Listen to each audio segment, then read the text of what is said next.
Good morning, everyone. All public meetings are live streamed and recorded. Any verbal or written information provided may be included in public documents as per the Freedom of Information and Protection of Privacy Act, FOIP 40-1. Good morning. I'd like to call the meeting to order at 9 a.m. Is there a motion to adopt the agenda, or are there any changes to the agenda?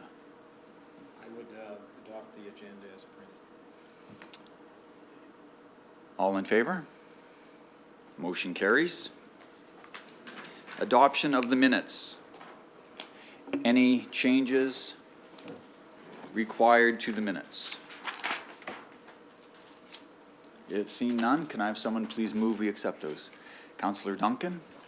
All in favor? Motion carries. Item 4.1. Delegation presentation. And Karsten? Great, thanks very much.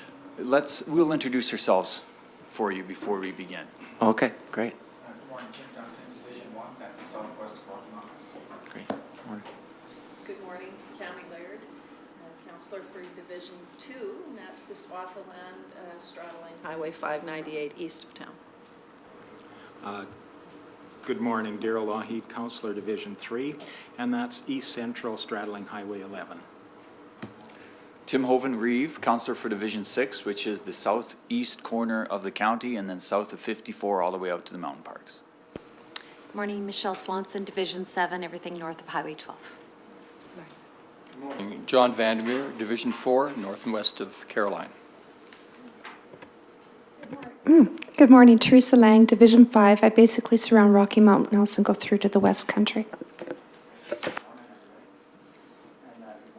Thanks for your time this morning. I really appreciate it. My name is Karsten Heuer. I'm the Bison Reintroduction Project Manager for Banff National Park.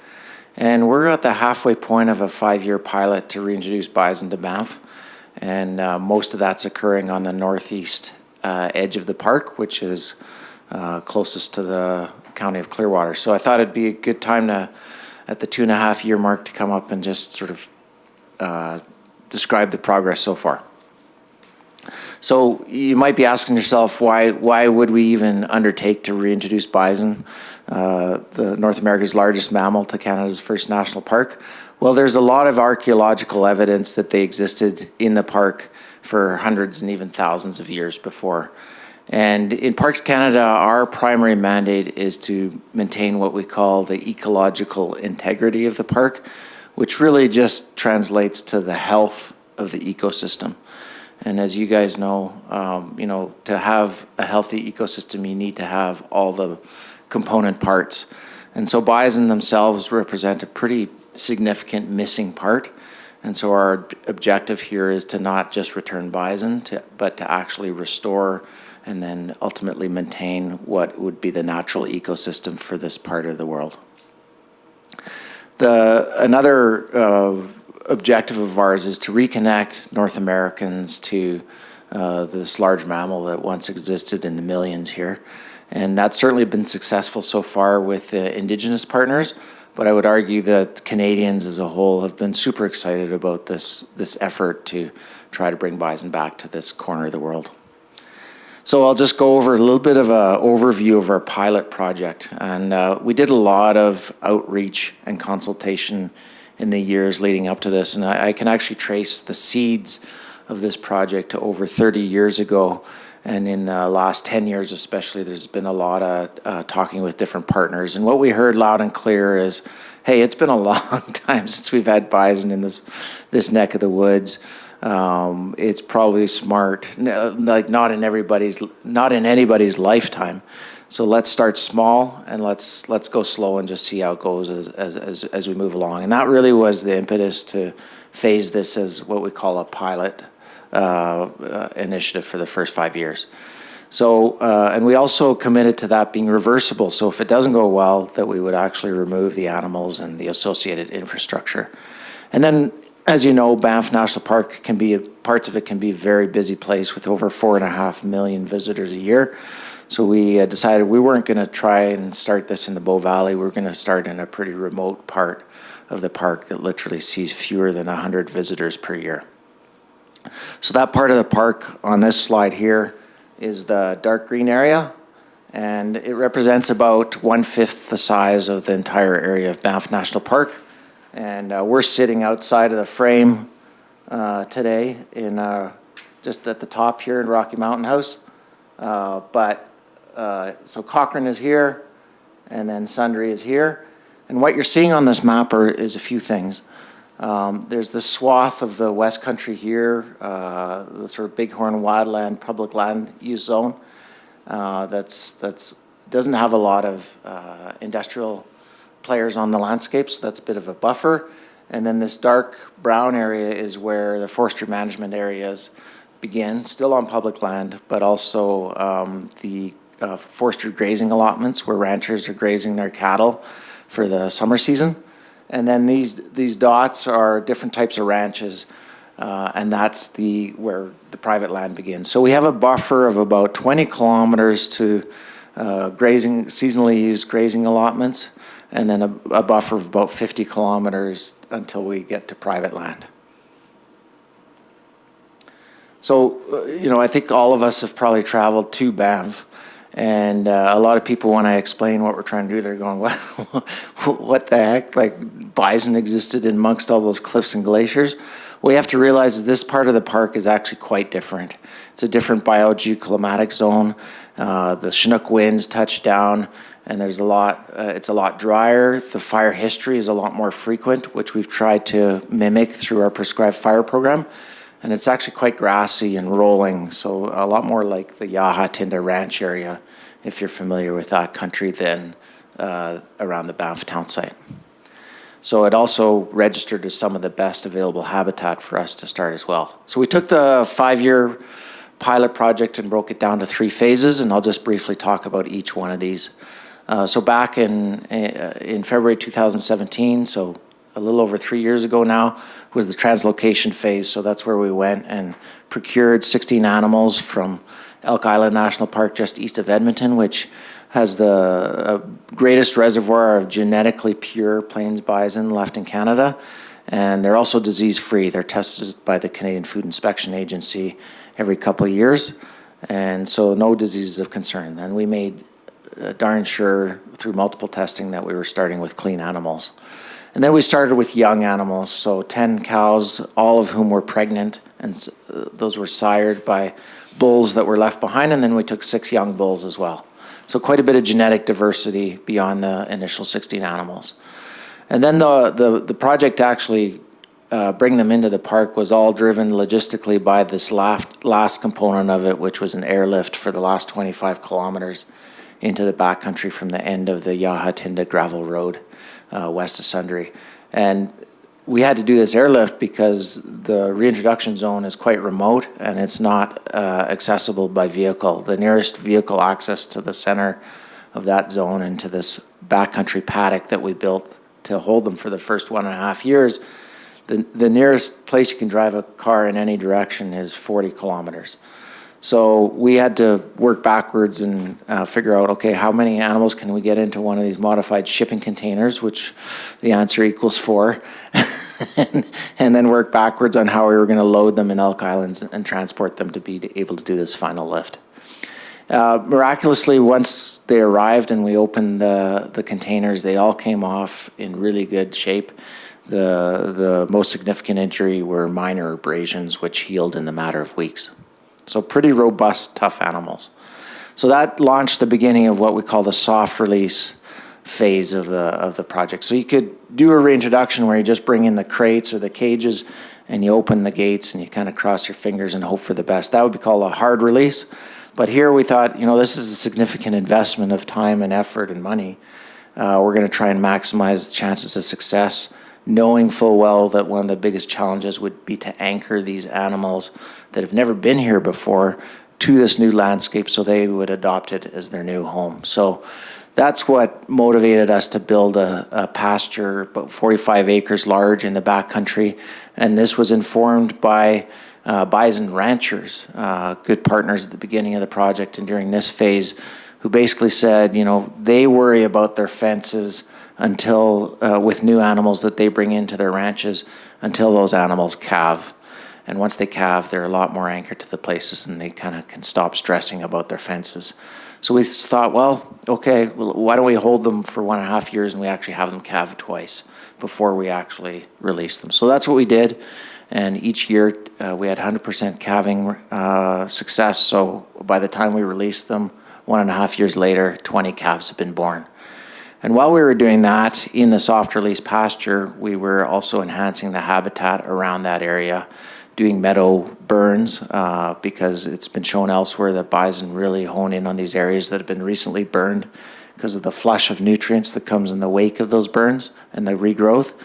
And we were also getting ready, and we have nice natural containment to the reintroduction zone in terms of cliffs and ridge lines, rocky ridge lines, but there are some key areas along the valley bottoms where if the bison wanted to leave, it would be their obvious route. So we tested and devised and designed and then built a series of 10 drift fences that collectively comprise 7 kilometers distance, and put those up in an effort to block the bison and encourage them to kind of deflect back into the reintroduction zone the initial few years of the project.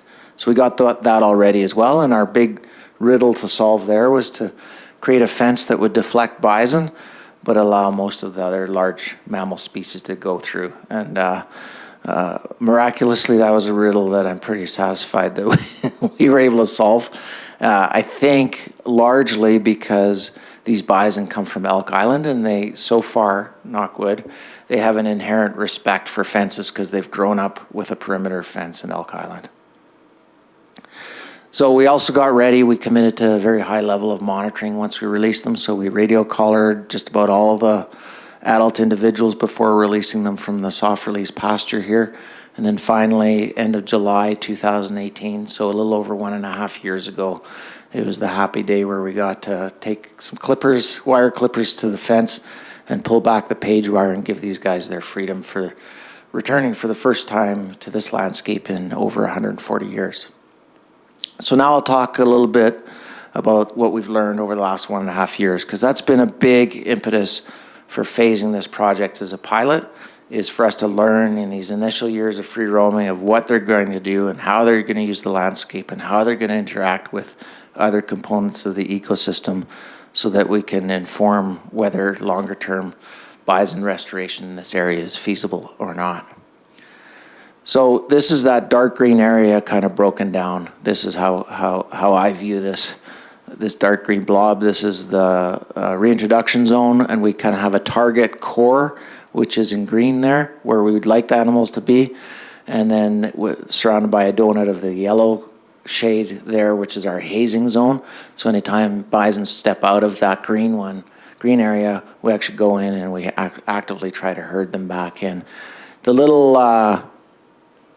little slashes of red are our system of drift fences that I was talking about earlier. So you can see those are scattered throughout the periphery or the perimeter of the green zone.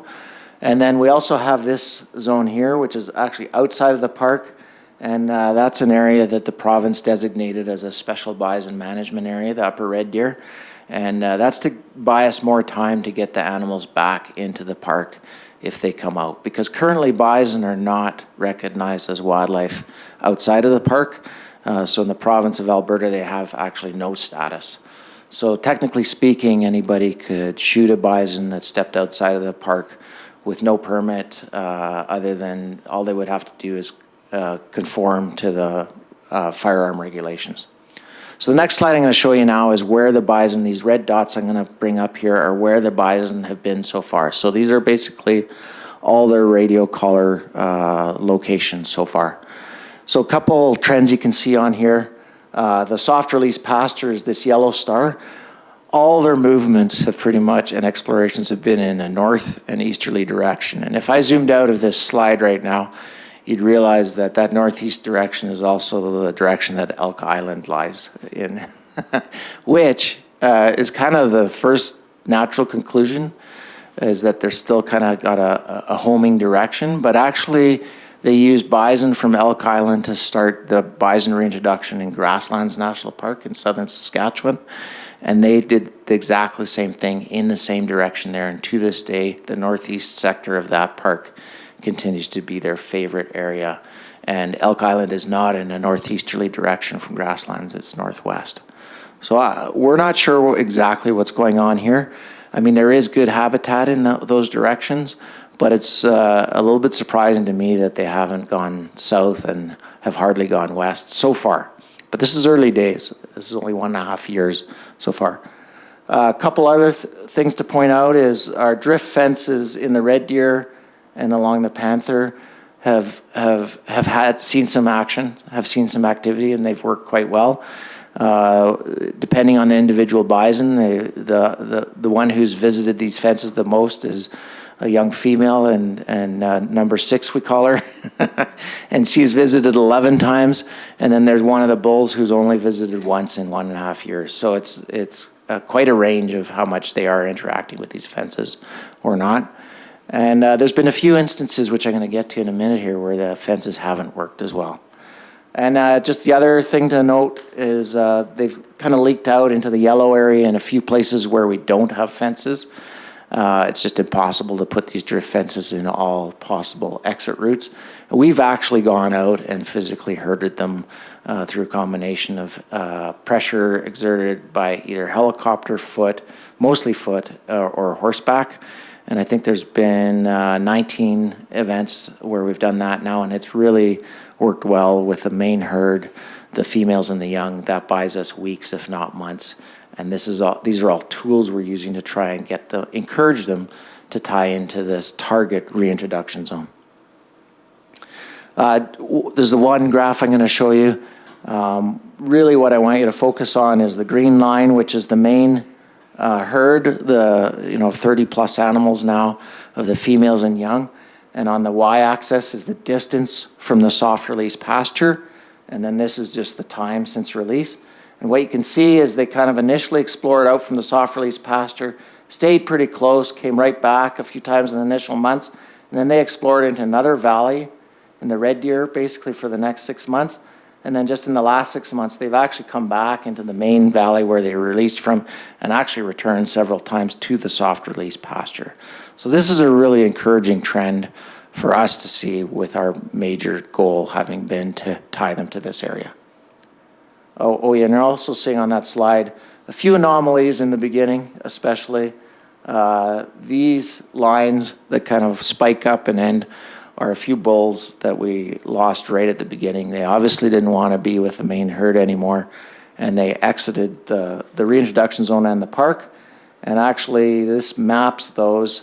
We initially had one bull. This is in the first week since release. He got around the fence in the red deer, and he eventually ended up in Clearwater County near the Corkscrew Mountain Road on Highway 940, and we actually caught up to him there and were able to recapture him, and he now lives with the Pekani cultural herd, First Nation herd down in southern Alberta. This guy was moving very fast. He came through an area called James Pass onto grazing allotments, and we actually couldn't get a helicopter at that time because they were all contracted out to forest fires. And so we actually had to put him down. And that was really tough decision, and one we got roasted for, as you can imagine, on social media. But our commitment to the agricultural stakeholders for this 5-year pilot was that we would recapture or otherwise take care of animals that leaked out into this zone. And so maintaining that commitment was really important to us. And then this dotted line it's dotted because we don't know exactly how this guy got as far east as he did, because he was uncollared by this time. This was last summer, last August, and he got within 11 kilometers of Sundre, and he obviously was motivated during the breeding season to go look for other bison. And we managed to catch up to him there and actually dart him right from the truck on the edge of a county road. And he actually now resides with Ronnie's operation in Rocky Mountain House Historic Site, one of the 2 bulls there just west of where we're sitting today. So if you ever want to go see one of the old Banff bison, one of the more exploratory ones, he's living quite satisfactorily. He seems quite content with the small herd, the display herd right here. Has a favorite female cow that he likes to hang out with. So just a few slides to kind of show you some of the things that happened in the initial few months here since the release. First of all, right off the get-go when we opened the gates, that red circle is where we found the 2 cows who had the 2 youngest calves. They literally were born 2 days before we did the release, and they basically climbed straight up onto ridge and lived up here for the next month right after we released them. So some of the archaeological finds that we found up in the Alpine are starting to make sense now that we see some of the behavior of these animals in the summer months. Let's just spend a few seconds there, see if you can spot the bison in that photo. It's a herd of over 30, and they're right at the top of these avalanche slopes. And this is in the month of this is the early August, the first year. And this kind of really perplexed us. It wasn't where we expected bison to be initially in the mountains, but now that we've been thinking and doing some research on it, they're actually doing exactly what we would do, which is following the early cereal stages of growth, the most palatable forage that's coming up as the snow recedes, and it's actually more nutritionally valuable than the old sort of manky, hard grasses that you would see that have been growing for many months already down in the valley bottom. So just like you and I like to eat those fresh sprigs of spinach instead of that manky bolted stuff that's growing in our gardens in August, the bison are doing the same thing. So are the elk, so are the sheep. But this is kind of more the traditional habitat that I think we imagine them in, and that they do use in the fall months and then in the winters as well. And they're in this valley this morning as we speak. This is the Red Deer Valley, well inside the park. This is just a photo of us on the ground herding them. This was an area where they were on the edge of the reintroduction zone. And we're basically working in that magic area for animals, which is in between what we call the pressure zone, where they take notice of you, and the flight zone, which is where they flee from you. And basically I tell my small team of staff, if we're making them run, then we're not doing our job properly. And it's really about gently working them at a walk in the direction that we want them to go. They've been doing exceedingly well from a health perspective. We do observations on their body condition every few months, just with a spotting scope. So far, we've only had 1 mortality, and that was one of last year's calves at about 3 months old. We stopped seeing it beside its mother, and neither its mother or the calf were radio collared at that time, so we're not exactly sure, but we can presume that it died of natural causes. And, that's sort of sad and everything, but it's actually a measure of success when you think about what we're actually trying to do here, which is return a significant component of the ecosystem back to this place. And that includes scavenging and a significant food source for predators as well. So this is just a chart of the bison so far in terms of population numbers. So you're just seeing these 2 big steps when they were of calf recruitment, when they were in the soft release pasture, and then a much smaller step, just 3 calves born over the last year. And we think that's because we released them during the previous breeding season, and it was pretty chaotic, and they were probably not thinking a lot about hooking up. They were trying to figure out what the heck is going on and where are we and how do we find food in this new vast landscape. So we'll see what this looks like in the future, but I think it's really important to project out a long time and start planning for what could be a possible future. And what we know from other bison populations that have been reintroduced elsewhere in North America, wild bison populations, is if they stick around, they do quite well, and their numbers start to grow, normally around about a 20% rate per year. So that's the orange bars. So if you project out well into the future there, you're looking at hundreds of animals by 10 years from now. And really, this blue line is what we've seen in the soft release pasture, which I don't think we're going to see in the wild, but that could be like the wildest best case scenario where you have 100% birth rate. And that's sort of a very alarming trend. But I think really now, if we're starting to see that these animals are sticking around, and I wouldn't say that question is completely sewn up yet, but, so far so good. As part of my job, I'm firmly looking at this next challenge, which would probably be population control in some measure, and what are the available tools to use that. So we've been talking about potential harvest, Indigenous and non-Indigenous, and whether that would happen in the park or outside the park or a combination thereof. All those are questions that remain to be addressed here. So one of the major stakeholder concerns, or what might these bison do to other wildlife, particularly beneficial or not, particularly trophy hunting species like bighorn sheep and elk. And it's too early for me to sit here and tell you. These guys have been out for a little over 1.5 years, but I just toured one of our PhD students around the reintroduction zone on skis last week. And all I can say is we're working on trying to understand this better so that we will have answers by the time the 5-year pilot is over in 2022. How are bison responding to people? This is a picture I took on horseback last April. And all I can say is if you're on a horse, much like elk, they don't seem to pay you too much attention. They kind of know you're there, and you just pass by within 100 or 200 meters, and they're unperturbed.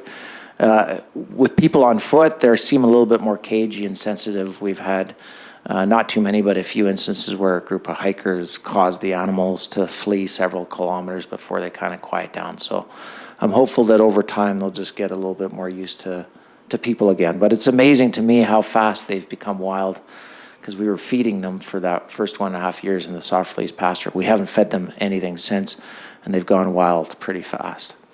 So just finishing up here, one thing I did want to say that, it's certainly rewarding to see these animals return.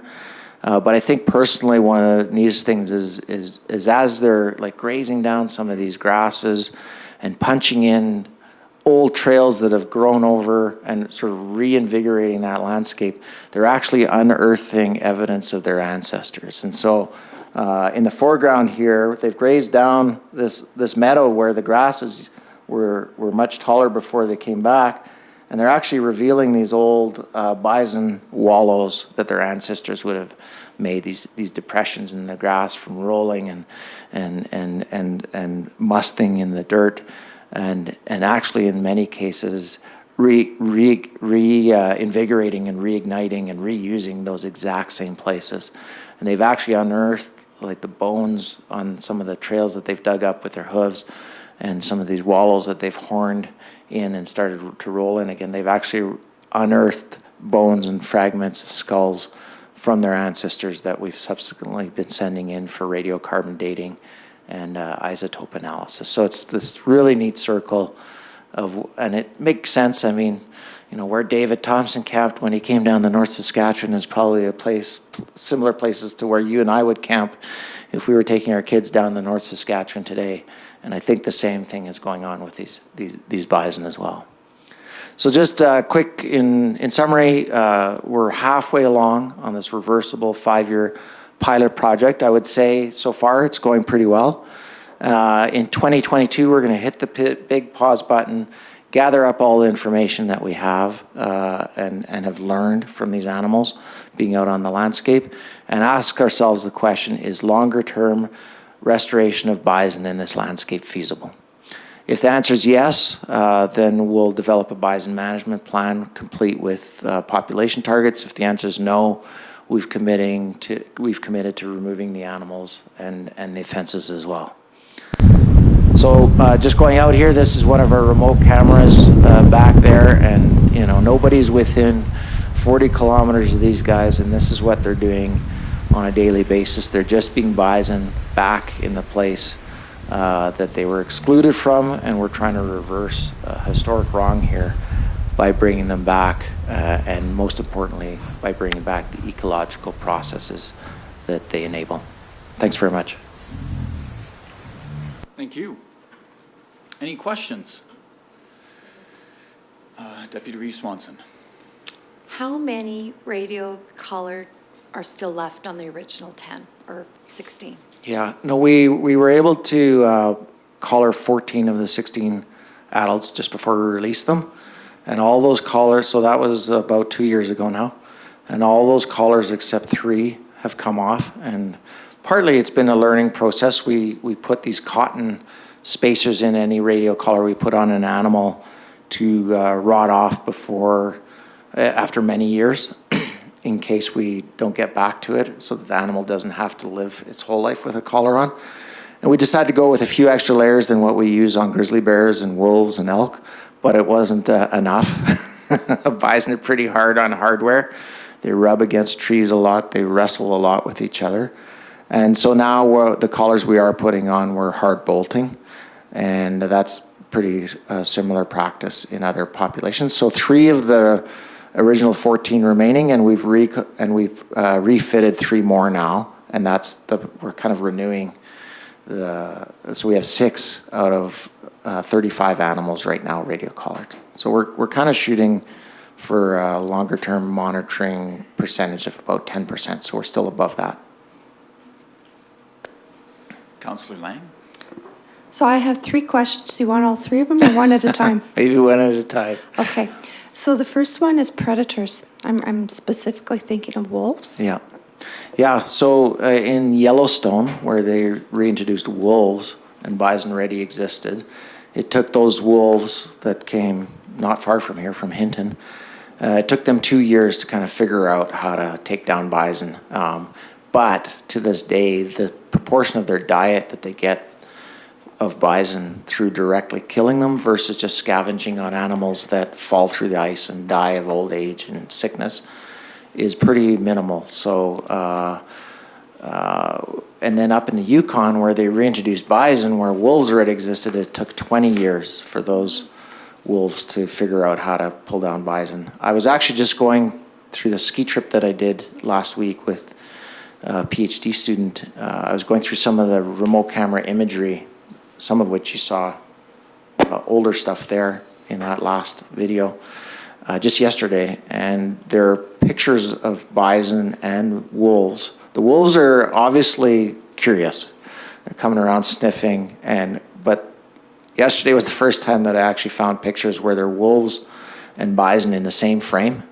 And the bison are really unperturbed. They just don't seem to care too much so far. And so we'll see how that goes. I mean, the wolf pack roaming around that area currently only consists of 3 members.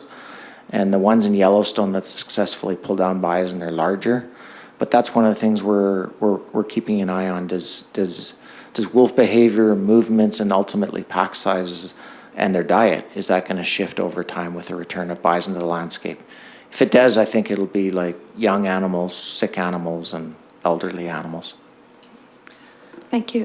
Second question, I was kind of intrigued with those males that are taking off. Is that maybe because there's too many males for the herd? Like you hear that with other species like horses. They'll kick out the young males and the strongest survive.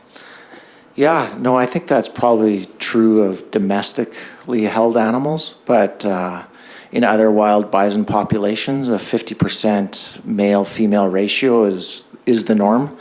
But the males, this is pretty typical. Like the males will break off from the main maternal group of females and young, and they'll kind of form these bachelor herds for most of the year, and then they'll come back and compete for the privilege of breeding during what we call the rut, which is in July and August.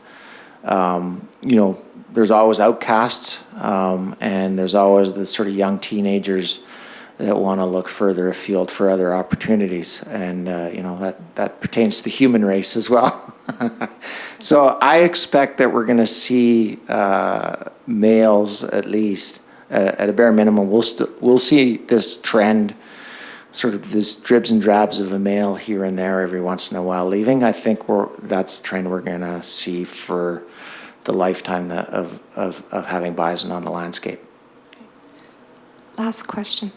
Is there a genetic connection between the woodlands bison and the plains? Yes. Yeah, wood bison are slightly larger than plains, and they have slightly different coat characteristics, but they're actually just a subspecies of bison. So wood and plains bison can actually interbreed, and then their offspring can interbreed as well. So they're not like a horse and a donkey that create a sterile mule. But it's thought over millennia that they diverged in their morphology slightly to better adapt to the given landscapes that they're in. It's interesting, Banff is right on the northern edge of the Plains Bison historic range. And then as soon as you move up into Jasper, you're into Wood Bison historic range. And there's some suggestion in the literature that there might have been almost a third subspecies that a lot of explorers like David Thompson, when they first came into this country, termed the mountain bison.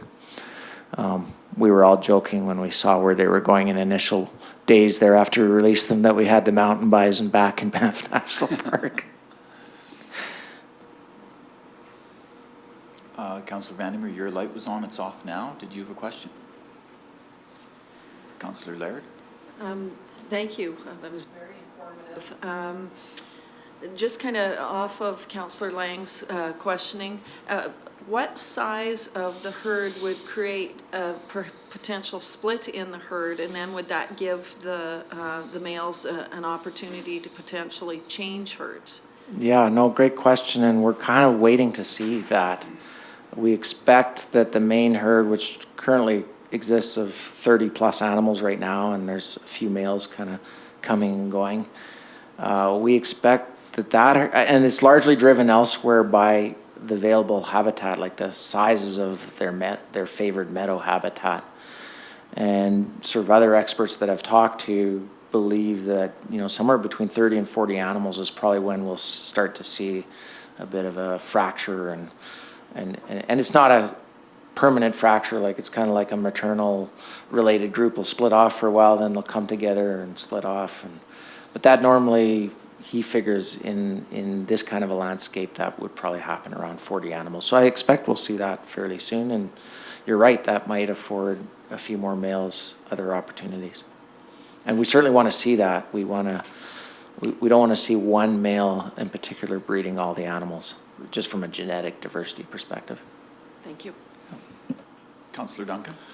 Thanks. Have you had to restrict people access to the valley, like in terms of horse trips or hiker trips? Yeah, we initially, when we released them, we closed the Panther Valley right around the soft release pasture for the first summer. And then last year, so the second summer, we lifted that closure, and that was really to give them a chance to explore the landscape undisturbed. And last year, we just made a restriction for people to stay on the designated trails, so that, you know, we were a little bit worried about photographers and others maybe sort of chasing the bison wherever they were going. And this year, there will be no restrictions. Okay. Yeah, so it's sort of been a gradual, graded response. Okay. And the other question I have is, do you know the approximate cost per year right now that they're there to sort of maintain this program? Well, the whole project we call it a 5-year pilot, but as you can appreciate, there was a lot of work on the front end before we actually got hooves on the ground. So I would more call it like an 8-year pilot project to account for all the work ahead of time. And that has been funded by a $6.4 million grant from something we'll call a conservation and restoration program under the Federal Parks Canada program. So, less than $1 million a year, so probably 800,000 or so per year so far on average. But I can tell you that there's been years like when you're flying in containers of bison where you're spending more than your 800 grand, and there's years like now when we're spending a lot less. All right, thank you. Yeah. I've got a question for you. Based on the amount of grass out in that area, what do you see the ideal herd size? Like, how many head of bison do you think could live in that area long term? Yeah, we did a modeling exercise before we started to try to get at some ballpark figure for that question. And it's basically where we took everything we know about bison and other landscapes, and then looked at what we have in Banff and in the target reintroduction zone, and then projected. And that came in the high hundreds of animals that could be supported.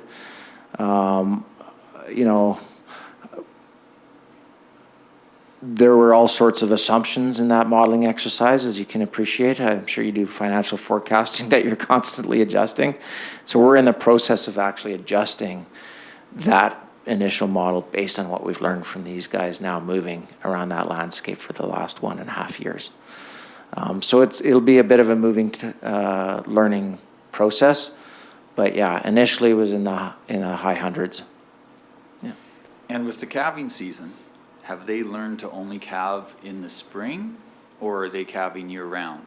Yeah, so initially they all kind of came in from Elk Island bred about the same time, and so they all gave birth in April and May, which is the normal season for bison.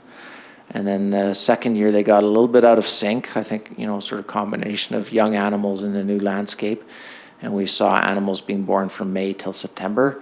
And then last year, again, the breeding season coincided with the release, so I think there was a fair bit of chaos. And again, we saw animals born between June and late September. And we'll see what happens here over the long term.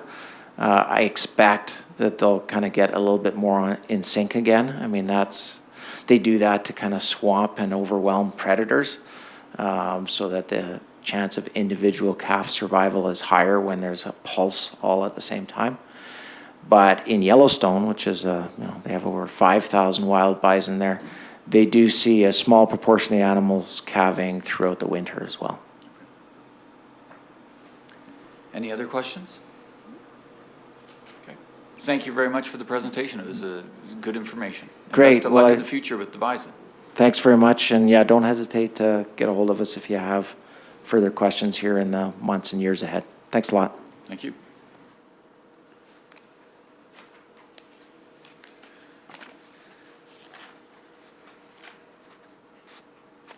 Can I have a motion to accept this presentation as information?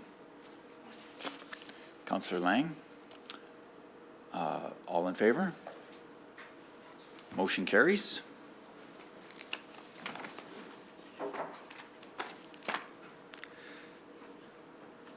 Item 5.1, the Marston Road Construction Request. Rehoven, with council's permission, I would excuse myself from this. I would declare a conflict at this time and ask to be excused. Thank you. Thank you.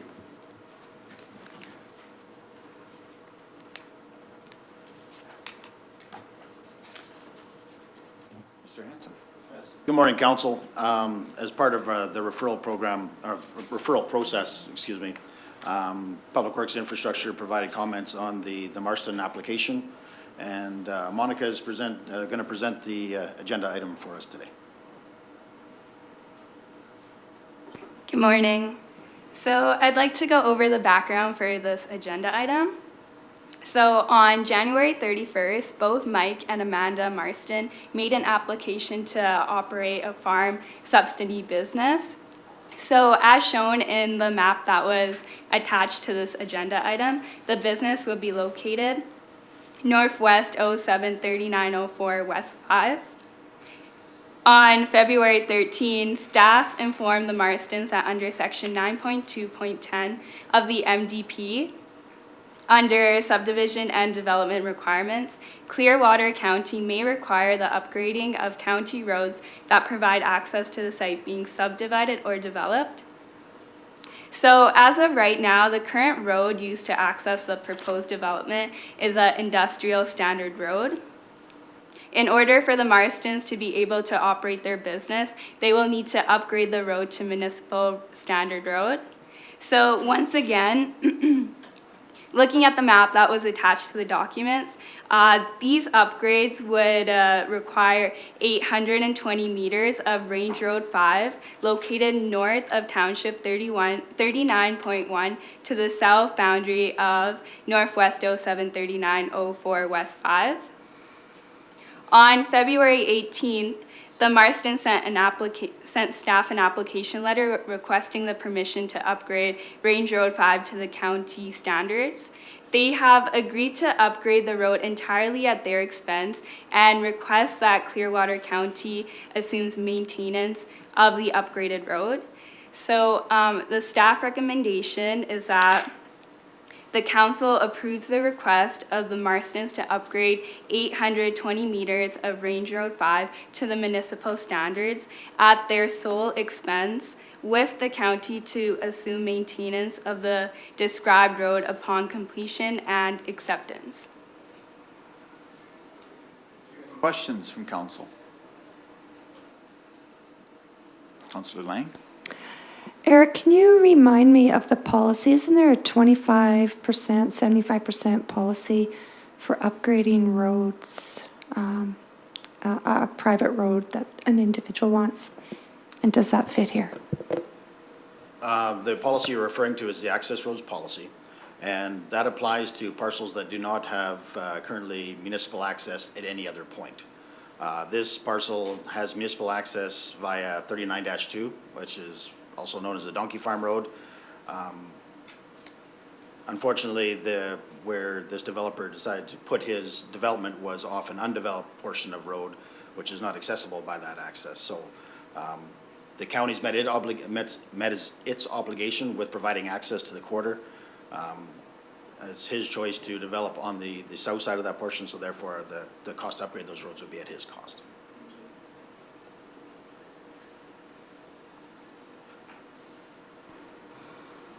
Any other questions? If there are no further questions, can I have someone make a motion, please? Move the staff recommendation. Okay. Further discussion on the motion? I'll ask the question. All in favor? Motion carries. Thank you. Item 5.2, the Connect to Innovate grant update. We'll give Daryl a minute to come back in the room. Morning.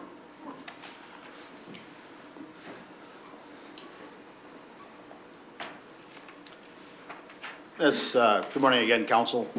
Basically, just this item here is as a more of a formal update, I guess, on the CTI process, and to discuss, administration's interpretation of Council's plan for moving forward with expanding our broadband connectivity throughout the region.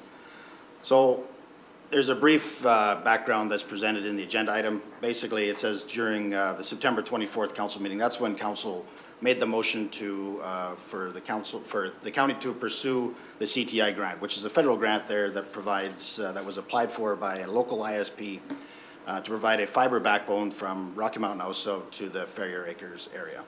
Now, from September 24th, subsequent meetings held with mostly in closed session. We discussed some proprietary information there from other ISP providers, considered options, and then it wasn't until December 10th when council, there wasn't a modification to the motion. It was basically council support to continue with the engaging the grant providers there with the federal government and to move forward with that. So subsequently, our engineering firm, Magna Engineering, Jennifer Masig, has been working on with the granting agency to ensure that we are able to get that grant, as well as creating an RFP for a network service operator. Basically, it's a design build. As you may be well aware, Clearwater County does not have the manpower, the equipment to take on a build of this nature. So therefore, we need to put out a design build for the construction of the fiber backbone, as well as we need a network service operator to provide service over that. And then the third part would be a lot to do with the relationship between the network service operator and ISP provider. So that would basically be the end retail services that would go on that. So that's well on its way. We have just doing the final details of the RFP. We've been working with our consultant over the last week there, just doing the final tuning. That should be released as early as tomorrow. We're hoping for a 3-week advertisement. Depending on some of the feedback from the proponents, if we need to extend that for another week for additional consideration, that's something that we're anticipating. But we're hoping to have basically the RFP out, advertised, all interviews completed by mid to end April and have that secured. So that would put us into a good position to start for construction in summer of 2020. The completion date with the CTI grant is April 2021.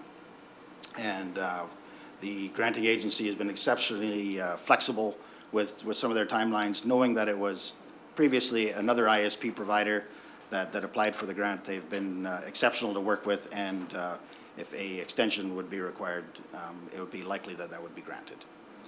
So that's good news. Further to the conversations that we've had with council, the only motion that we have today is to pursue the CTI grant. Discussions, throughout history, throughout the past 2 years, and to the benefit of council, it's been there's so many different ways to provide enhanced broadband service through the region, and council's taken in a lot of information and considered a lot of options over the past couple of years. Just as a refresher to some of those conversations, we talked about a full fiber to the premises build, which was basically county-owned, operated retail service, basically a telecommunications provider. That was one option. Another option was to leverage the existing internet service providers and the telecoms that are in the area by looking for opportunities to enhance some of their existing infrastructure to see how we could better connectivity. The third option would be basically is a hybrid of the two. It was the county to own some infrastructure in strategic locations. In other areas, it would be to work with a local ISP or a telecom to enhance that service. Now, those were the discussions that we've had over the course of the last 2 years, and our intention was to really use this CTI grant and this RFP opportunity to get a network service operator, to have that conversation to see, once we have the CTI grant available, what other opportunities could they foresee for us and how could we work with them. In concert, we also advertised for our broadband technologist, which we will be meeting with locally. He's from down east there, Ontario. He's flying out there. We're meeting with him personally there on Thursday. He has a breadth of knowledge and experience, international experience there with broadband technologies, wireless technologies. In the interview, the phone interview we had with him, he seems like a good fit to the organization, and we're excited to add that individual to our talent pool, so stay tuned. With that, we really want to develop a priority list for council to start working on the other strategic priority areas, whether that be Nordig, Lestheville, Condor, Caroline. We really want to get this individual in with his expertise and advice, as well as with the RFP for the CTI grant and that operations, to get a full, better understanding of what can be done in a timely, economical fashion. So just as a wrap up, we know that council allocated $5 million in budget to the broadband program this year as well as next. And we're just looking to update council, advise council, and if council has any more questions, concerns, we just want to look for your blessing, I guess, on the work plan as presented, and happy to answer any questions you might have. Any questions from council? Councillor Lang. So, yeah, my question has to do with the broadband technologists that you're interviewing. I'm just wondering how many applied and how many have you interviewed? And have you interviewed any locals? We had over 45 people apply, and then we took it down to about 8 people, and we did phone interviews, and then we took it back down to 3 people that we actually interviewed here. And we did not interview any local candidates. No. Oh, sorry, and we didn't interview any. Did you have any local candidates? Yes. So I'm kind of wondering why you didn't interview any. I'm thinking they might have local knowledge. Basically, it's an administrative function that when we looked at the interviews, the breadth of scope and experience, we had some great applicants from not saying that the ones that had applied locally did not, but the experience and knowledge that, like for example, the individual that's coming on Thursday, we believe administratively is a good find, and there's good value with that. It's an administrative process. Any other questions from council? Councillor Vandermeer? It's more a comment than question. Yeah, thank you, Mr. Hansen, for giving us that update. And yeah, we've spent a lot of time trying to boil down and get focus on what a program can and should look like. And certainly this CTI grant does get us across the river. But I think there's, and you mentioned we have a sizable budget there. We've also reviewed a presentation from a local ISP advocate and identified some things that can and probably should be done in conjunction with that CTI project. So I would like to propose that we broaden the scope a little bit and include some of those things to give this new recruit, this new hire that you're going to have, give him some specific targets and assignments to sink his teeth into. I think it would look attractive to any candidate coming forth. This small project is a start. But we do know some projects that should be done, and I've summarized those a little bit, and I have a motion or perhaps a series of motions that I would like to present today. So I'll just circulate these for everyone to look at.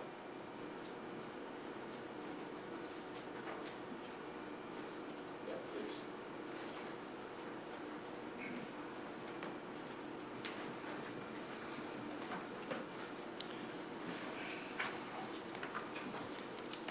Thank you.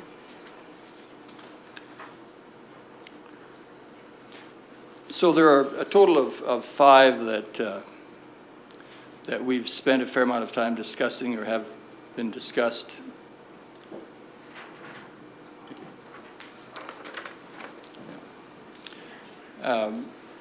So you've mentioned this CTI project, and that's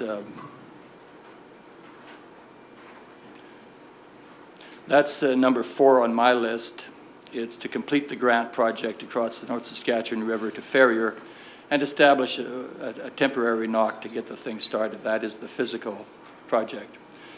The other, starting at the top then, the bigger one is what you do in the Ferrier area.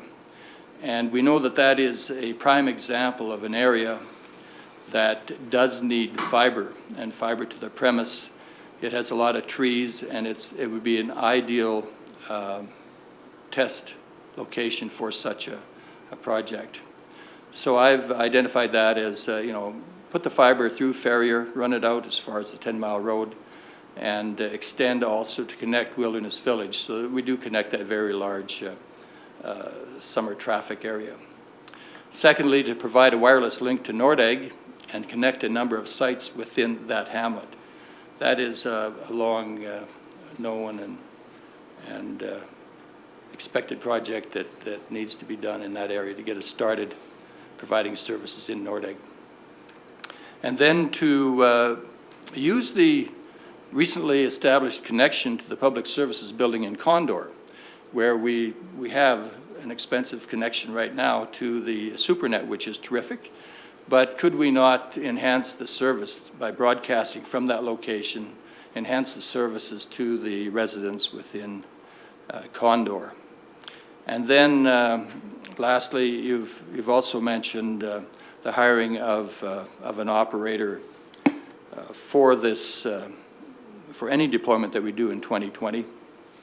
And the concept of, a 2-year contract just to get the system up and operational and evaluate longer-term requirements. So you've pretty much covered that one, but certainly these other projects, I think, can be done within 2020, and it would really give this new individual something to sink his teeth into. Thank you.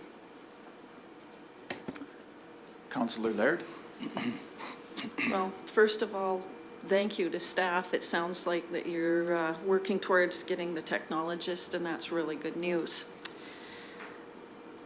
Reading this agenda, we haven't given you a lot of direction yet. So I think it's up to us to start making some real motions about this, including the RFP. The problem I have with this currently is that we haven't went back and told our community members what we've been doing. I took the liberty of attending the Clearwater Taxpayers Association meeting last night, and they very much valued the approach that we took on going back to the community about the fire station and having that opportunity to give their input, and asked us to take that as an opportunity to move that thought process through some of these larger projects. And this is most certainly the largest project I think that this council and our community will see us ever do.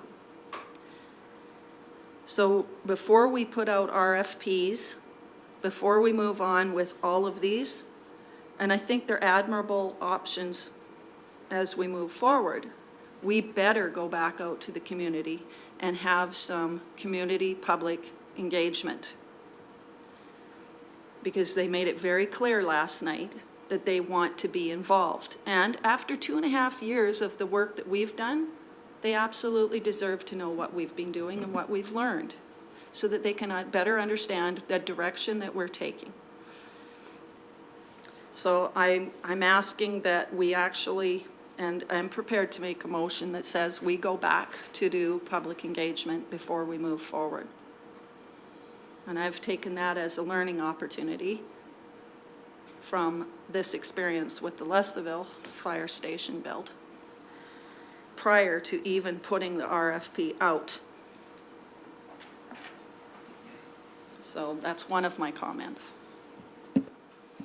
Councillor Vandermeer? Yeah, just to comment on that, we, 2 years ago, we did have, I believe, 3 public engagement sessions where we said we're going to advance broadband through the county. And after that time, we, of course, had many presentations, considered many things. And what I've outlined here, and of course, we will have to put together the details of, plans so that we can take it to our citizens in the town hall meeting. I have purposely not described exactly what the cost would be, exactly what the full scope will be. And that will be a range of possibilities, certainly, as our expert and our consultants take a look at it. But in terms of what's proposed here, this is only a demonstration. We need the demonstration, particularly to answer the questions on costs, the take rate, and the utilization.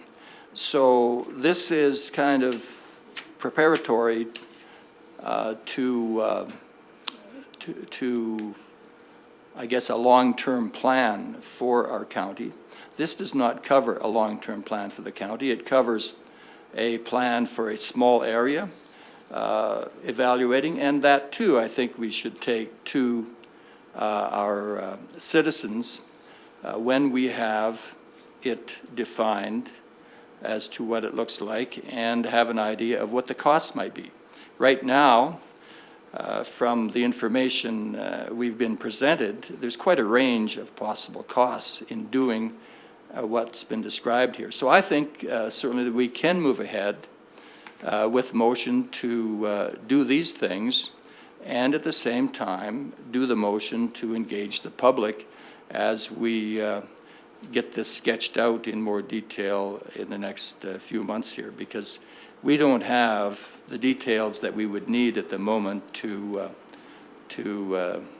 describe this project. Thank you. Councillor Duncan. No, sorry, Deputy Reeve Swanson. All right. Well, I'm excited for our administration to bring on the new position. I think this is great. And in in what you've presented here, Councillor Vandermeer, although it is a move forward, it is also getting ahead of our residents. And for me, this is, too was at the CCTA meeting last night, and it was reiterated quite loudly that we should not get ahead of our residents. And yes, in regards to this, I am a proponent for broadband, but or hybrid system, whatever that will look like in the future, because we have had many discussions over the last 2 years, and we need to bring our citizenry up to a level of understanding of what we are going ahead. I believe, as a council, we haven't decided on what option we are going to go with. We haven't concluded that yet. And so as far as, is it a full build, a partial build, hybrid, whatever that would be. So I think we need to, yes, go forward with the Connect to Innovate grant. I feel that that's important. We've committed to that back in a motion back in the day. And use those learnings as well, because it is a small enough project, and yet it should have a good opportunity for us to have some learnings with that, and then bring back the business case, in my opinion.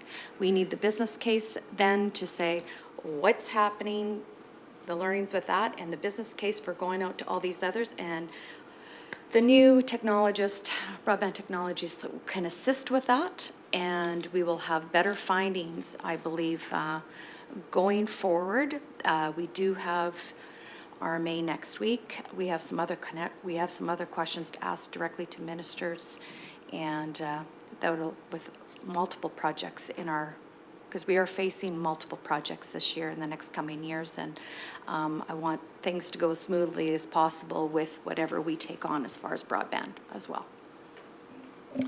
Councillor Laird. Just building off of that, I'm trying to hearken back to when we looked at the original business plan for providing enhanced broadband to our communities. One of the significant things that we were told to look for was having that density of population and uptake that our two urban partners, the village and the town, would have provided for us. They made it very clear, not only in writing, but in their actions, that they have no desire to partner with us, which puts our business plan, quite frankly, in a less desirable position. In fact, very difficult. So I think we need to answer those questions before we move ahead with what appears to be a blank check. I don't see how we can do this without having a clearer understanding of the true costs. I believe that having that staff position who can come in and help us define that and help us do some public engagement will certainly assist us in achieving our very lofty goals. But until that, I am not prepared to make these kind of decisions. I think we need that extra information and, for sure, public engagement. We need to go back and talk to these people. Councillor Lang. This question's to Councillor Vandermeer. John, you had this down as a demonstration project, so I'd asked this question once before, and I don't think I really got a clear answer. What would be, I understand the purpose of a demonstration project. It would give us the cost, it would give us the uptake, and would help probably determine a business case. But what is the exit plan if for some reason this doesn't work out the way we hope?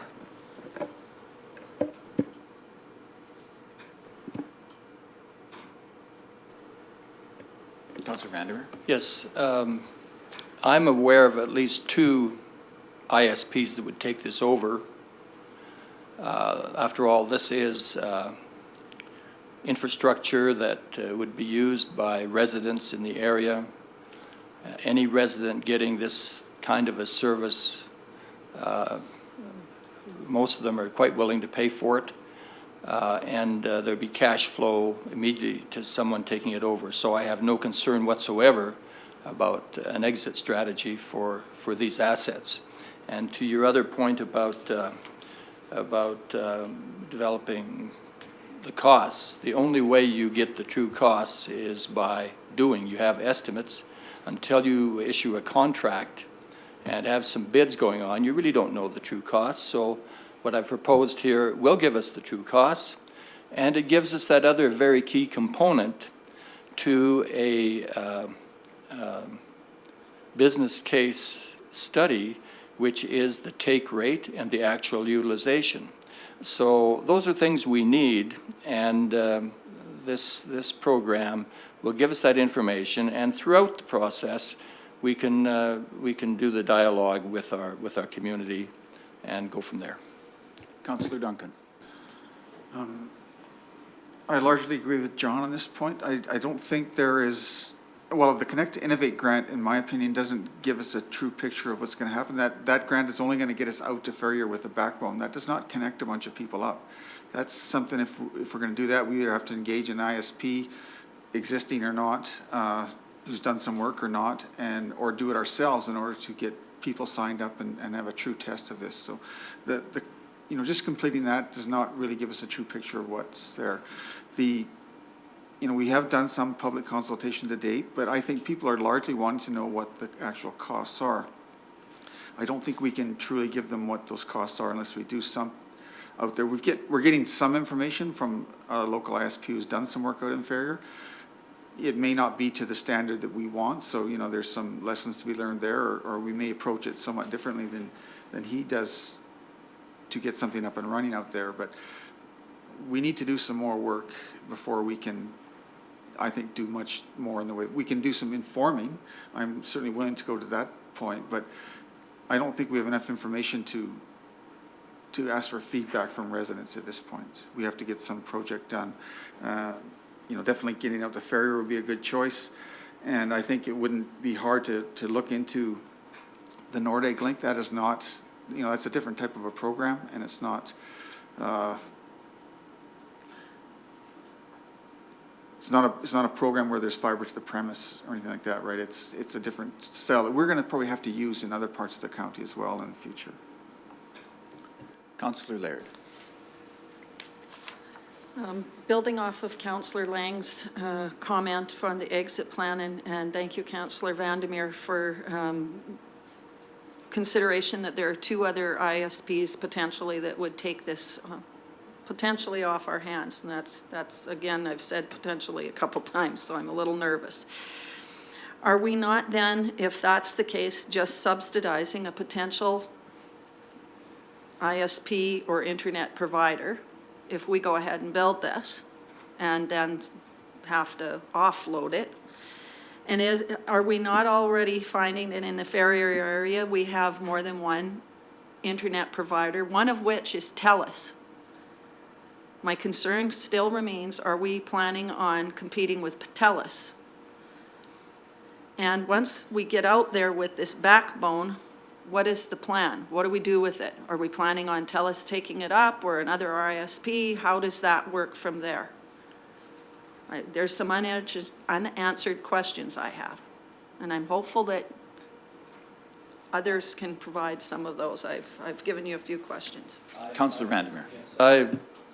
I've summarized this, so yes, I can answer those questions.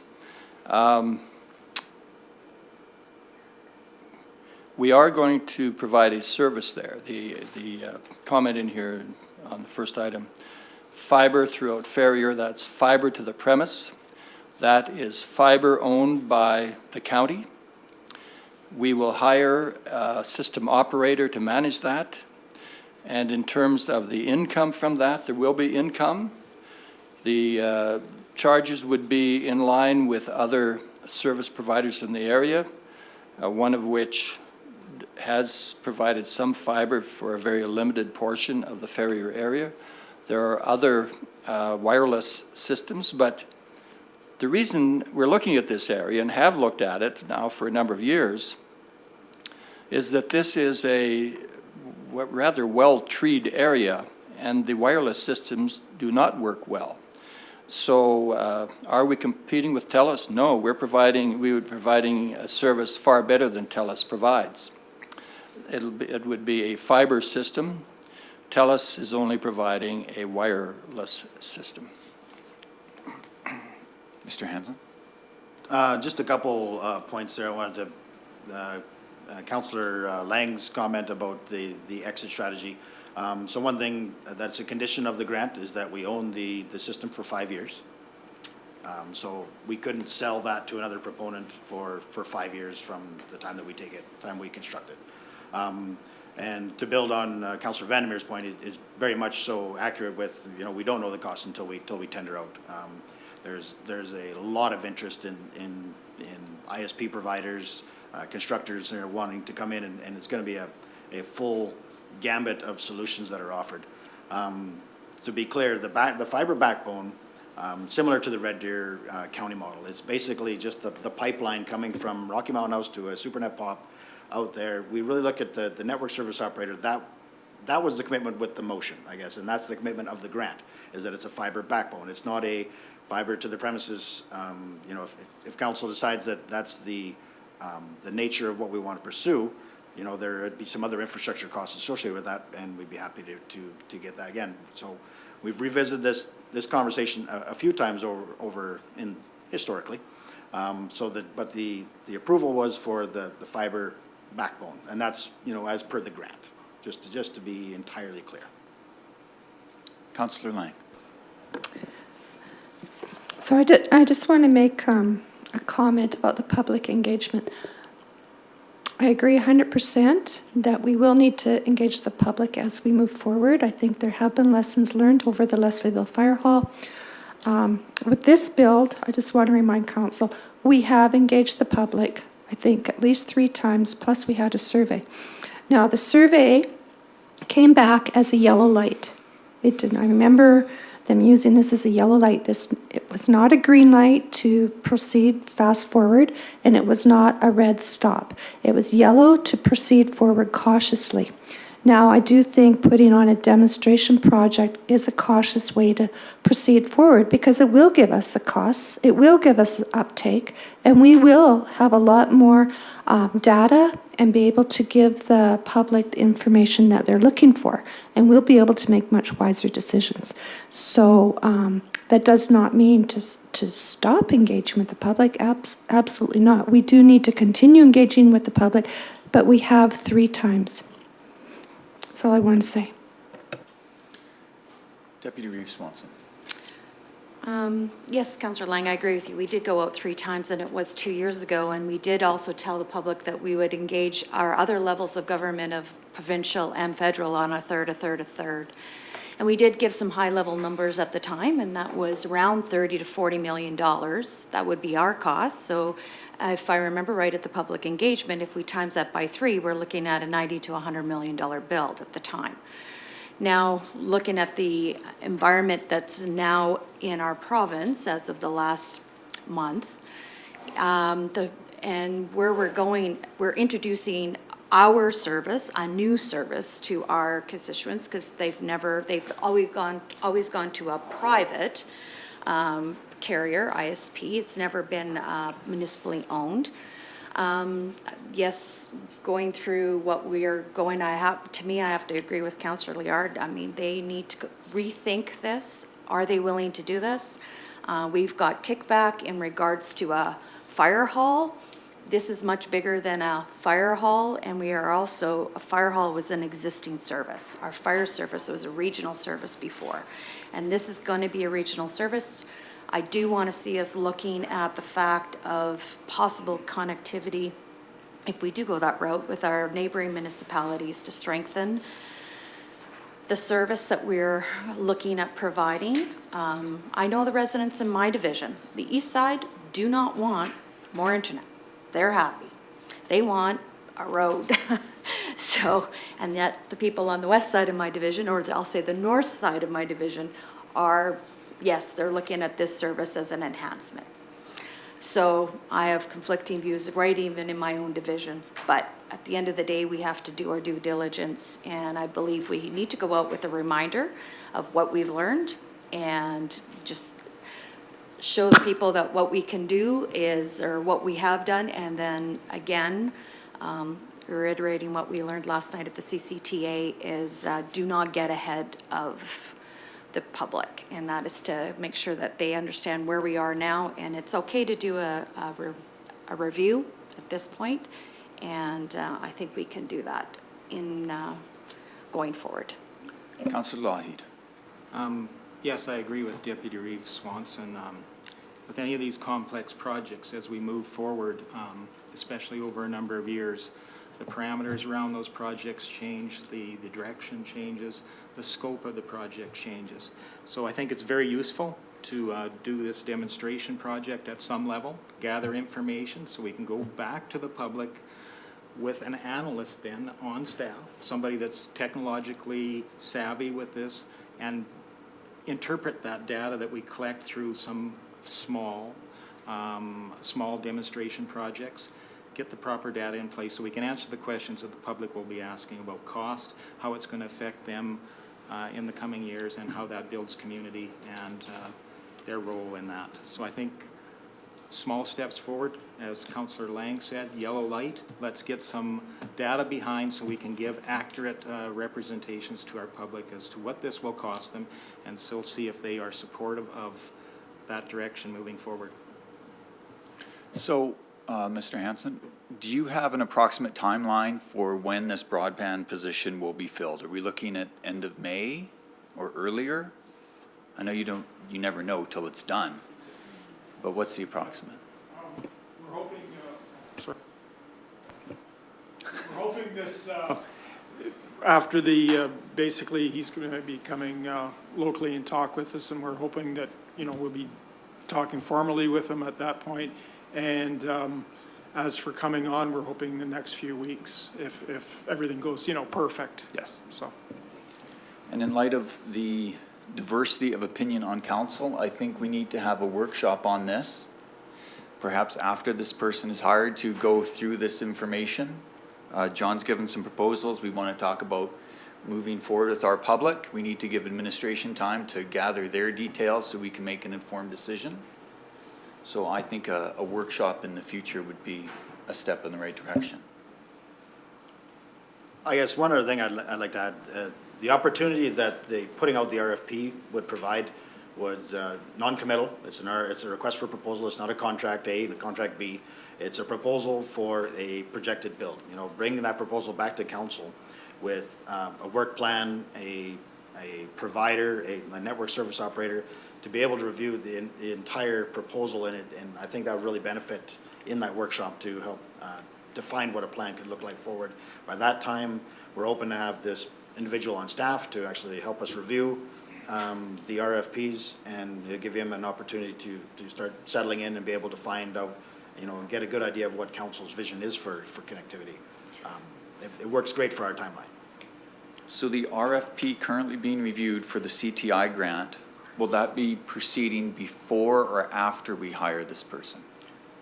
It's the timelines, it just about lines up perfectly. If we could, probably be here within 3 weeks. We're going to advertise between 3 to 4 weeks, but then we have a 2-week period to evaluate the RFPs as well as interviews, and then start massaging the contract in between. It's not going to be an uncomplicated process of developing a relationship with this network service operator. The design build, that's the easy part, really it is. It's we need to go from point A to point B with a cable that can have this much capacity, but the network service operator and what that relationship is going to look like with the county is the much more complex part of this.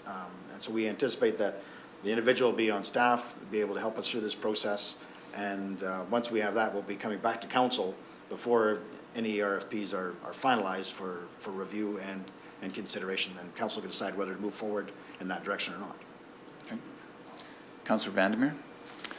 Yes, two things. I'll respond to that in a minute, but I did want to respond to Deputy Reeve Swanson's comments about funding was expected to be a third.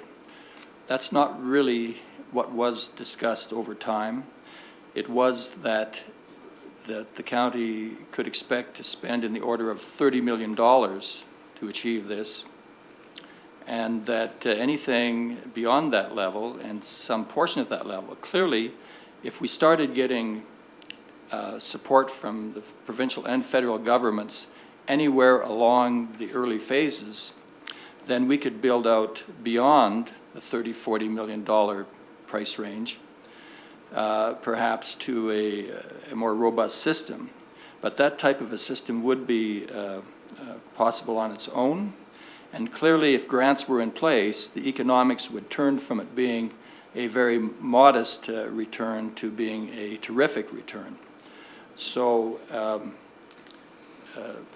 there's a range of possibilities. I guess I would also mention that in dealing with governments, and we're a little bit slow on this file, we're now facing some economic hardship across the country, and particularly in the province of Alberta, due to the declining oil prices. And immediately, our Premier has announced yesterday in broadcast that he intends to go to Ottawa and talk about some things that the federal and provincial governments might do together. So what we're talking about is fiscal stimulus, stimulus by both levels of government to enhance jobs, create or supplement the current employment situation in our province. And certainly broadband installations would be a part of that. So I think it's maybe a little unfortunate that we're not in a position today to say exactly what kind of perhaps sizable project we could present to the levels of government who will be looking for exactly this sort of thing to move on in our province. And then in terms of, the project or the RFPs that Eric is mentioning, I think that the items that I've identified here should be developed right away in RFP basis so that we are ready to move on this and get the work done in 2020 so that we have something to deliver and that we can also be in a position to talk to these other two levels of government as some kind of stimulus will probably be required across our nation over the not too distant future. So I think that we should address these motions. I would ask my fellow councillors to support these and get us started on the path, and then we can have something to talk about with with potential contractors and with our citizens.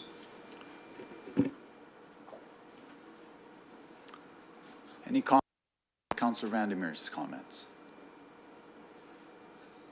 Personally, I feel I need more information, including approximate costs, before we vote for or against these 5 projects that Councillor Vandermeer is proposing. I personally feel to vote in favor of them right now before we have even rough dollars approximated to it and how our budget looks, I think would be unprudent. Is that the word I'm looking for? I think we need further information so we can make the best decision possible, including keeping our residents informed on the direction we wish to go. I think also we need, since we apparently have a very educated and experienced person perhaps joining our staff in the next few weeks, I think we need to sit back and get that expertise on our staff to help us make that decision and give us the information that we need.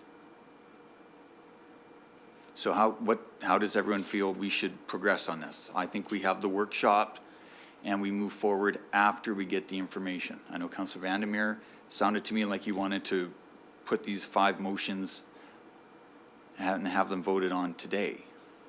I'd be very comfortable doing that. And we know the range of costs.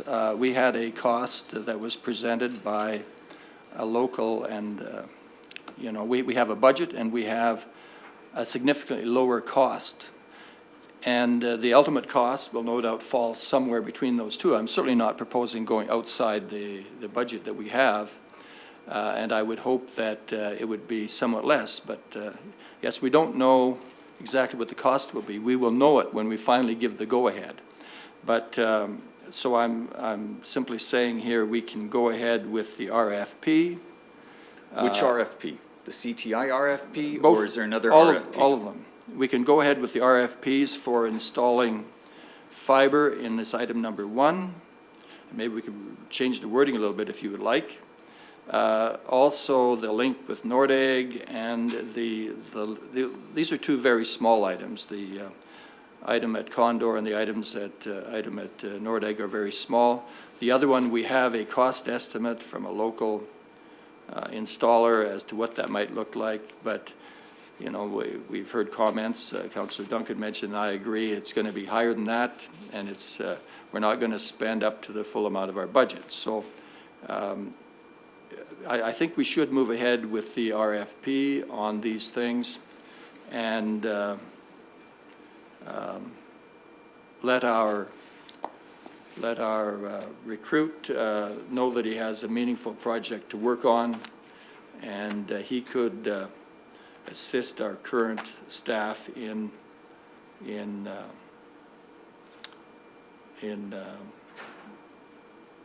hopefully presenting and analyzing that RFP. Councillor Duncan. I just need a bit more clarification, I think, from Mr. Hanson, that your RFP that you're wanting to put out would include an operator for that backbone, is that correct?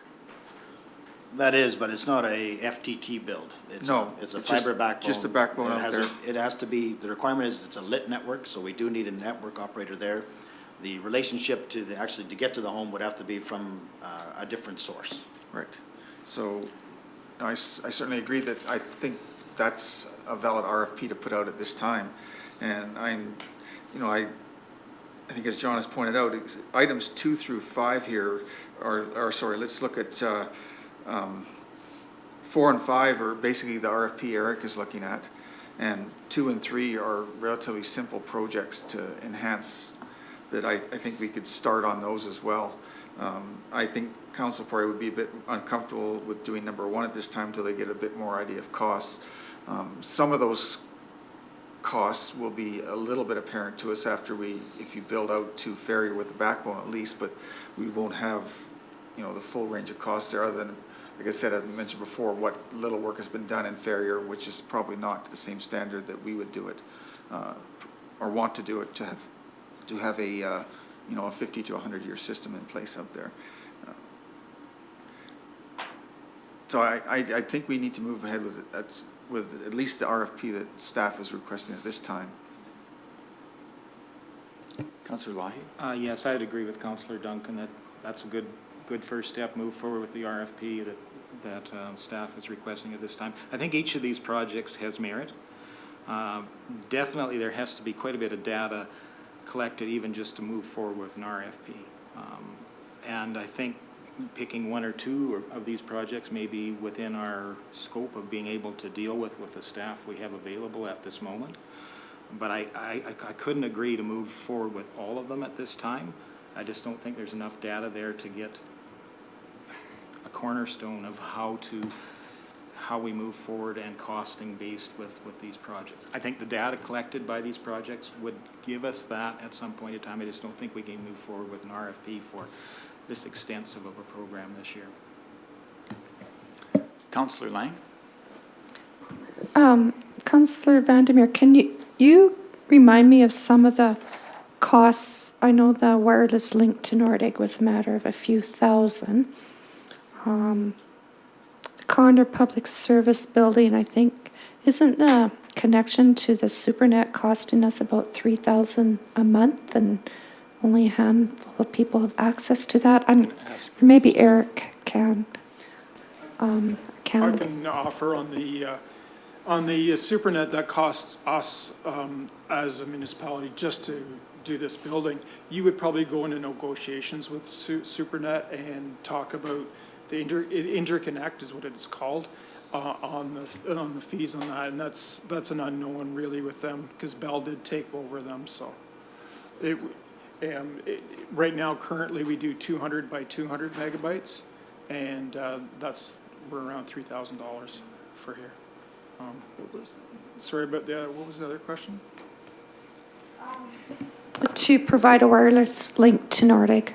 I don't know about 1,000, it'd probably be microwave, that's already there up on Baldy. SuperNet actually has that, so again, we might be able to talk with SuperNet and have their pop basically on Baldy, and we could bring something down there. So it's another conversation that's sort of outside of the scope right now. I guess I just want to see some motions come forward because we've had, according to this agenda item, I don't know how many times it's come to council and there's never been a motion, so let's have some motions and some votes. Councillor Vandermeer? Just a comment on, to answer Councillor Lang's question about the cost of the microwave link to Nordegg. There was one ISP provider that indicated it could be done for less than $100,000, so. Oh, okay, I didn't, thousands to me is a couple $1,000s, not hundreds, thousands. Yeah, and you know, then it all depends what you would like to also connect within the hamlet of Nordegg. You know, there'd be a few places that would maybe need some additional equipment. I don't know. Yeah, whether you drive fiber out to each home or whether you do a wireless solution, 5G solution, whatever, but it's to get the backbone through. Yes, so that's all it was to get a start there, because certainly it would take, as we've seen in other discussions, it would take you know, a lot more cost to really distribute it throughout Nordegg. Oh, yeah. Mr. Hansen? I guess one thing, we did have these discussions previously with council, is when we're looking at these, this service area. Now, if council identifies an area that you want to enhance service in, I wouldn't limit it to the microwave link. What we do is we'd really broaden the scope and say, we need a solution for Nordegg connectivity. And really, that was the hybrid approach to everything from low orbit satellites to wireless to fiber. If somebody comes to us with the most value, you know, then we can consider that as the solution. We say we just want a microwave link here because somebody told us that's what they need. That's one way to solve the problem. The other one is to really broaden that information ask and say, you know what, provide me a solution for Nordegg, and this is the service, this is the area I want to service, this is the speeds we want. What's out there? What can you do for me? That's how I would approach all of these geographic areas there of interest. If you have a list of priorities of 1 through 4, you know, we can start with that and bring that information back. That was our intent, you know, after doing this RFP, getting this network service operator, getting our staff on, is actually create that list for council, and it's very much in line. You're just a little bit farther ahead than we are, a little bit faster there, Councillor Vandermeer. Councillor Lang? Oh, sorry. Councillor Lougheed? Well, I think actually Eric answered the question that I was going to bring forward. I guess in my view, purchasing infrastructure is the easy part of the equation here. Building that relationship between the customer and whoever's going to provide the service is the difficult part here, and what that's going to be. And that's probably where we need more clarity and being able to bear down on that relationship. I think it's easy to invest in nuts and bolts, a little harder to create the service. So before we move forward, we need to give administration clear direction on what to do. We've had many viewpoints brought up today, and when we vote, we need to make sure that administration knows exactly what we expect of them, so there's no miscommunication between this council and our administration. So currently the staff recommendation is we review the information provided and indicate their support for the work plan outlined below. Now, is that the motion that we wish to make, or do we wish to revise that motion? But whatever we do, it has to be crystal clear so there's no miscommunication, because this is a very complicated issue. Councillor Vandermeer. Just to go back to Eric's point there for a moment about the broad solution for Nordegg. I agree with his comment or approach to provide a broad solution. But what I had outlined here is what would be a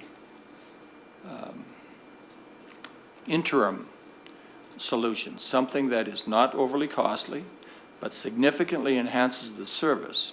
Because over time, there will no doubt be a fiber link to Nordegg, or there will be this wireless link connected to fiber perhaps around the community, which is a longer-term, higher-cost solution.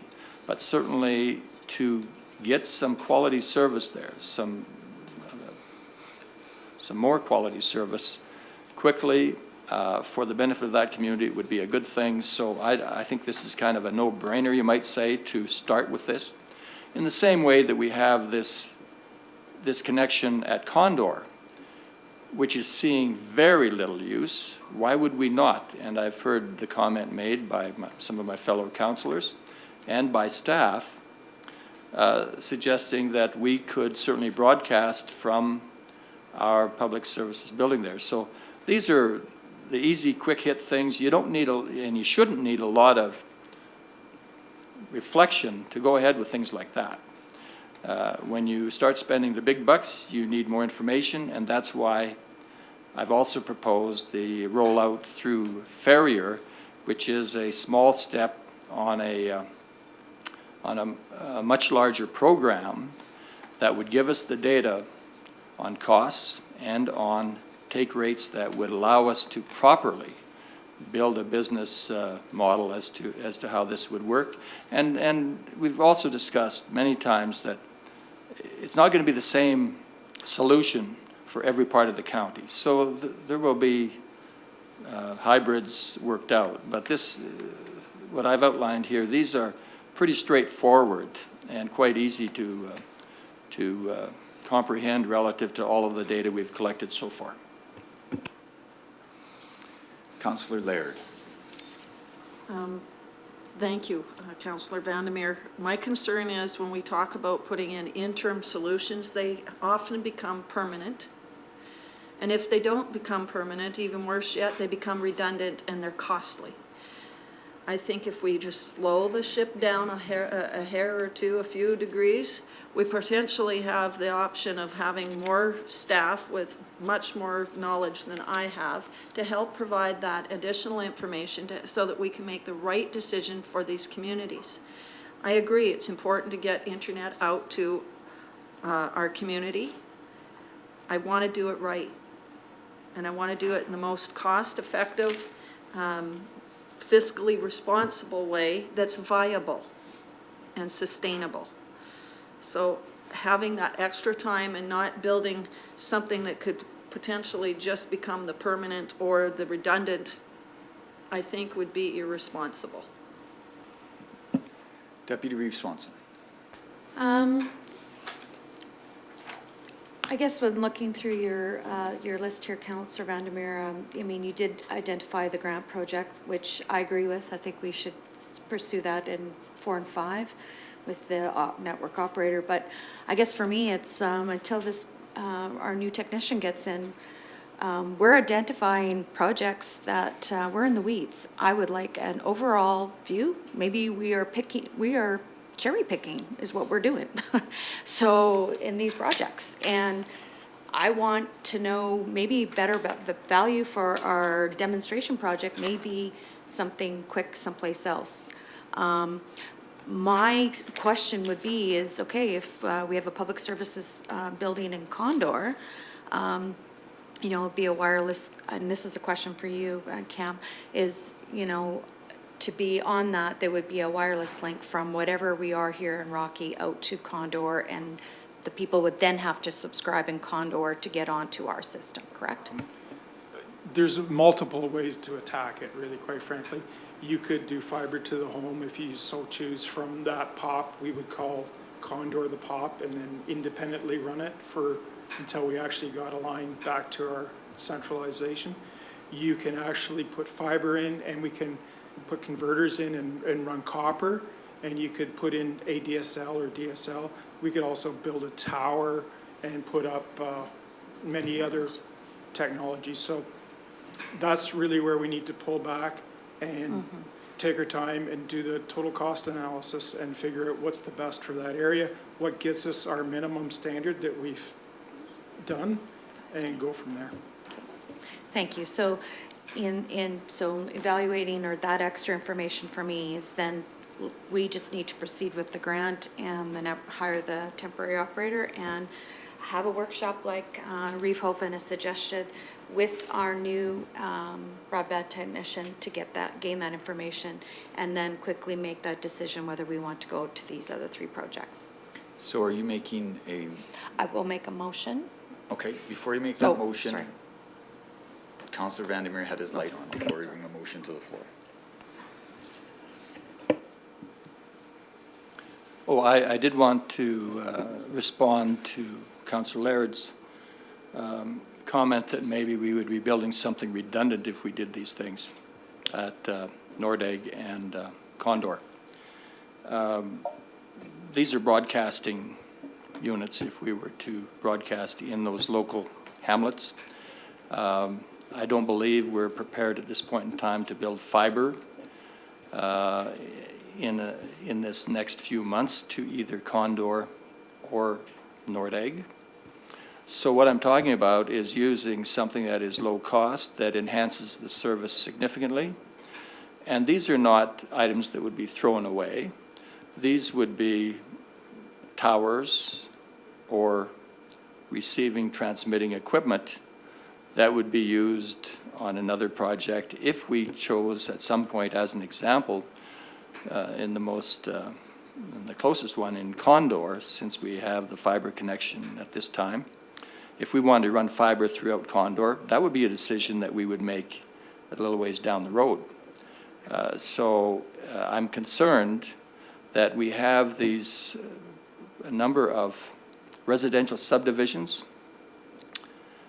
We have hamlets that have relatively poor service, and we need to enhance the service in these areas, and particularly the Nordegg area. The people out there have been calling for us as county has been talking about this to get on with it. We have spent time. We don't really need additional time to make easy decisions, I'm thinking. Councillor Lougheed. Yes, I guess just a comment kind of specifically about some of the Condor stuff. Although I would be very excited to have improved internet service in Condor, and we do have some opportunities to improve that because we have some investment in infrastructure with the SuperNet pop there. Unfortunately, that's not going to be a model we're going to be able to duplicate in very many of our communities. We are not going to be able to do that. And essentially, the only way to do that at a low cost is to provide ultimately a Wi-Fi network, or free Wi-Fi network if you wanted. Any other solution would require the support of an ISP or development of an ISP, or us creating our own ISP for the community. And we do have existing ISPs there that are going to be interested in that as well. And definitely if we're creating a broadcast type service, which I interpret as being a Wi-Fi network, that would go well against us interfering with livelihoods of existing ISPs. And it's not something we can duplicate in every community, every corner of our county. So I wouldn't be supportive of that particular direction at this time. Councillor Laird. And I agree, there's poor service, Councillor Vandermeer, in these residential subdivisions. And I'll say throughout our county, and although the service providers that are currently in our area are working towards solutions, and we're certainly encouraging that. My concern is our lack at this point of support for our commercial industrial areas. And they're the ones that truly have a real concern and need for having better internet connectivity. Because we need to, if we said we're the Economic Development Council, we need to ensure that we assist those companies, those industries, because not only are they trying to keep their business going, they're employing people who live and work here. So as we move forward, we need to prioritize those industrial and commercial businesses and where they are. So that becomes part of this whole complex discussion that we're having. And I believe that we're going to have a better opportunity to have that discussion through the workshop that Reeve-Hoven is suggesting with our technologists so that we can prioritize this. Right now, I feel like Councillor Swanson has indicated, we're picking winners and losers without having the whole list and an understanding of where our priorities would best lie. And we have stopped talking about the public engagement piece, who would also help us with that prioritization. I think there's much work to be done before we make these other decisions. So Deputy Reeve-Swanson, you had a motion? Prepared to make a motion that council directs administration to undertake the RFP process for the Connect to Innovate grant at this time, and that the once the broadband technologist is on, to come back to council with or through a workshop to hold a workshop as soon as possible as that with possible projects that we could do in 2020, if that makes sense. Tracy, you have that motion? Just the last part, please. Sorry. The council goes into it. That's okay, too. The council, that we go through with the RFP process for the Connect to Innovate grant, and once the broadband technologist has had an opportunity to oversee everything, go through a workshop with council to proceed with a list of projects that we could do with in congruent, or not congruent, throughout the 2020. And I'm actually going to add another one, that we go out to and have a public engagement once the list is developed as well. Can I, or should it be that separate? I think that should be decided at the workshop, what we're doing with public engagement. So Okay. not include it in the motion, but we can. Friendly amendment? Yes. Okay, friendly amendment to exclude the public engagement, and we'll talk about that at the workshop as to when and how. Any discussion on the motion? Or Tracy, do you have the motion written? Could you put it up on the board so we can see it? My preference would be to have separate motions there, I think. You know, the one for the Connect Innovate grant. Okay, well, let's see it up on the board. There, and we'll she's split captured up. it, but I think just break it into two would be my preference on that. So- Okay. And we can, One small question in regards to the timing. The timing of the awarding of the RFP to the workshop, that was, you want to wait until after the workshop before you award the RFP? I think to me, I think we've decided we are 100% behind the CTI grant and the RFP there. That's not up for debate anymore. I think we can go forward with that as soon as possible. And the workshop is two separate things, not connected at all in timing. Is council agreeing with that? Okay.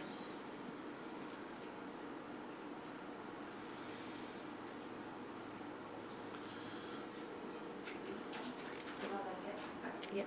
Okay, so let's have a recess for 15 minutes.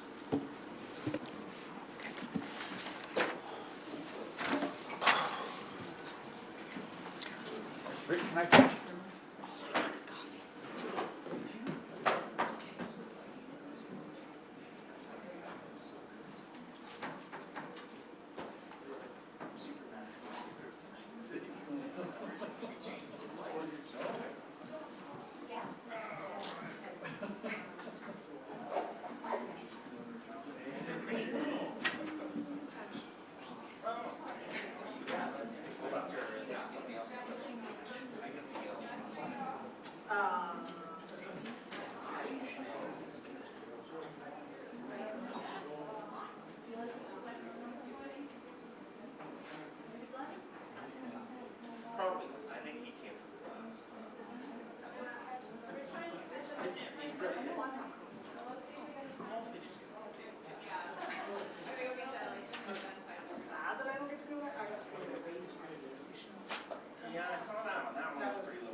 about waste, nobody cares. Yeah. Until you find out that it's gonna cost you money, then you'll care. Yeah, they care about money, that's it. And, It's remarkably interesting, actually, when I told Laura that I had to go, because I don't normally come to Yeah. So I don't normally go, but the options that night were either go to Westerville for, services building meeting that night. There was just something in Westerville, right? Or the wastewater, and I was like, oh, the kids go on, kids at this time, there's no way I can leave that, drop them off, get my phone from work, get out there, be there. How about I do this thing in town? They're like, okay, you can do that. So that's why I ended up there, because otherwise I would have been. I was surprised to see it. That's, Yeah. Laura's like, it'll actually be really good. I'm like, it was, they did a bit of it before, earlier, and like I genuinely listened to it, I was like. and they're like actually good, so good, like they weren't like rolling or not, like it was interesting to listen to them, so I was pleasantly surprised. I was a little worried at first, because always for those things, there's always one person that will either ask way too many questions, repeat questions, or like, they'll literally just explain something. So what about this? It's like, just explain that. Yeah, did you listen to me? But And then I was worried, because the lady in front of me, that first bunch. feels like weekends because there is like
Okay, I call the meeting back to order at 11:04 a.m. We have two motions up on the screen. The first motion, both by Deputy Reeve Swanson, that councillor supports the request for proposal for the Connect to Innovate grant to construct and operate a fiber backbone system from a point of presence in the town of Rocky Mountain House west of the Ferrier area. Second motion, that council directs administration to schedule a workshop with the broadband technologist to identify additional project priorities for 2020 and plan for public engagement for council's review to further expand connectivity within Clearwater County. So let's discuss the first motion first. Any comments or concerns? Councillor Laird. Mine is a question and of clarity. So, staff, I'm hoping that you can just remind me. The CTI grant is how much? And is it a matching grant? Do we have to put dollars towards it? And what's the total project cost to do the fiber backbone to Ferrier? So, top of my head, without the numbers in front of me, it was approximately $550,000 was the estimated project cost was provided by the third party. We're waiting to hear back on that kind of confirmation through the RFP process, of course. The grant, I believe, was $325,000. So not the entire $500,000 was eligible for the grant. It was about like 80% of that. So roughly it was a $150,000 commitment from the county. That is definitely going to be subject to the pricing there, given the RFP. Subsequent question, and so is that the total project cost to take the fiber, or is that just planning costs? That was the total cost for the construction. There'll be a small engineering fees associated with that they would have likely done before. So for us to engage our engineer, about $30,000 there for the work that they've done up to date, and then to do the application process as well as the closeout for the application. So if it was $550,000 was the total build cost. Total build cost? Sorry, I didn't For quite. the construction of the fiber backbone was the total cost was $550,000, given the estimate that was provided to us. Okay, thank you. Further questions or comments on motion number one? Seeing none, I will ask the question. All in favor? Opposed? 6-1, motion carries. Motion number two, that council directs administration to schedule a workshop with the broadband technologist to identify additional project priorities for 2020 and plan for public engagement for council's review to further expand connectivity within Clearwater County. Questions or comments? Councillor Vandermeer. Yes, when would we have this workshop? What's possible time here? The reason I'm asking the question is that we have a pretty busy schedule here, and we need to get some work done in 2020. We've been lingering on this file. We need some work done in 2020, so we need a very fast workshop. When can we do that?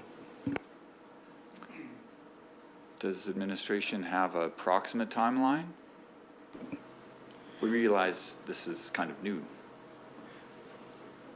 My only reply to Councillor Vandermeer's question would be, based on Council's conversation, Council wanted the broadband technologist to engage, and administration hasn't determined exactly when that hire date would take place.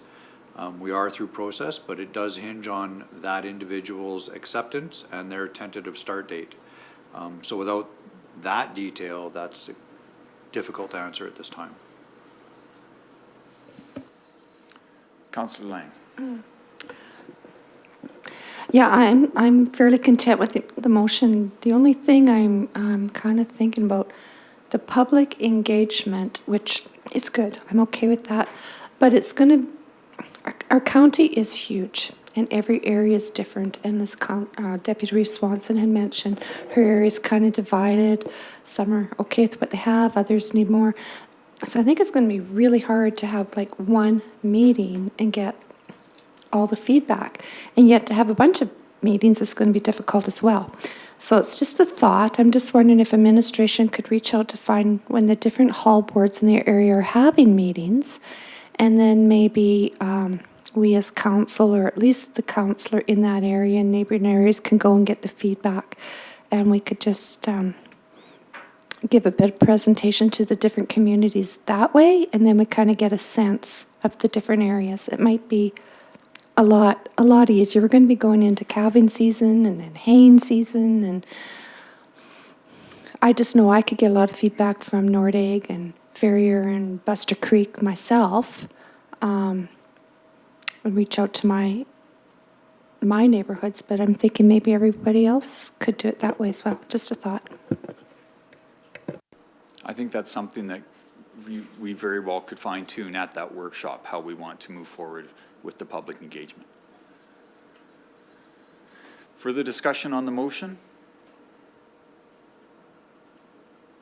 Do any other councillors have an issue with the timing, with hiring the broadband technologist?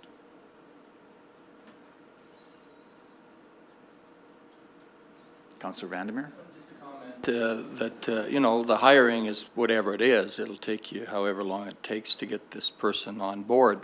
But it's exactly for that reason that I wanted to have something available for him when he arrives, and to work on something a little additional. So certainly we will be reviewing all of the projects, but the projects I've identified here are projects that are well known by all of this council, and we could move ahead with these, and the bigger ones, certainly the RFP takes a while to put together. So that's why I would recommend that we be working on the RFP, so that it may not actually, it would not go out before this individual arrived anyway.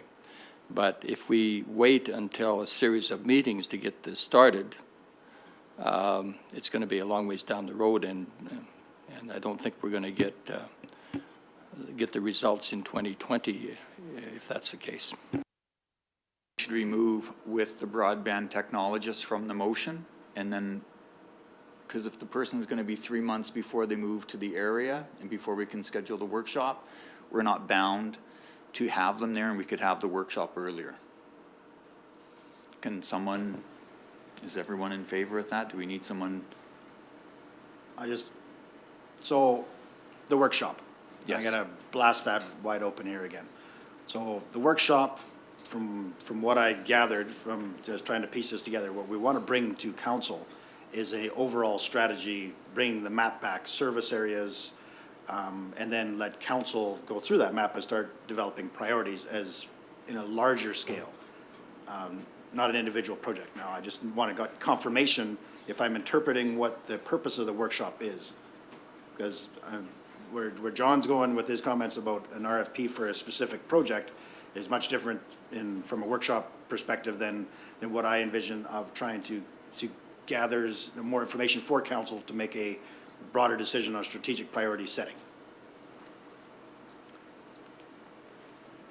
Just to comment on that, it's, we have a lot of data in generic terms. The thing that's held us back from moving forward, even with a good plan for the overall county, is we don't have the specific information that we would gather by having some fiber rolled out somewhere, because we've heard that, it could be expensive. Other people say it could be relatively modest in cost.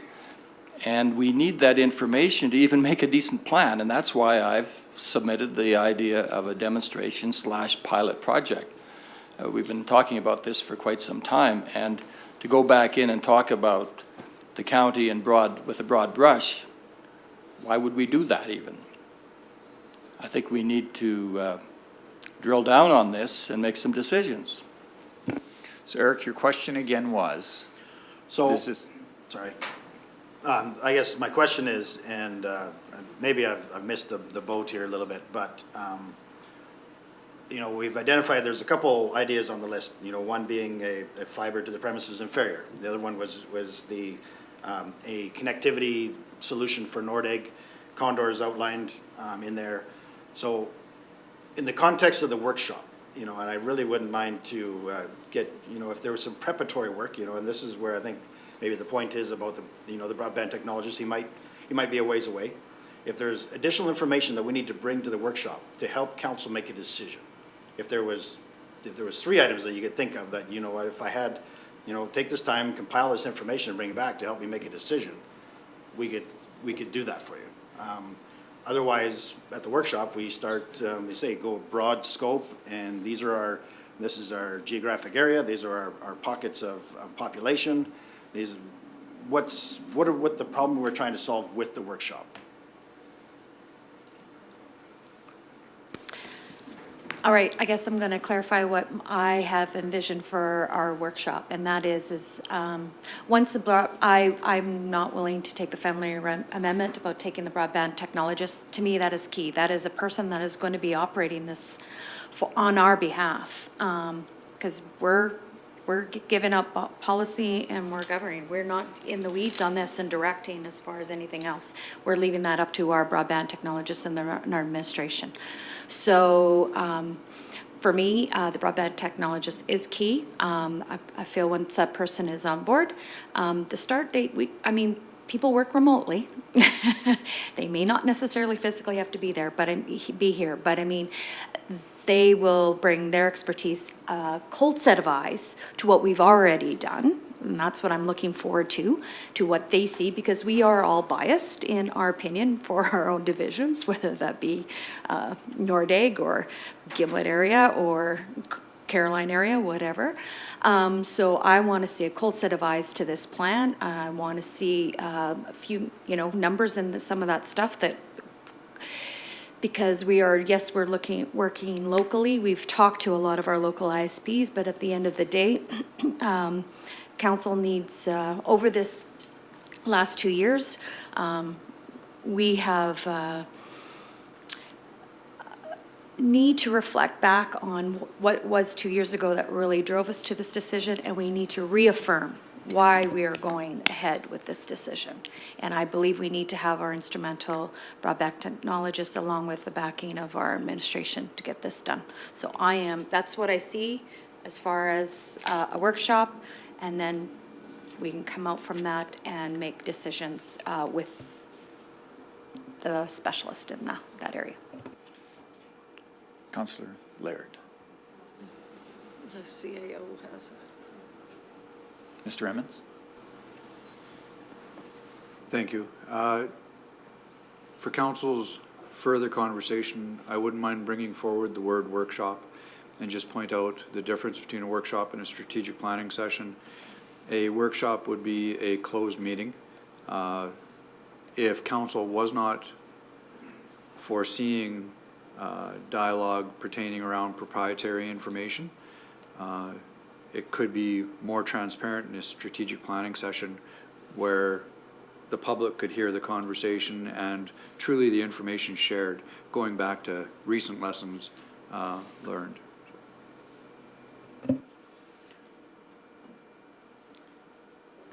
I guess just from my perspective, with regard to workshop, or quite frankly, I'm comfortable with a strategic planning session. Because I think that level of transparency, we've learned a lot. I think that we have an opportunity to actually go through the priorities list and be able to look beyond 2020 and the next 5 years at least, and be able to say, okay, you may not be, because we're talking about who's going to be the winners and losers in each year of the, you know, broadband enhancement lottery. So let's be transparent about it and say, here's the list, and go through the reasons why we're choosing with somebody who is far more knowledgeable, that broadband technologist, than I am. I think that we're going to need that individual to help us choosing through those priorities. And with going out to the community and talking through public engagement, I think we'll also gain additional insight as to where our citizens see the priority as well.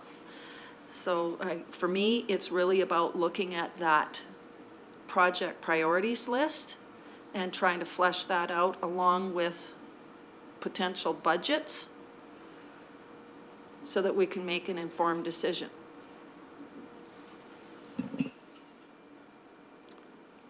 So a workshop or strategic planning, council? Cammie just said strategic planning?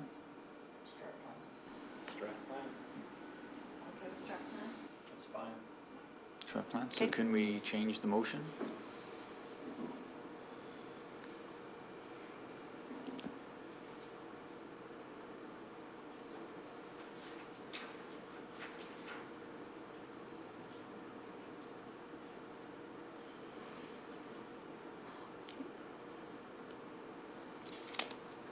Any further comments? The technologist won't be able to help us make, that decision is going to be ours as to picking the priorities.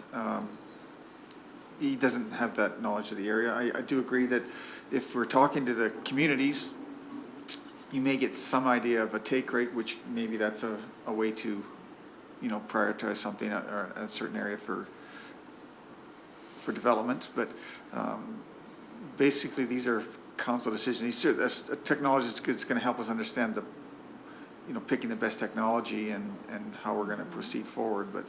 But these are going to be council decisions ultimately here. I think the benefit of having the broadband technologist here is that they will be not making the decision, they will be hearing us make the decisions and will know our direction instead of just reading a few paragraphs of motions and direction. They will be involved in the discussion. We will be able to rely on their knowledge to help us make better decisions. So that's my reason for thinking we should perhaps have the person here. Councillor Lang. I was going to say I agree with Councillor Duncan, but Reeve Hoven, you made a very good comment that the broadband technologists could learn a lot from our conversations.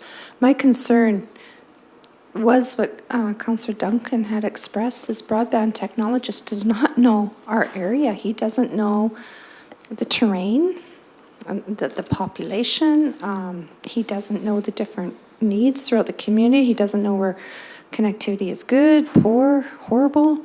And that's going to be a learning curve, and that's going to take a while. So I understand both sides of the argument. So I just hope this broadband technologist comes soon if we leave this motion. Otherwise, we're going to miss a complete season again. Councillor Vandermeer. Yes, I do agree with Councillor Duncan's comments. We have reviewed the rationale for choosing your early areas. We've had 3, 4, or 5 consultants discuss with us. There are 3 significant items that I recall clearly. There could be a couple of others. But, having some density of population is important. Having proximity to an existing connection is important to lower the cost of simply getting there. And you want an area that is underserved to demonstrate or perhaps make it easier to get a good response and get people using this service so that they can confirm the value of it. To bring it to an area where nobody's going to use it doesn't really, that's not what we're looking for. We want to take it to an area where we think the usage is good. And this is an area that I proposed top of the list where we have a small demo already in place that had indicated something in the order of a 70% take rate. That's exactly what we need to do. So I agree that we don't need the technologist here to decide on what to do, and we don't need a meeting to decide what generally we should be considering, because we've had a number of meetings to do that. The only thing we may need, in my view, is a meeting to confirm the projects. And even that, we know what the list is, and that's why maybe it's easier for me than some. I've maybe been looking at this a little longer than some, but it's pretty easy to make a decision on a couple of top-tier projects that could demonstrate a range of technologies, and that's why I've proposed the fiber to the premise together with some wireless solutions. And just to answer a comment that was made about the case of Condor, where we may be competing with an existing ISP. Well, I guess the point I would make there is, you know, you don't have to go out and start competing head-on. You have a connection. One of the first things that I think would be done is to communicate with the local ISPs and find out what they'll pay you to use that as a point to broadcast from, so that they would connect back to our fiber.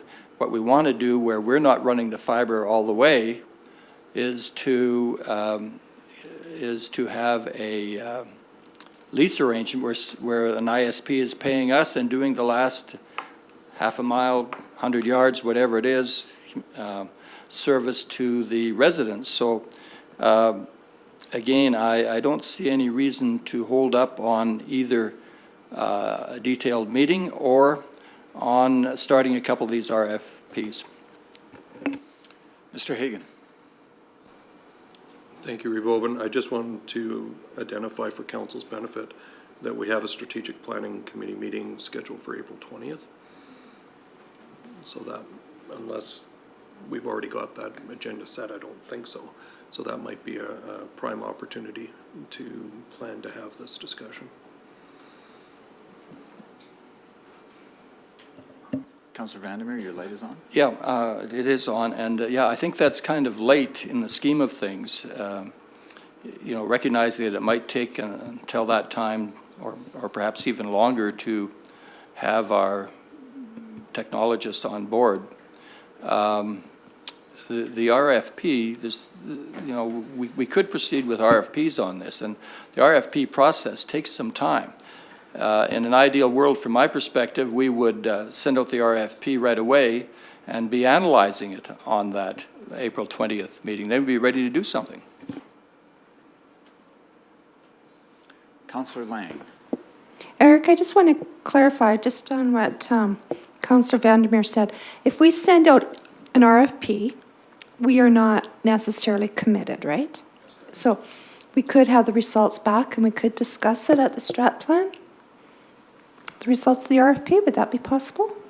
The timing for the RFP for the CTI grant lines up with that, but for a new project, the timelines would be a little bit longer than that.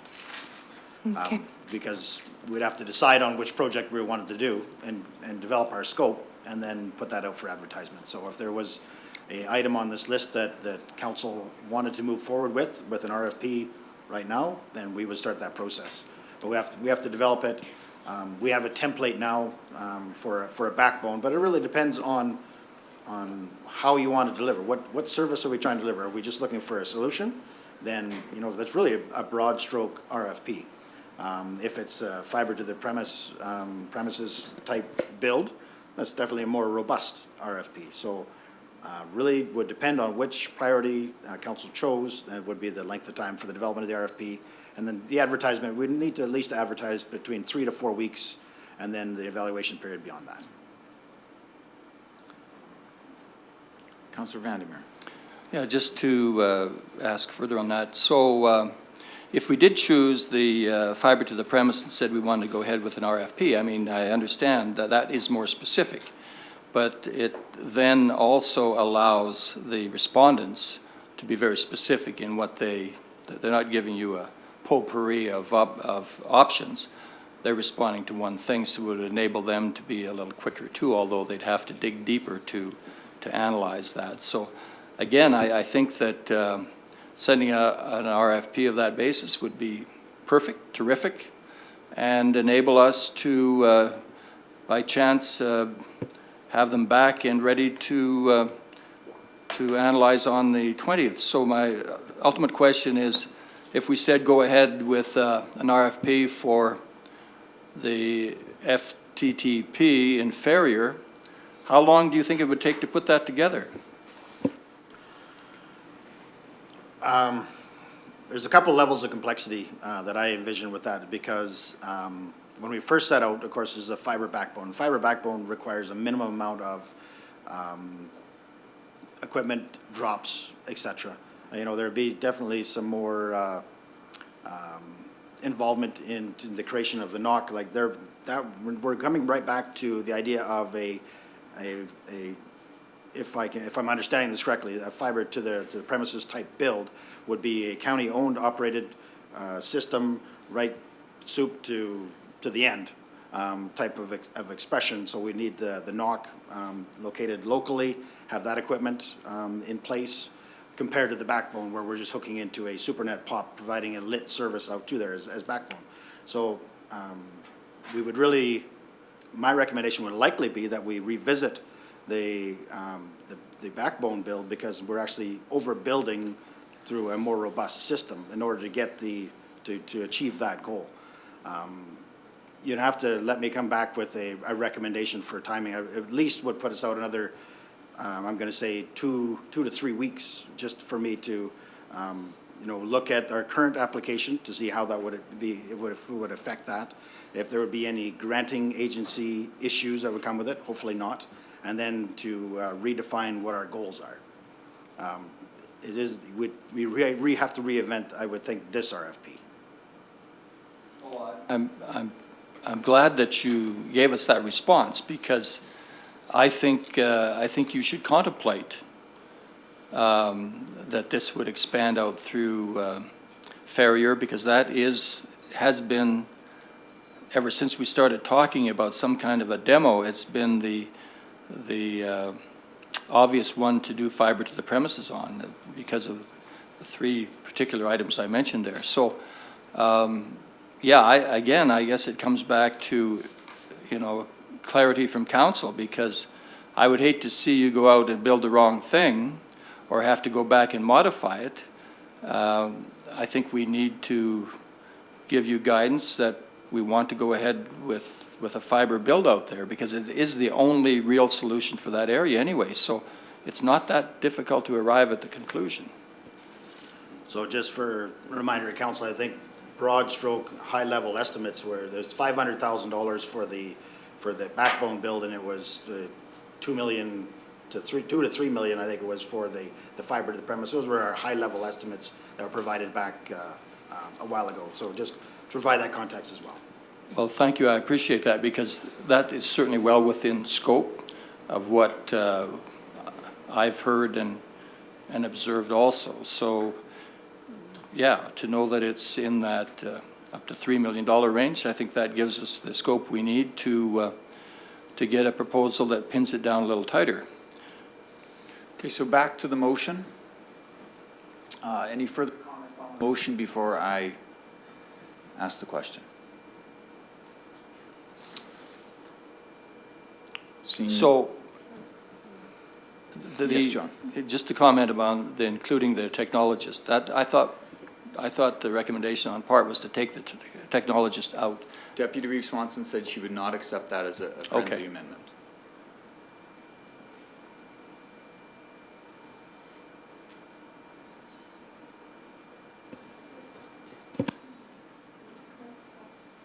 Eric, when do you expect this technologist to arrive? Tomorrow, I think we're having lunch on, Thursday. To arrive, be on the job, working? We're still very, I hope he's not watching. Wow, big shoes to fill. You know, realistically, all I can say is that the conversations we've had have been very promising. You know, he's coming out to introduce us, ourselves, the area. You know, I believe some of the discussions were between 2 to 3 weeks to get his matters situated up, I guess. We have a potential accommodation. I know that we could facilitate for him there. These are all conversations we're hoping to have within the next 2 days. Best case scenario, 3 weeks. Worst case scenario, not at all. I don't know. It's 3+ weeks. Okay, Mr. Hagan. Yeah, I just wanted to add to Eric's points that he's made and clarify. We have had positive discussions and interview with this candidate. We are continuing to explore that. We are optimistic on this, but I also have to identify the other side for council, as Eric said. If this candidate turns us down, we're going to see a significant delay because we will probably need to re-advertise and go out further for this. So yes, best case scenario, a few weeks, but we don't know. There's a lot of uncertainty still.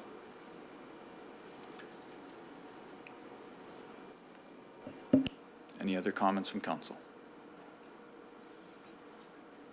I will call the question on the motion then. All in favor? 4 in favor, opposed? 3 opposed. Motion carries. Thank you all for the good discussion. Thank you, administration. Yes, Councillor Vandermeer. I would like to make a motion relative here. Yes.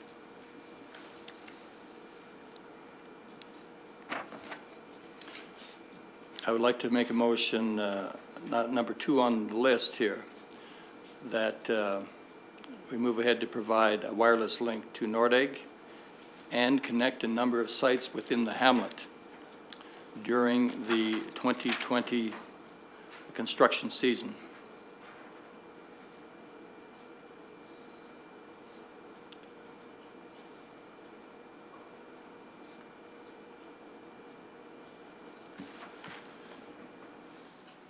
Discussion on the motion. Councillor Duncan. Okay, we do have a link already, so I guess we're really talking about enhancing the existing link there is And driving it off, our takeoff from the POP that goes across the river. I'm not sure exactly how that works, but it would be a county-driven link. okay, because the existing right now is a microwave link through the existing microwave tower system. You'd just be shortening that relay method from Nordegg back to a ferry or POP, is what you're saying?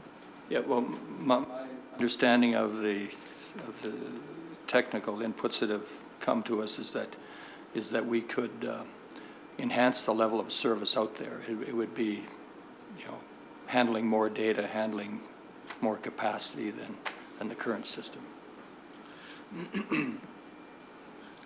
I think you're on the right track. I think there's probably some more things to be explored there. I think, the equipment on Baldy is probably right now the biggest detriment there. So, that's just my understanding. I think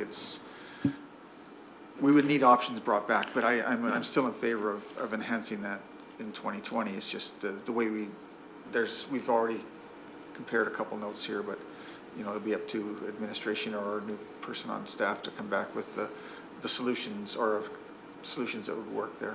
Yeah, to bring back the range of solutions and how high a level of service could we achieve if we were to handle it ourselves. Councillor Lang. Yeah, I think it's up to administration maybe to decide how to enhance the link. But being the area councillor, I know we need to do something out there. Right now, there's families that have to go to the library at night so their kids can do their schoolwork. The Shell gas station just about did not go ahead because they hardly had enough connection through the one provider, and they have 2 or 3 just so that it could go ahead. I know of a family that left because of difficulties doing the schoolwork, and if we want to grow that community, I think this is an absolute need, and I think this wireless link, sorry, Eric, I already forget what you said, but 100,000, 200,000, so it's not a lot in the scheme of things to give them a decent service. Plus, if we're developing that commercial core, I doubt if we'll see any businesses go there without something drastically enhanced. Councillor Laird. I agree with Councillor Lang. We know there's a need. and Councillor Vandermeer in Nordegg in particular. We know that we're trying to continue to grow those communities west, in particular Nordegg, and with the commercial core being developed. What I don't understand in this particular motion, as it stands, the way it's written, and perhaps I need clarification. According to this, it says provide a wireless link to Nordegg and connect a number of sites within the hamlet. I don't understand how we're going to connect them, and I would like to clearly understand how much the wireless link versus the connect, who, and because you're saying a number of sites, like, are we doing fiber to the premises, or are we just putting a link? And like, this is pretty open-ended. And I'm back to, where's our strategic priorities? I get that this will be a top priority. I understand that. I'm struggling with the how we're going to connect and the how much. Councillor Vandermeer. I feel like we're jumping the strategic planning session. Okay, there's one word I wanted to add to the resolution, is to provide an enhanced wireless, because there is some kind of minimal wireless coverage in the area. So I'm talking about an enhanced wireless link, and it would be wireless in the hamlet of Nordegg at this point in time, unless there was some low-cost thing that could be done, stringing fiber across the street to somebody. I'm not talking about a lot of money. I'm talking about an interim solution this time for Nordegg and parts of it, because we have businesses. As Councillor Lang has mentioned, even the service station there has been unable to properly process payments from time to time. So finding a way of dealing with, if you want to limit on it, 4 sites that would see some enhanced service in the hamlet of Nordegg. And of course, administration and our technical side would determine what could be done. Again, it's a low-cost solution, and I would expect it to be brought back to council for ultimate approval. This is to do the preparation for that reality. We would see it again before they start spending money, is what I anticipate here. But you got to have a plan. You got to have the costs. You got to have somebody in administration go out and develop the detailed plan. That's what I'm looking for. Come back with a detailed plan of how you would provide the enhanced wireless link and provide us a few connections and identify the costs. Councillor Lougheed. Yeah, I certainly agree that Nordegg is one of our most underserved areas. And one other thing there, we have a considerable investment in the future of that community as well. I think we're on the right track here of trying to provide for an enhanced service now. We are very much jumping ahead of that strategic planning session. But as long as we're looking at bringing data forward that would support a direction within this process, that it's not the final decision on whether or not we move on that project, but getting enough data to move forward with that as a project, I would be supportive of that. Councillor Lang.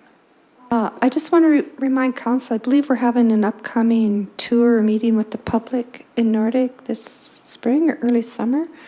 So that might be a chance to connect with that community as well. I know every meeting I go to, there's an IT person out there that continually gives a report on the frustrations with the IT out there and internet. So that community, this is a definite need if we're going to grow it. Deputy Reeve Swanson. Can you give me the difference between a design build and a detailed plan, please? Well, design build would be that we actually provide specifications for all components that are required to give us the desired infrastructure to deliver. Then it would be, a proponent would, it now goes into a bidder would provide basically their cost for those itemized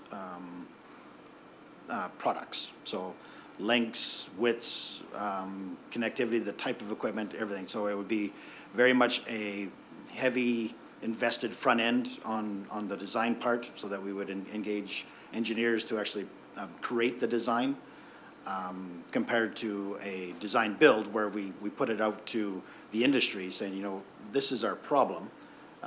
Similar to what we've done with the buildings, is saying we need a building to house our fire service there, come to us with your solutions.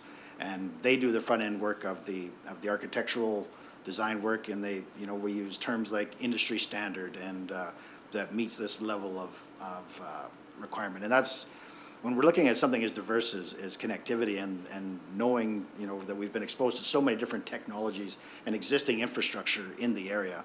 And that's where, I'm glad you asked the question, because I'd have to ask put the question forward. You know, we do have existing telecoms, internet service providers in Nordegg that may be open to an enhancement of their infrastructure to provide that service. Would council be open to a partnership with an existing telecom in the area to deliver the service, or is there a different vision of the amount of control that we require through this type? And you know, that was some of the questions that really, when we're looking at these strategic and geographic areas as a whole, and that was kind of the hybrid approach, was, you know, what suits the area? If we open it up in a broad stroke question saying, put it out to the telecom ISP community and say, what's the solution for Nordegg here to achieve our goals? And then everything from, you know, maybe a TELUS, a Shaw, a ExploreNet comes to us with their ideas of how they're going to solve the problem. That's one way to ask the question. The other way is to actually design it right from to what meets our needs, that has all that control. And that was one of the questions that the council really struggled with over the last 2 years, is the amount of control versus partnerships. And basically the conclusion that we had around that December-ish time was that it's not a one-size-fits-all solution for anywhere. It really needs to be put it out to the market, see what it is, and evaluate that, and say if we're not happy with any of the local solutions, maybe we do have to do our own. Thank you for that, because that's, to me, one of the, you know, the three options that we were looking at is, you know, where's the level of control that the county will have over this infrastructure, or if it, you know, we just step away completely and just offer grants or go through partnership. So for me, it's, yes, when we did go out there 2 years ago to Nordegg and had a very well response to their public engagement of the need for broadband out there. I think council agreed at that time that it was higher on the priority list.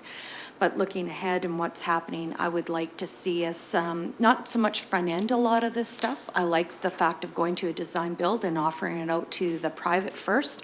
If we're into some financial stimulus, maybe that's what we get for these internet providers, is to let them come out and provide maybe some local enhancement and for them, and we assist in that way. So I'm of the opinion that we still go through the strat plan and identify what we need to at that particular time. So that's my opinion in regards to the projects going forward, is to go through the strat plan first.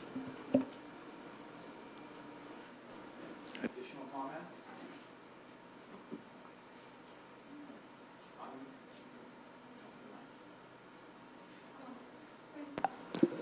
If we go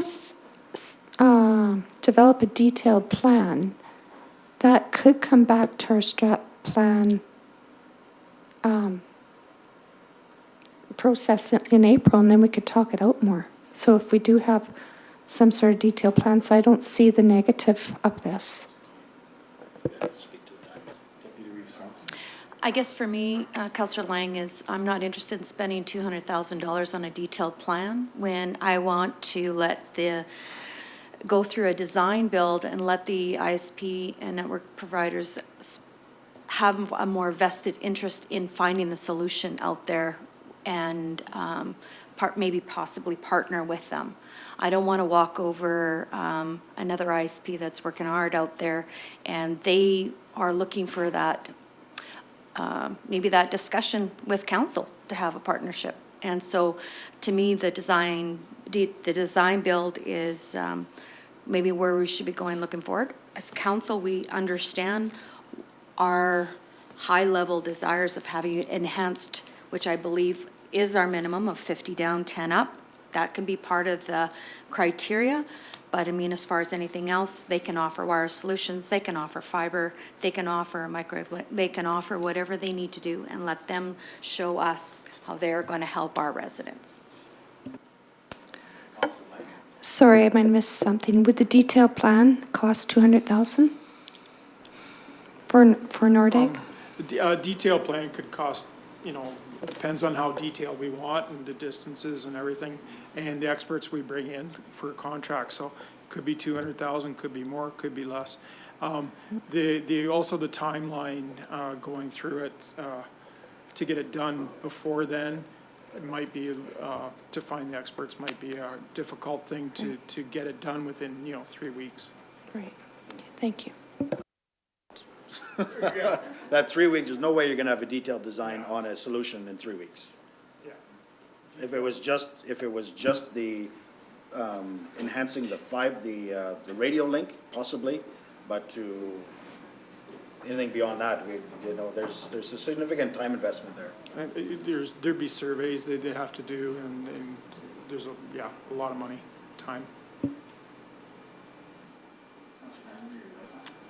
Yeah, just to comment on that, certainly I would not like to see you spend a lot of money. I agree with Deputy Reeve Swanson that I would not like to see a big investment.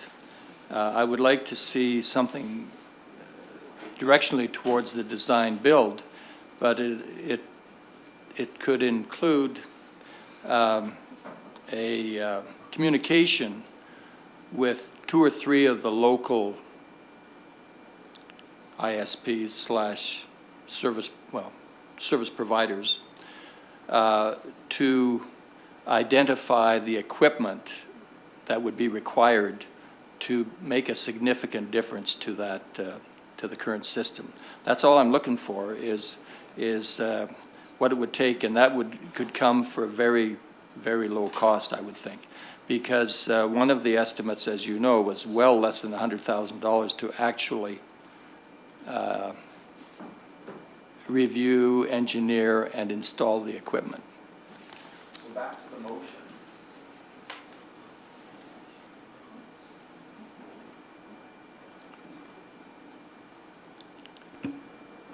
So back to the motion.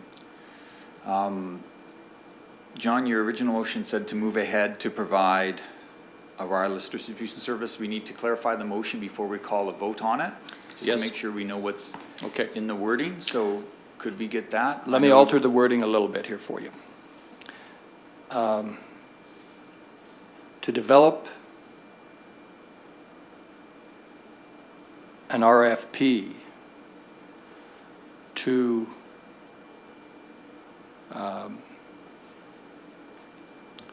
obtain proposals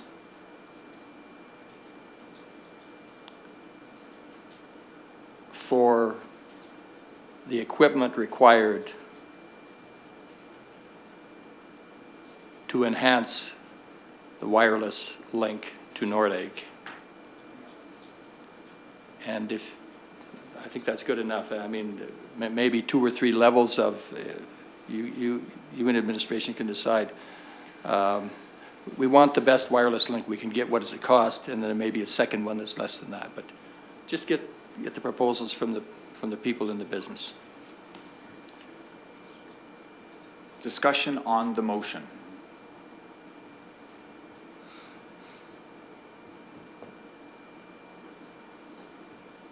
Councillor Duncan. So Councilor Vandermeer, then you're okay with us, I think, sending this down the path of basically providing a grant to an existing provider to, Well, I would consider that, but I would not want to provide a grant to many situations. If the county's going to put money in, the county's going to own the equipment, mostly. I can't imagine a situation where I personally would not insist that we own the equipment. As an example, this Connect to Innovate, that's our fiber link. Anybody hooking onto and extending the service with in a wireless way would pay us a rent to use that fiber. Similarly, if we install fiber to the premise in the Ferrier area, I would expect that we will always own that equipment. We're not going to let others make a sizable profit on the backs of the taxpayers' money. Councillor Laird? Just looking for clarity.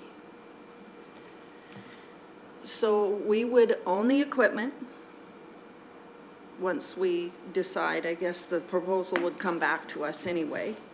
Would we not also need then somebody to operate that, or is that anticipated that it would be part of the operation of the other part of the link that's happening at Ferrier for the backbone? Yeah, it would be part of the other overall operation. We're going to contract that out to somebody to operate it. We're not going to operate it. Okay, my question, if I may have a subsequent Yes. question to our staff, is how does that change the current RFP that we're talking about for the backbone? Because now we're bolting on to the scope of the project. Yeah, it wouldn't change any of the components with the grant. We would just enhance it through a second RFP. You know, whether that is the actual connection point for this service, I'm not sure. And I think we would want to be open to, you know, unless we're that specific that we're going to say it needs to be a wireless link to service Nordegg, or unless council's open to other solutions as well. Well, we're not talking about a fiber link, so it's got to be a wireless link. You know, we one time, 4 or 5 years ago, we looked at what it might cost to run fiber from Rocky Mountain House to Nordegg and decided that wasn't something we were going to do early on. So we're simply talking about a wireless link enhanced. Okay, so there again, you know what, we're here to do council's will, and whichever, if you want us to get a proposal, or depending on the what we're linking into with this wireless link there, we can either get quotations from providers or RFPs, whatever fits, you know. And I guess I'm going to try to bring council up out of the weeds there a little bit, and let us bring back more information for you too. You're trying to make decisions, and we're trying to help you make decisions on items that we don't have a good, clear understanding of. And I was just going to add, that's the reason we voted to have the strategic planning session, so we can figure out this direction, so we can make sure that the time that admin puts into it is well spent, and getting information and moving forward in the direction that council wants. So as much as I want to support improving the internet out to Nordegg, I think I'm going to have to, I don't know if I can support this motion at this time, because we need to have more information that hopefully we will obtain at that strategic planning session. Question for Reeve Hoven. Yes. What information do you need to make this decision? Well, I think the information, is it adjusting the current RFP for the Ferrier link? What are the total costs? Are we willing to work with a current service provider out there to enhance the link? Is the purpose to enhance the internet service for the residents of Nordegg, or is the primary purpose for the county to become an internet service provider? There's all these high-level issues that we're putting the cart before the horse, and we're going to be down the highway and thinking, hey, maybe we should have made a few decisions to begin with. And I think we need to figure out exactly what we want before we start spending money and directing administration to start solving we don't know the problems we want administration to solve, and we're asking them to solve something, but we're not crystal clear yet, and we're gonna be wasting residents' and taxpayers' money, I believe, right now. We need more clarification between the 7 of us before we move forward. Deputy Reeve Swanson. Yeah, I agree with you. We got to let administration come back to us with some more information. We don't know what the upgrade on the microwave link up at Baldy would be and things like that. We got to let you guys do your due diligence in that and bring that back to council for a better, we can make a better decision on that, so. That's what I'm trying to ask, is for administration to review what is required to significantly enhance the wireless link. And that's all that's being asked, is to identify, and there could be 2 pieces of equipment as an example. One would improve the service by 3 times, the other one would improve it by 30 times. If you brought back those 2 examples, or similarly, then council could say, yeah, go ahead with the one that costs 3 times as much. That's all we're asking. I think that's, and that gives us something to work with. Right now, you're going to go to a meeting and talk about this with no knowledge of costs and what the service possibilities are. I think we need to get back to that broader vision. Mr. Hansen brought up a point. Are we willing to work with existing service providers? Maybe the solution is to work with existing service providers at half the cost of doing it ourselves. We don't know that, but we have to set what our vision is, and before we make decisions about how we're going to spend our money. Not our money, the residents' money. Certainly, the existing service provider, as an example in the area, would be contacted, I'm sure. And, you know, in that case, if it's just a matter of upgrading their link instead of using separate equipment hung on their tower, those options, I presume, would occur. So we're not excluding working with somebody. We're simply asking for the range of possibilities for that wireless link, which could include exactly what you're suggesting, even the existing provider. Other comments on this before I ask the question? It is now noon, or 12:02. Councillor Lang. I don't think this is a bad motion. This is going to give us some data, some information, and administration. We're not married to anything, but it'll give some information for a potential ISP provider too. So I don't think it's a bad motion.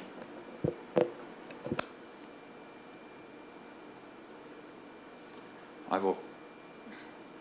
Deputy Reeve Swanson. I believe that this motion is very specific, and it's just asking about what's required for equipment. I don't see the broadness of what we're speaking to, so I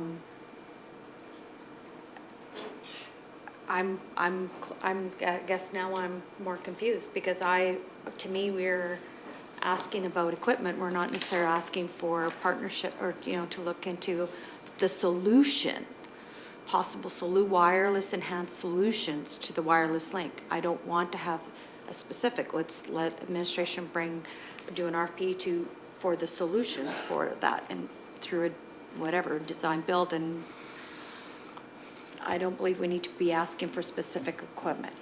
That could come back to us through whatever administration brings back. So I guess further to that, I guess a little bit is that, you know, to get the signal to a Nordegg connection is great, you know, so do we cut it there? Are we just the backbone provider similar to CTI? Is the vision broader than that, saying, you know, now we're going to go to the home, because that was mentioned as well. You know, there's a lot of depth to these discussions. certainly much more complex than building roads, which I like to think I'm really good at. But there's, the end, the last 100 yards there, is that going to be farmed out to an internet service provider, or is it something that we're going to take on ourselves? So it's a big question, and about trying to define how you want to do it. Or there's certainly nothing wrong with putting out an RFP to say what would enhance the overall connectivity in Nordegg and what those solutions are, and then say ask for soup to nuts type of solutions that enhances it to the individual, and then whatever type of equation that comes back with for evaluation. There's nothing wrong with asking that question, but I would keep it that broad. So, in your opinion, this motion is too narrow then, to do what you just said? Well, it's a little bit too specific because we're outlining the equipment that's required, so. Well, the equipment, I mean, for the equipment and costs related, of course, we're talking about costs, so that then we can decide, is the cost huge? Is the cost small? Is it something that we need a partner on? Is it something that we should do and can broadcast in the area and collect it directly through our operator? This is simply, in my mind, a look at the costs to obtain an enhanced service so that our council can make a decision whether you want to incur the costs directly or through a third party, and how much those costs are. You can't make a decision unless you know what kind of service you're going to get and what the cost is going to look. And I guess the only addition, the new information that the proponents would have would be that the projected link that we're creating with the fiber backbone. So we're having a knock out there somewhere around the Martin Pit area. So that would be another piece of the equation that could be added to, the proposals which they could consider. But I'd very much keep it broad. Okay. Well, I'm fine with that. Put wording in to keep it broad, that you're talking the same thing I am. That's fine. So change the wording, Councillor Vandermeer, to make it more broad.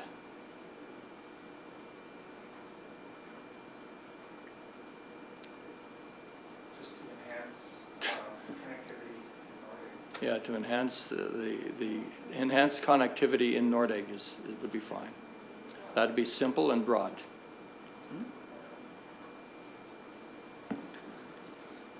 Councillor Work with that. I guess when we say enhanced connectivity in Nordegg, are we saying connectivity link or connectivity? Or do we need to do both? I think connectivity, now the only specification is we're not talking about fiber, so that when you're asking for solutions, the fiber would give you much better, but we're talking about wireless solutions, and I think we don't have to specify how that's done. We just want it enhanced. Mr. Hanson. The other thing, when we have as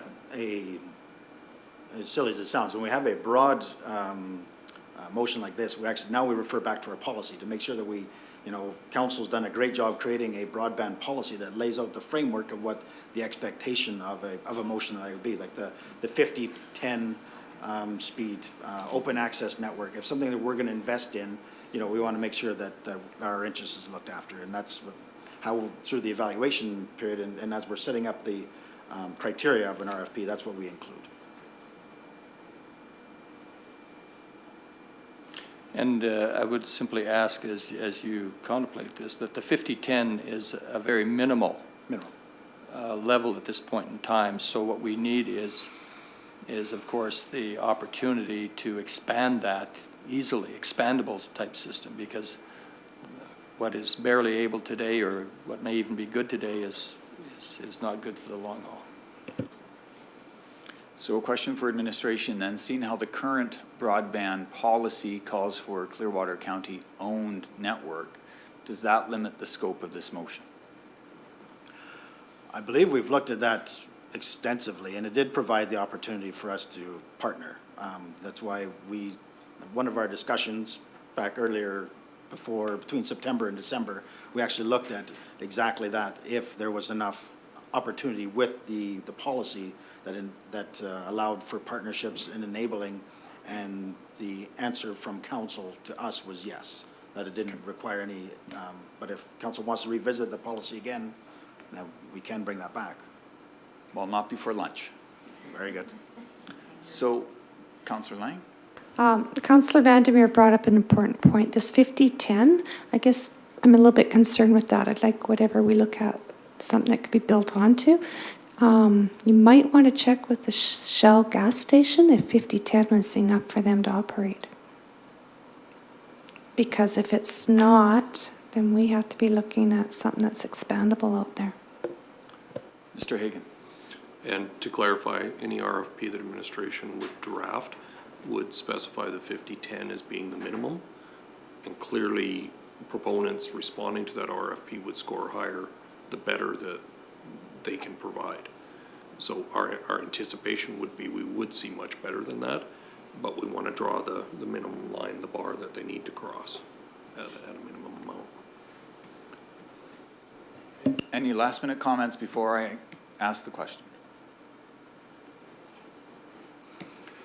The motion is that council directs administration to develop a request for proposal to enhance broadband connectivity in Nordegg. All in favor? Opposed? Motion carries. We will break for lunch. We'll be back here at 12:45.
12:50, I'd like to call the meeting back to order. We'll be beginning item 6.1, 2019 Clearwater County Highway Patrol Annual Report. Before we get going, Yes. I had another motion or two to make relative to the previous topic. I'm happy to come back to that after we hear from our peace officers. My only concern is the time. I do have a meeting at 5:30 in Caroline. So and we've got a fairly substantial agenda for the rest of the day, including a closed session where we have to talk about mediation, which I'm sure is going to take a fair bit of time. Is it possible, could those motions wait till the next council meeting? I think it's very important to finish off our conversation. I guess I should disclose too that I will have to leave at 4:30 today. That's the latest moment I can stay for this meeting today. Okay. Well, I will rule that we will continue with item 6.1, and if time presents itself after the closed session, we can address some of those items, but we have to get through these items on the agenda today.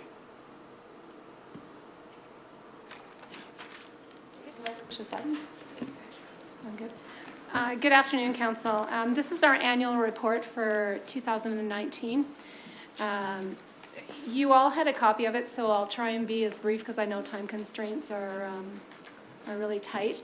We changed our mission statement a little bit this past year just to reflect a little bit more of the roles and responsibilities that we've taken on, and also to address some of the rural crime initiatives that have been put out that we are participating in with the RCMP. Some of our program goals reflect some of these changes as well. Some of them are very similar to what they were the year before in 2018. That's educate the public and the industry with regards to infrastructure protection, traffic safety, rural crime, and education and emergency management. One of the new ones that we put in here is to create a positive public image and maintain a focus on creating safe communities. Where that comes into play is one of the programs that we became involved in was called Project Lockup.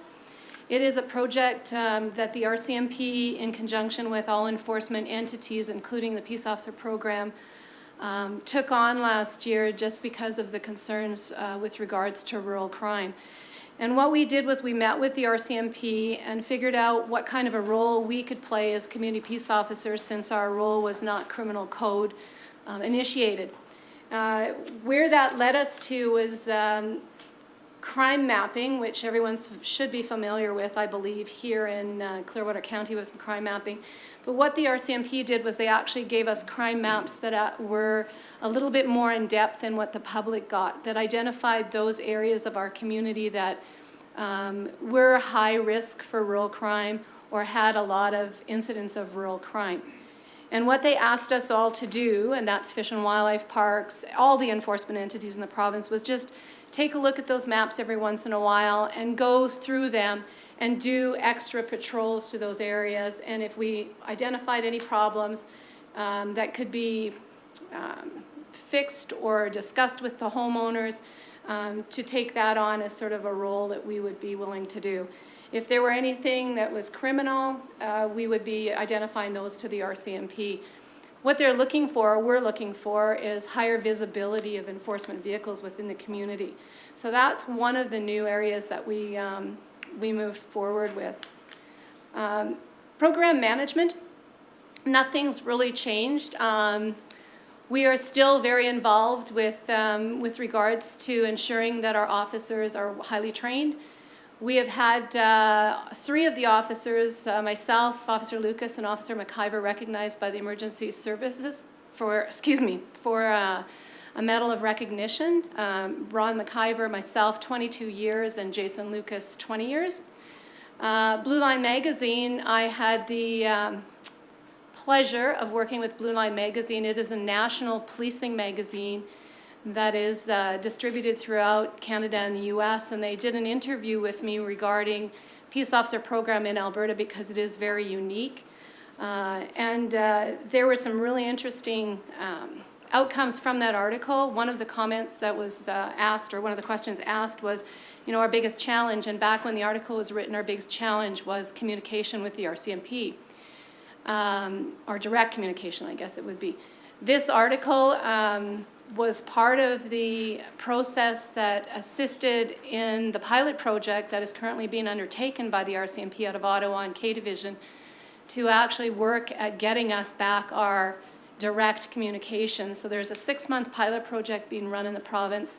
Okotoks, Grand Prairie City, Grand Prairie County, Foothills, and Lacombe Police have just already came on board with it to run a pilot project to get us our communication systems back in our vehicles and on our persons. So that was a really big, big step for the peace officer program in Alberta. I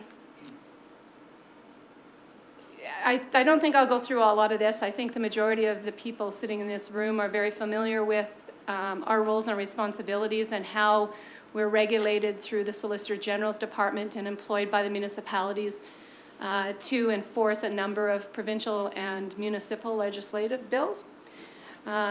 Biggest one for us right now is the Traffic Safety Act.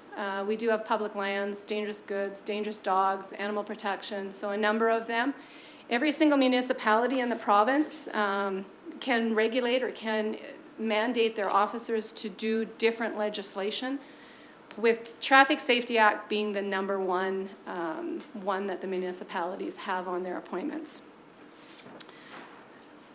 Commercial vehicle safety is another big component of what we do. We do have CVSA inspectors.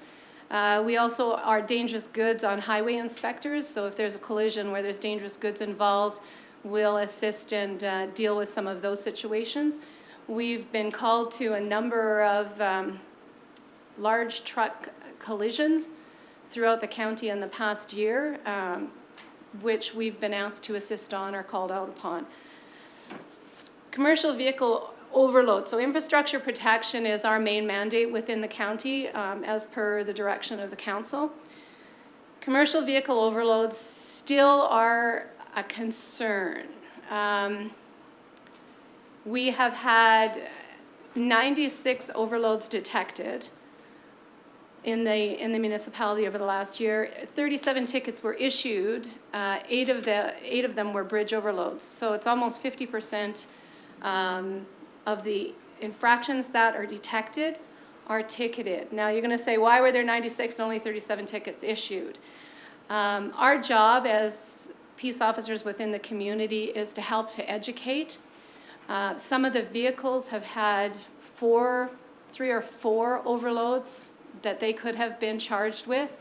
The officers used their discretion, did some education as far as overloads were concerned, and issued the 1 or maybe 2 of those tickets that they could have actually issued 3 or 4 or 5 on some occasions. The ones that I know that our officers are being very diligent with regards to are bridge overloads. Some of the bridge overloads have been in excess of 27,000 kgs over what they're allowed, which when we're looking at the infrastructure of the James River Bridge, for example, could cause financial problems in the future for the county. So they're really, really focusing on the restricted bridges within the county.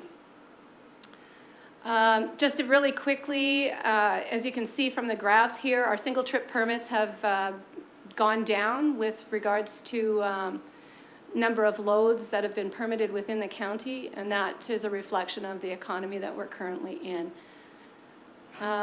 Same with road uses. We've dropped substantially on the number of road uses and truck movements within the county over the last year, which may or may not improve. I'm hoping that it improves over the future, but it has still, when we get into the stats, those numbers, there is still a number of violations that are coming out, even though our numbers are reduced.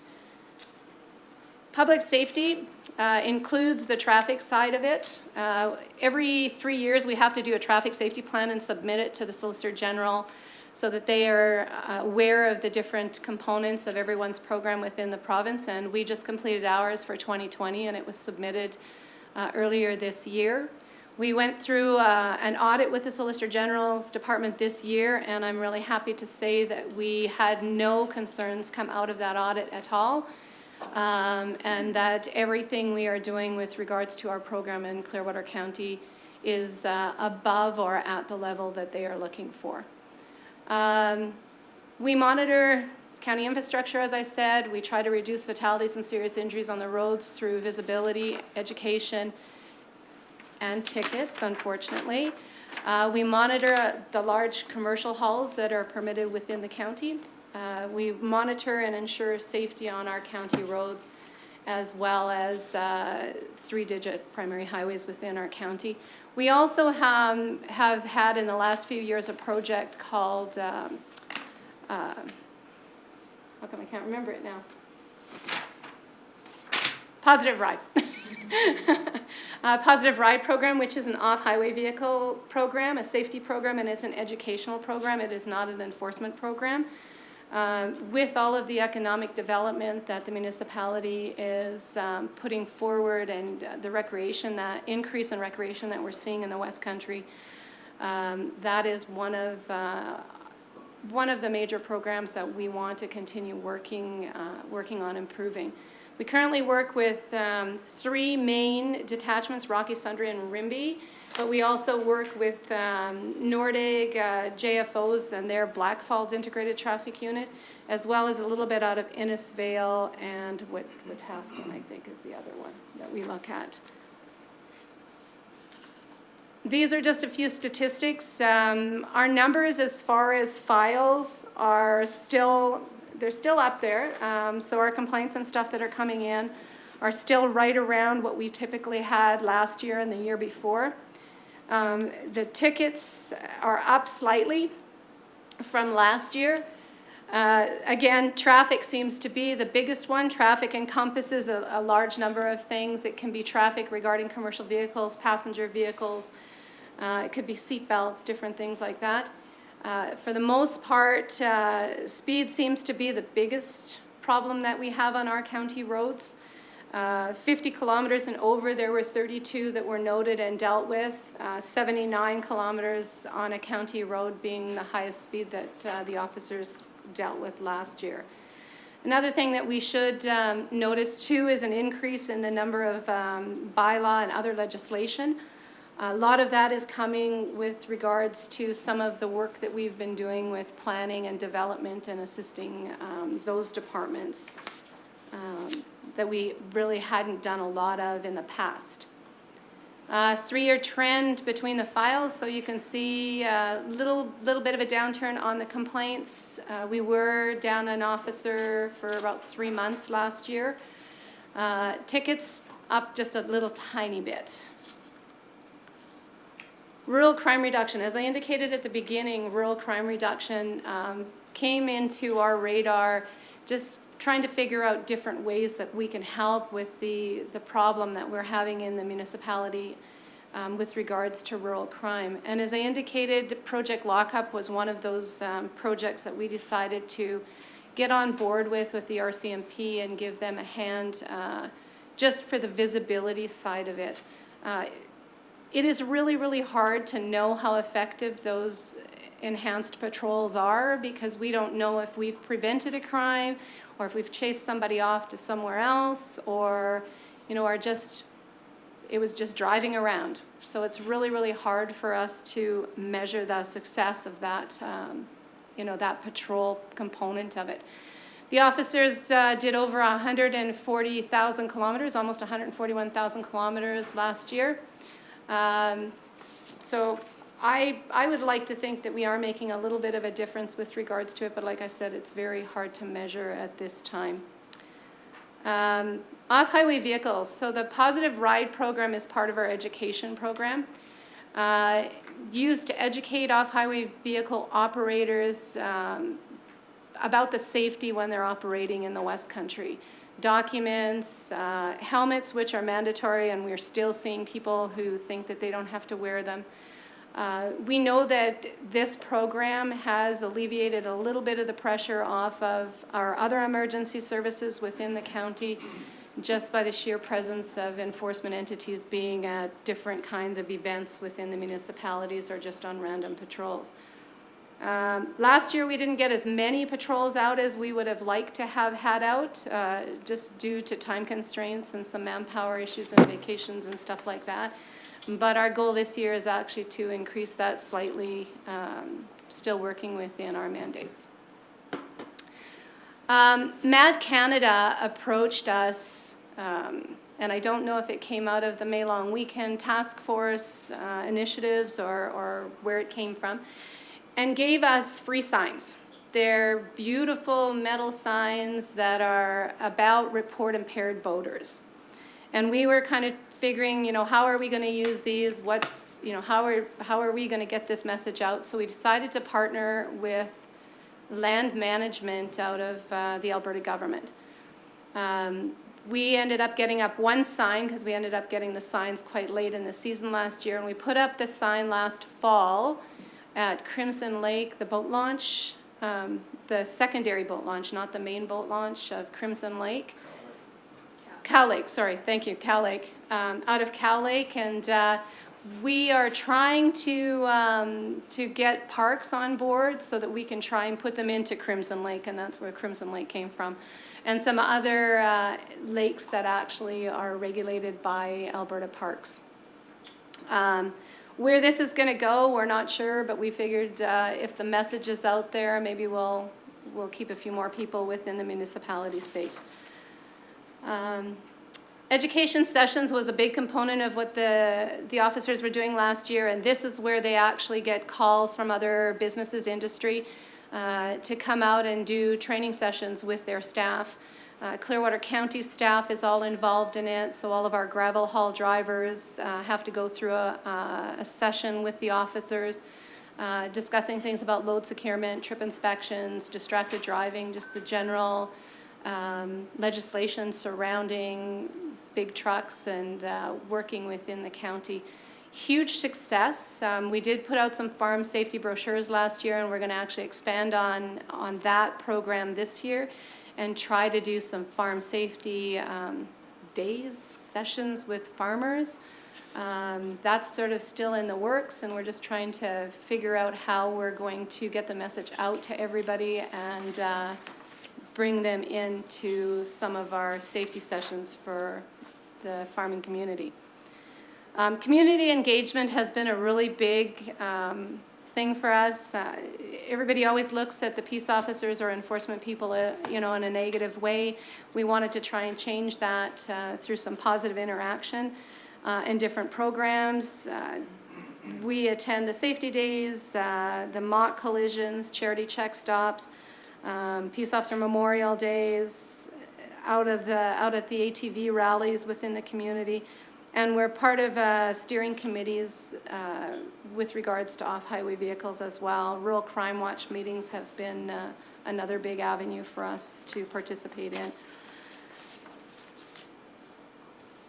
So in conclusion, just a few things. We're going to continue monitoring and assisting industry to ensure compliance and consistency within the program, and work with individuals and community groups to address their concerns through training and information sharing. And that's where our community engagement comes in with regards to Rural Crime Watch. We're going to continue doing more proactive patrols and checks to assist with that rural crime reduction. And we have some things that we are actually mandated that we have to do through the Solicitor General, and that's ensure that our officer training meets or exceeds the expectations of the Solicitor General, and that's due to all of the safety concerns for the officers when they're out doing their job. We want to make sure that they're trained and given all the tools that they can to keep them safe. And we're going to continue just working with administration with regards to communicating with them to ensure that they understand and we're still on the same mandate and ensure that transparency of the program is there.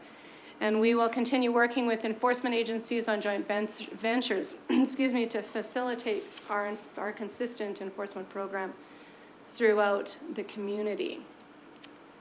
So any questions on that?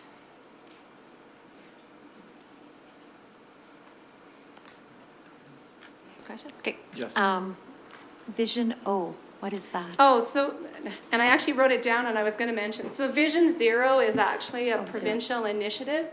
And their initiative, every few years, they come up with an initiative to try and reduce fatalities and serious injuries. And their vision, and it's actually a national vision for the whole country, and their vision is to see 0 fatalities in the province through education and enforcement. So it's a really big leap, but we are reducing them. I was part of the Alberta Traffic Safety Committee, and the fatalities within the province are dropping substantially. We still have some concerns with regards to the serious injury side of it, but our fatalities are being reduced within the province, which is really good to hear. Other questions? Councillor Duncan. As far as you know, with the joint task force for the May long weekend will go ahead again this year? Or? Oh, yes, thank you, Councillor Duncan. I just attended the May long weekend, the initial meeting for the May long weekend, and it is still going ahead. And there was a request for councillors to attend the check stop, and we believe it's going to be on a Thursday or a Friday, and I'll have to get back to you with regards to that, and with a location as well, if you're still interested in participating in it. Councillor Laird. My question is more on, with regard to the mission statement. Mm-hmm. Is the mission statement part of county policy? I don't think so. I don't think it is. I think it's just more for our officers, Okay. for what our mission with regards to our department is. And that's something, if we want to adopt that as part of the county policy and you're in agreement, we can look at doing that as well. I was just if I may follow up, I was just looking at it, from, I guess, a governance perspective and giving some, I guess, legitimacy to, that's our mission for the CPO program, and also looking at, we've got enhanced patrols, that sort of stuff, and I wasn't sure exactly what that meant, but thank you for clarifying. So looking at potential changes to the mission statement could have the potential to change the level of service. And that's why I was like, okay, let's enhance the meaning of the mission statement to the entire organization, and to give that much more, I think, legitimacy to the CPO program. I think that would be a good step on our behalf, but that's something I'd be interested in hearing perspectives from staff on. I think I can speak to that one. Thank you, Councillor Laird. Certainly, the operations and the budget associated with the Peace Officer program would be consistent with Council's strategic plan, but I don't see why we couldn't, similar to the discussion we had related to fire services, have that mission come back for endorsement at the council level. So if council wishes, we can certainly bring that one forward again. Or you're open to have that dialogue today, but I'll leave that up to council's timeframe. Any comments on that? Do we wish to have, would it be to approve, recognize the mission statement? I'm unsure of the proper term. I think the mission statement should be made as close to the ground as possible. So I think, the vast majority of the work would have to be done by the CPO program. Is it something that would need to be approved by this council? Jim. We have a ASB one, we have a land care one. For me, they're kind of belong to that program themselves. They're typically we make them compatible with the overall county mission and vision. And I think for me, that's close enough. I'm not looking for council to be, wordsmithing, or I'm not sure if unless there's a legal requirement that we have to recognize these mission and vision statements, but otherwise, this is the program that they're running, and whether it's land care or CPOs. So.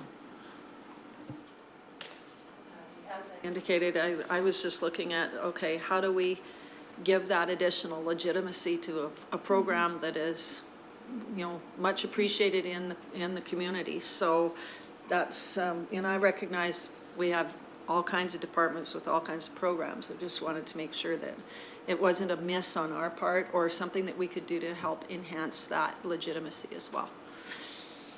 Thank you. Something to think about. It also controls, from my mind, the level of service.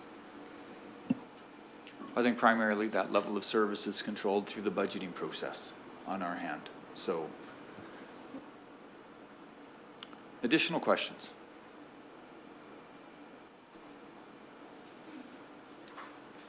Councillor Lee. Not a question, just a comment. I'm hearing good things, that you are more visible in the community. I'm getting a lot of feedback that way, so thank you.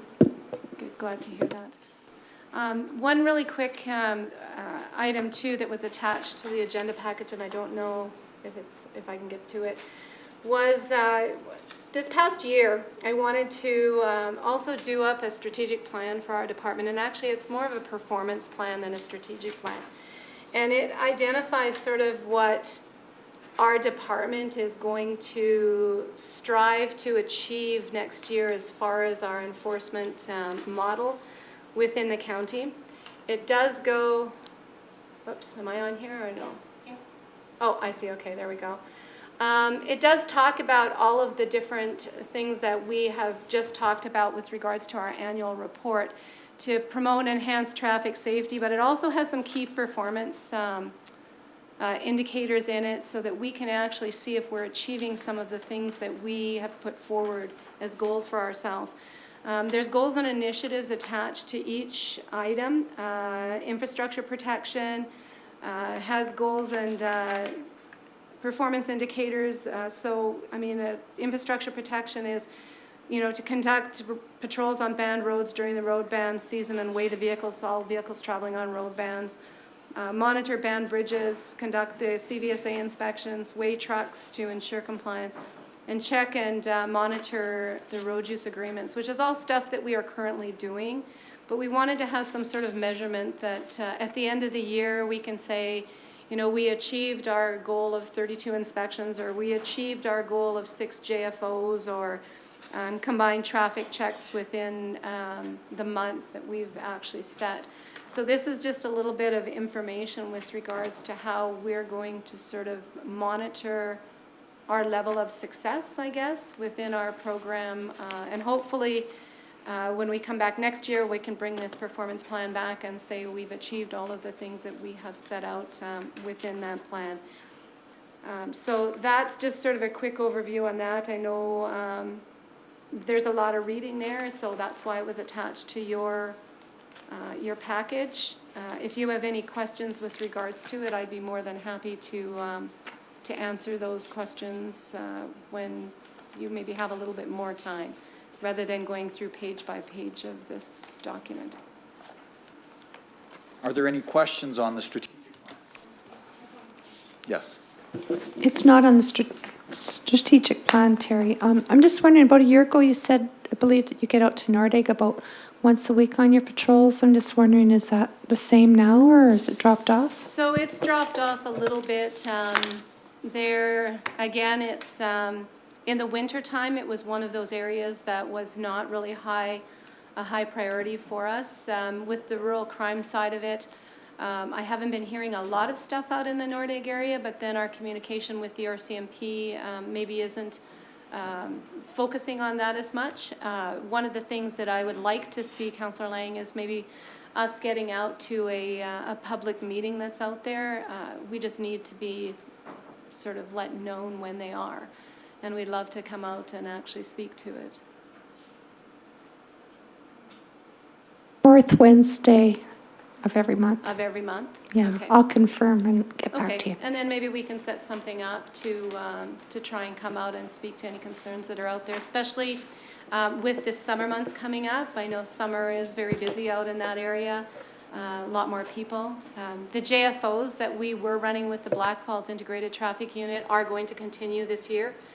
They were very, very successful. I can say from an emergency services perspective, the long weekends that we have had that enhanced JFO out there, that is really honestly strictly traffic. We have not had any serious incidents on highway incidents. And ultimately, I think there was a drastic reduction in the number of call-outs for the Nordic EMS and fire during those weekends as well. I believe that there was July long weekend, they had no calls out there. So there's some definite positive things coming out of those joint force initiatives.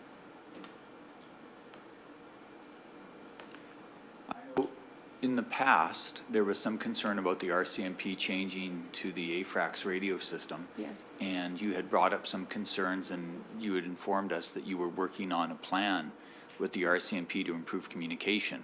Now that we have a new staff sergeant in Rocky Mountain House, how is that communication, is there good communication between your department and the RCMP in Rocky Mountain House and in the other areas, Rimbey and Sundre?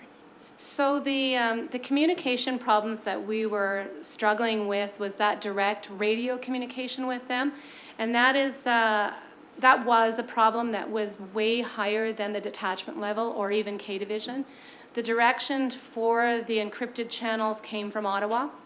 As I indicated just a little bit earlier in the presentation, we have made headway on that. There are pilot projects out. I've been working with K Division, wearing my other hat as the president of the Peace Officer Association for the province. And we've met with them, and they are running pilot projects. They set the pilot project for that direct radio communication for peace officers to get enacted back into our roles again. 6 months. In talking with the CEO of K Division 2 weeks ago, 3 weeks ago, I guess it was, in February at our conference, he indicated that it looks like it's going to be moving forward a lot quicker because they've had very positive response with regards to those communication pilot projects. So there is definitely some movement on that area. One of the areas that and I know you have RMA coming up, one of the areas that we are still struggling with is the CPIC side of it. And I know that this council was the one that I think seconded the motion at the RMA. The RMA has contacted me with regards to that motion and asked if there had been any movement with regards to it from those government levels, the Solicitor General's Department, to get that CPIC into the mobile units of the peace officers. And unfortunately, I have had to say that there has not been any movement, so you may be hearing that resolution coming back again at the RMA level as well. On another positive note, and this is again wearing that other hat, but it does affect our peace officers here, the federal exemplary, peace officer exemplary medal, which we were not eligible before as peace officers. We've done some work with regards to that from an association side, and Clearwater County, we actually applied for it through Clearwater County. And we just received notification about a month ago that Clearwater County and the AACPO, the Peace Officer Association, has now been accepted into the authorized, what am I looking for? Are eligible agencies to give those medals out. So we will be working with our officers and other officers in the Peace Officer Program to make sure that they're recognized at that level as well now. So that was, thank you to, I think, Rick Emmons for signing that document for us. So. Any further questions? Okay, is there a motion to accept this as information? Or is that the motion? Yes, to accept it as presented. Councillor Vandermeer, all in favor? And before you go, Terry, you know, in your presentation, you did mention that there were some long service awards for you, Mr. McIver and Mr. Lucas, and I just want to thank you, all three of you, especially the two of you present here today, for your long service to the community. Thank you. Thank you very much. Thanks. Thank you.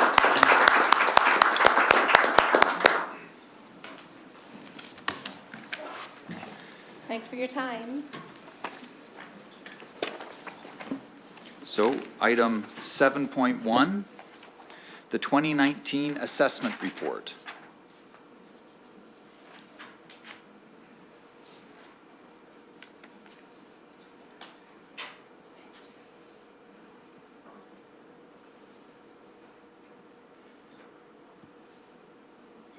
councilors. Happy to present to you today the 2019 assessment report. My second year on duty, second annual totals to present to you. Where do I shoot it? Oh, turn on, eh? So, our 2019 assessment summary was uploaded and accepted by the province a few weeks ago, and we've passed our pre-audit testing. And the overall year-to-year change for this year is a total decrease of less than 0.5%.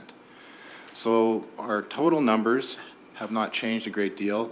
The only things that have changed are in what categories there's been a slight increases and decreases in our various assessment categories. And we've also, last year at this time, I was queried on the small business program that was introduced by the government, and before Christmas I was able to get the new class passed, so that will be in play this year when Finance brings forward your options on tax rates in April. So as you can see again, the overall decrease is 0.35% there, but it's based on in our residential and commercial assessments we have decreased basically the same decrease that's been showing up in our economy now for several years. So Clearwater is no different. We've seen residential commercial property values drop on a slow, steady decline the last few years. The thing that has kept us, our assessment closer to the previous year, is that our linear values have also increased.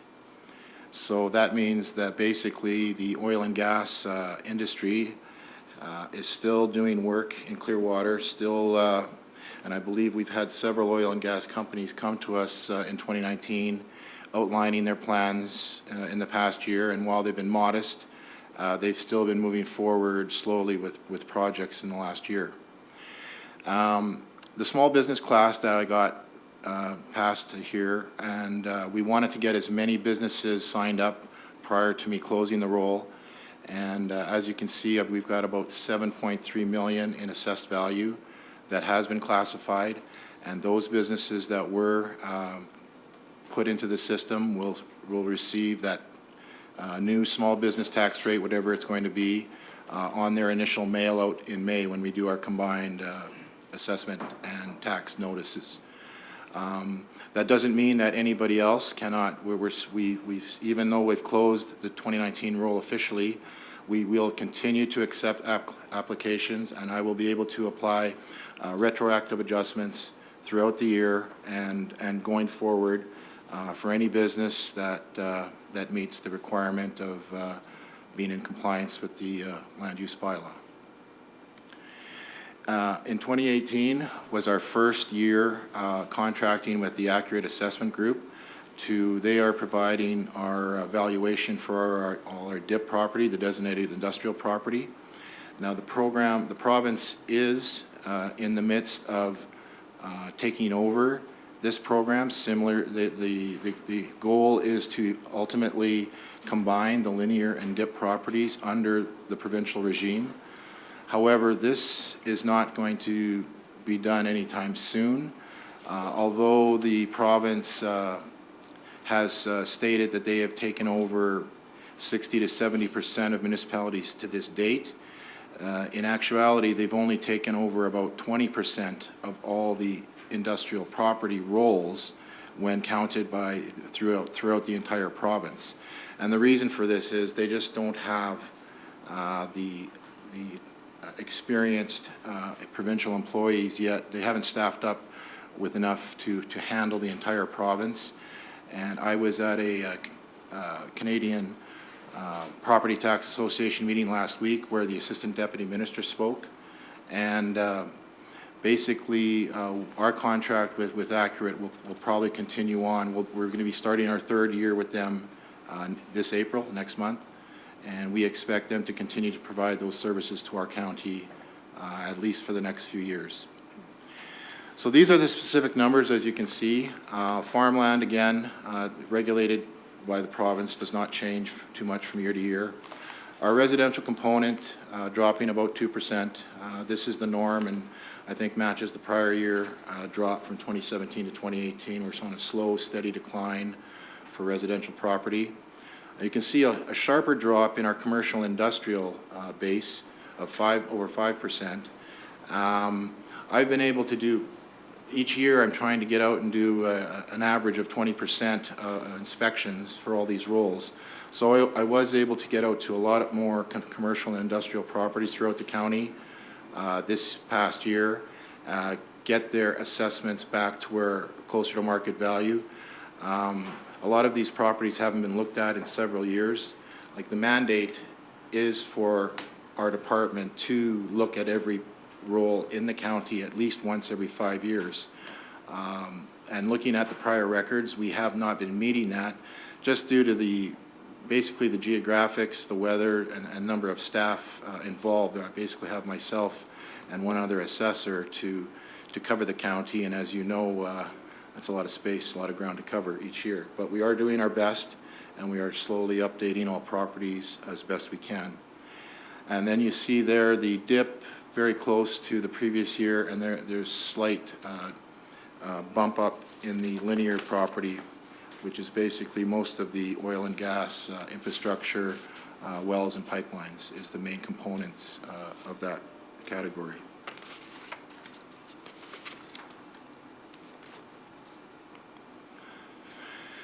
So although the linear and dip properties comprise 72% of our total assessment base, and the linear was the only one that had a slight increase, when it comes to the tax base, it's a much higher percentage just because of the difference between the residential tax rate and non-residential rate.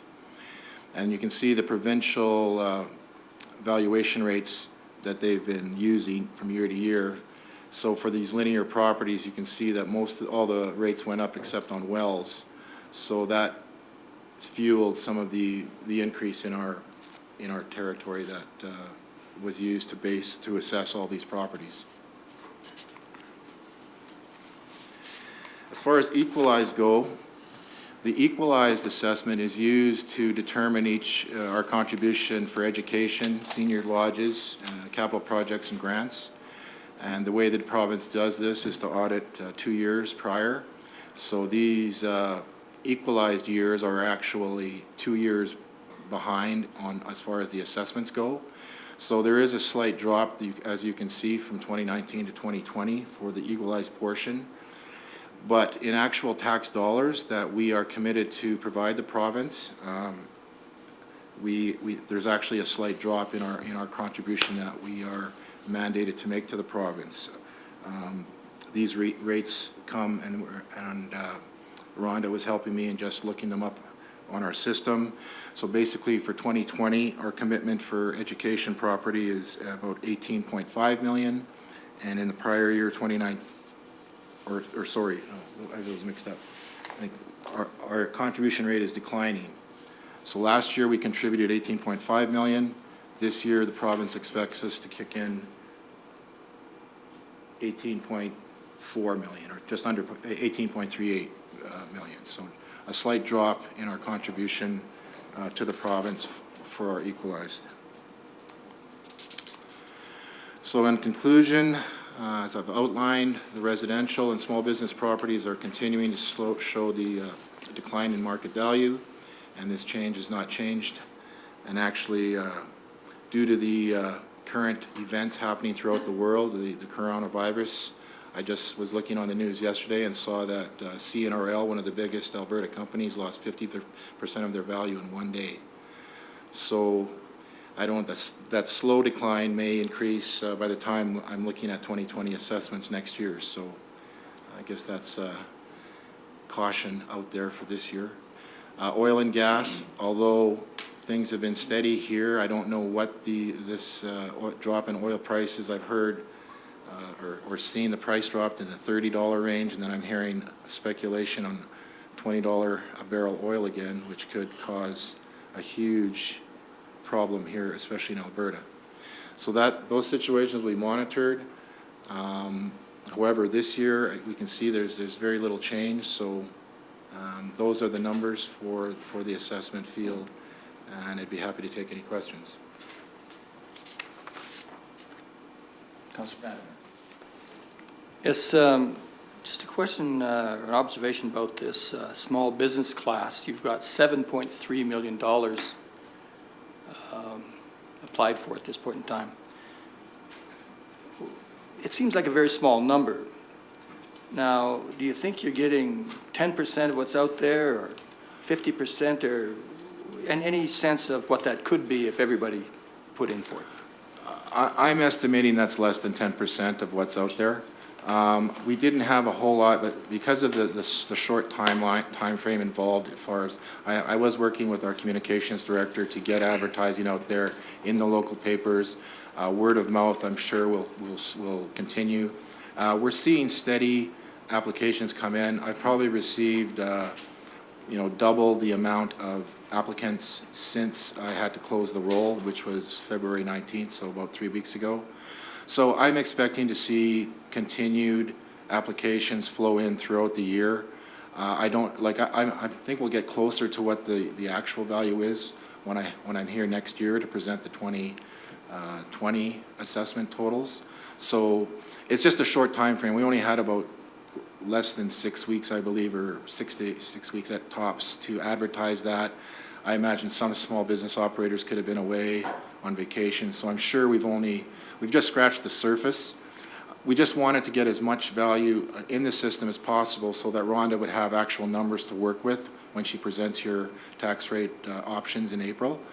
But again, we can just continue to make these retroactive changes throughout the year, and we've got a process that we've been working through, that the applications are coming to assessment first.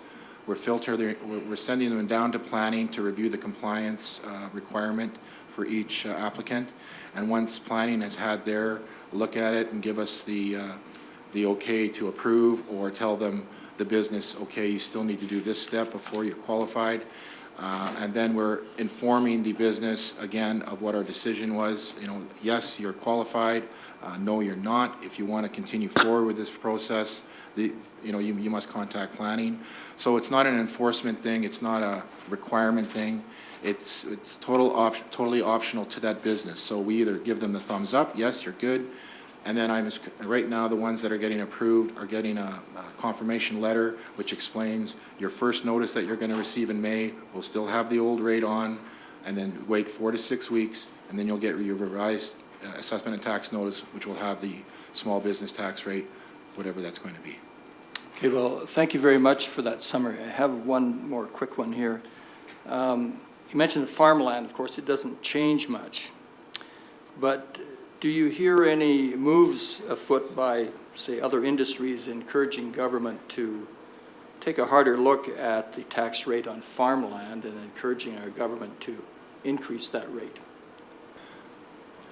This year, at the events that I've attended where there's been government officials, other assessors, stakeholders, that has been mentioned briefly.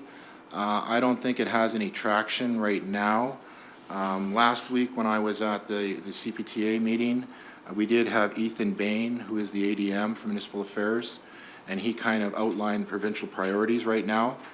And I can just give you a quick rundown of what he told us. He said jobs and the economy, taxes, fair deal, Janice McKinnon deal, red tape reduction was their priority, basically involving surface rights, ICFs and IDPs between municipalities, tax incentives, he mentioned, the shallow gas tax relief, which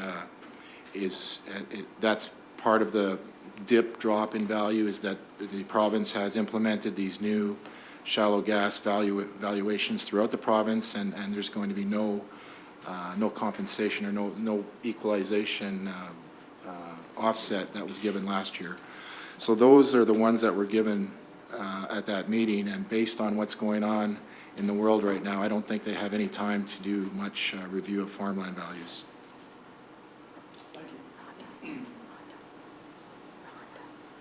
Yes, Rhonda. Yeah, I just wanted to be clear about the tax rate versus assessment regulation for the province as far as farmland goes. So the province regulates the assessment values, but council has the ability to change the tax rate for farmland. Thank you. Councillor Lang. So has the dip rates decreased throughout the province? I think I heard you say that. Or the assessments? Well, dip assessments, because the province is in the midst of taking over municipalities, and they've taken over more than half at this point, they don't have staff to do the inspections. So they're looking at ways to do the assessment work, but the transition between counties like ours, which are using contractors that are actually going out in the field each year to pick up any new developments that are going on, versus the municipalities that have now been taken over, and it's under the provincial umbrella. The DIP group is sort of working side by side with Linear right now. They have more, but they don't have the experience. They don't have the number of employees to do the work. So this transition is causing a lot of concern with some of the municipalities that have been taken over. However, I guess because of our size and because of the complexity of the oil and gas properties out in the West Country, my understanding is that we won't be taken over anytime soon because they don't have the capacity, they don't have the staff, they don't have the resources at this point to do it. So it's a multi-year thing. It was started under the prior government, and because it's politics, and because politics can change your priorities from very quickly, that the program will continue, is my understanding. But like I say, because of our size and because of the complexity of our designated properties out in the West Country, we won't be taken over by the province anytime soon, is my anticipation anyway. Okay, thank you. And that's sort of where my question was. I was just wondering if there was a difference in the people that were under the DIP program and or those that aren't, if there's a difference in the assessments, and we're seeing, I guess, a disparity throughout the province. Well, like I say, some of the municipalities that have been taken over are quite concerned that their values aren't going to be looked after like they were by the previous contractors that they had. I'm quite certain that based on all my discussions with various stakeholders out there, that we've got one of the best contractors in the province. And one of the biggest problems that the government is having when they're doing this transition is attracting staff and structuring them into the union environment that comes with being a provincial employee. Like the staff that they do get, like they can only fit them in. They can't just parachute them in and pay them X amount of dollars because it doesn't fit the pay scale. Whereas these contractors, they pay these people because they've trained them up, they have the expertise in the field, and that's just something you can't buy. That's something that's, you have to invest in your employees. And right now, the province doesn't have the pay scale that they can attract the qualified people that can do the work. And one of the events at this seminar I was at, that was actually one of the suggestions, is that you have to take this outside of the government and make it an agency where you could set up your own pay structure to get the qualified people that know how to do the work. Mr. Hagan? I just wanted to add to Rob's comments. I agree with him. I think we do have extraordinarily good contractors working on our behalf. They're very timely in terms of additions being added to the tax rolls, and I think Clearwater County is benefiting from that ability. And I just want to clarify for council as well that it's actually the designated industrial property taxpayers that are paying for those services indirectly. What happens is that the provincial government looks at their costs internally for those municipalities that they're doing, as well as all the contracted costs like ours, adds those up, spreads it over the DIP assessment base, and there's a special requisition to cover those costs, which you'll see when Rhonda presents the tax rate bylaw next month. And it is a separate line item on the bylaw to recoup those costs, goes to the province, and then the province gives us a payment and offsets our costs of those contracts. So it's kind of roundabout, but ultimately, it's the DIP taxpayers that are paying those amounts. We pay first and collect back through the provincial government. Thank you. Deputy Reeve Swanson. Councillor Vandermeer. Councillor Laird. Yes, thank you. That was great. I guess my observation is if we do get an opportunity as council to chat with the Minister of Red Tape Reduction, that we maybe make a pitch for support of contracted services to, you know, to maintain our opportunity to continue to have, I guess, that level of contact, control. And I think that if we could be proactive, I think that that would be a good solution to try to support if we get that opportunity.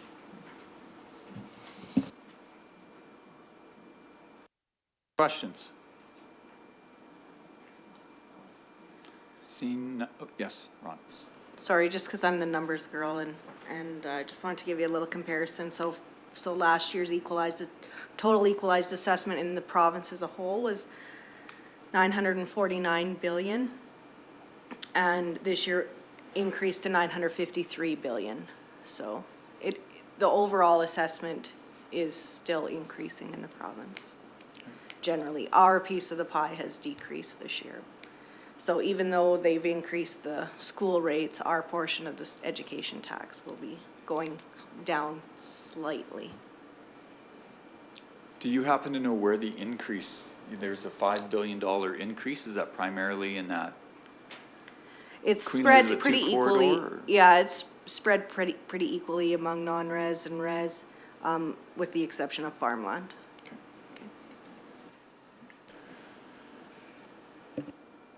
Further questions? If not, can we have a motion to accept this as information? Councillor Laird, all in favor? Motion carries. Thank you.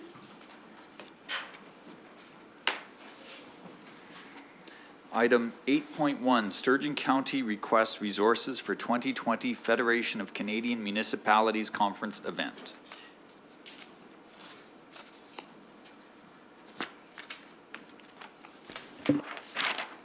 Good afternoon.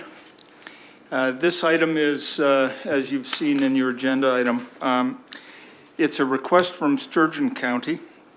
They are looking to request help from Alberta municipalities to help plan and fund an event that they're hoping to host at the upcoming 2020 FCM conference.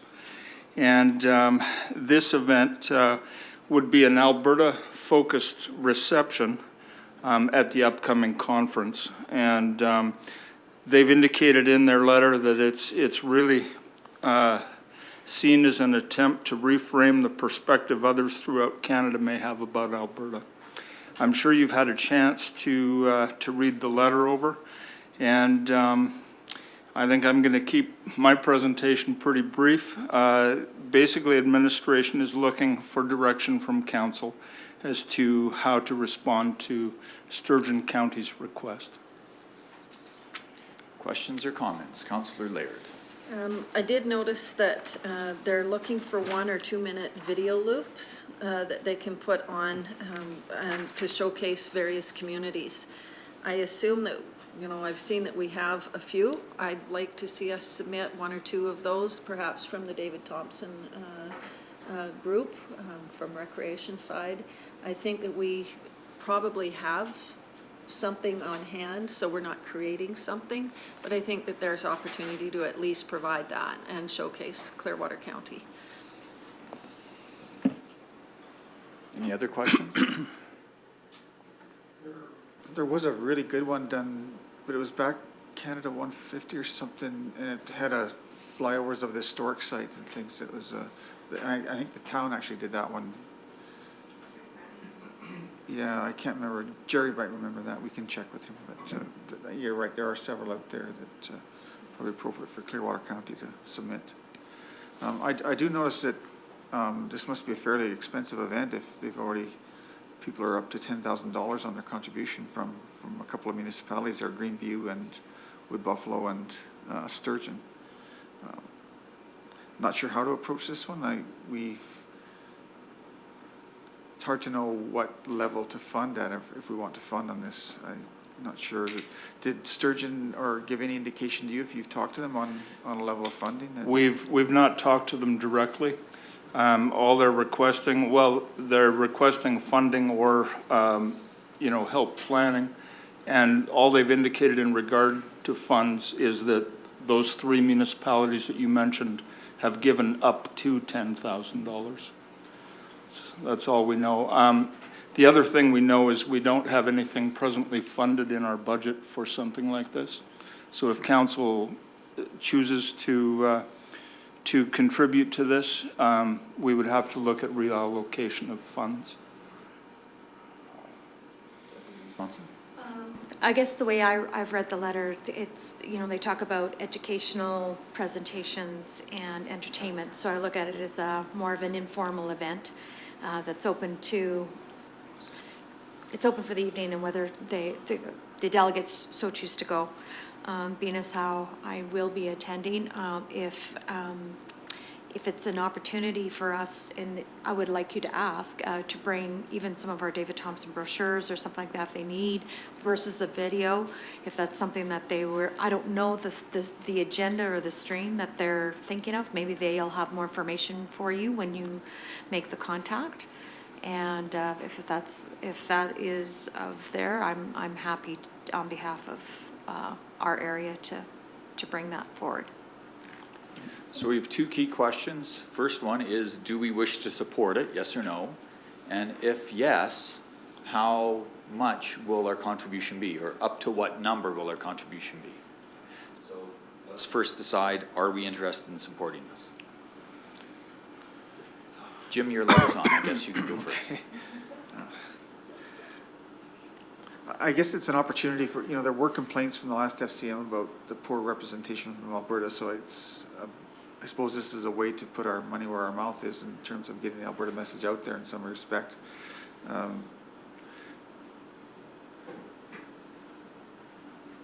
guess I would be nice if they would have submitted a budget here. What it's going to cost, we could sort of roughly divide that by, because there are 260 some municipalities in Alberta, right, with all the towns, villages, and counties. So it wouldn't take very much from each municipality to, I think, pay for this. So I would tend to put it at something like a $500 level contribution. We may find that in a budget somewhere, whether that's our tourism economic development budget, or if we have to come to council for a contingency fund, we can do that. The other way to approach it is, if Michelle is interested or somebody else, tending to sit on the desk at the front door for, as a Walmart greeter for the first part of it or something. There's opportunity to contribute that way as well. And I think you can do a great deal to talk about our community itself that way, as opposed to just a monetary contribution as well. So, Councillor Vandermeer. Well, I'm not too sure how really sympathetic Eastern Canadians are towards Alberta, but I do know that our Premier is working overtime, doing everything he can to draw attention to the difficulties we're having, and particularly the exacerbation of those difficulties due to the very recent decline in oil prices. So, because I think we need enhanced recognition in the rest of the country, I am supportive of doing something, of contributing some money, and more than 500. I'm thinking more like 5,000. Given that some of the leading municipalities have been willing to go up to 10.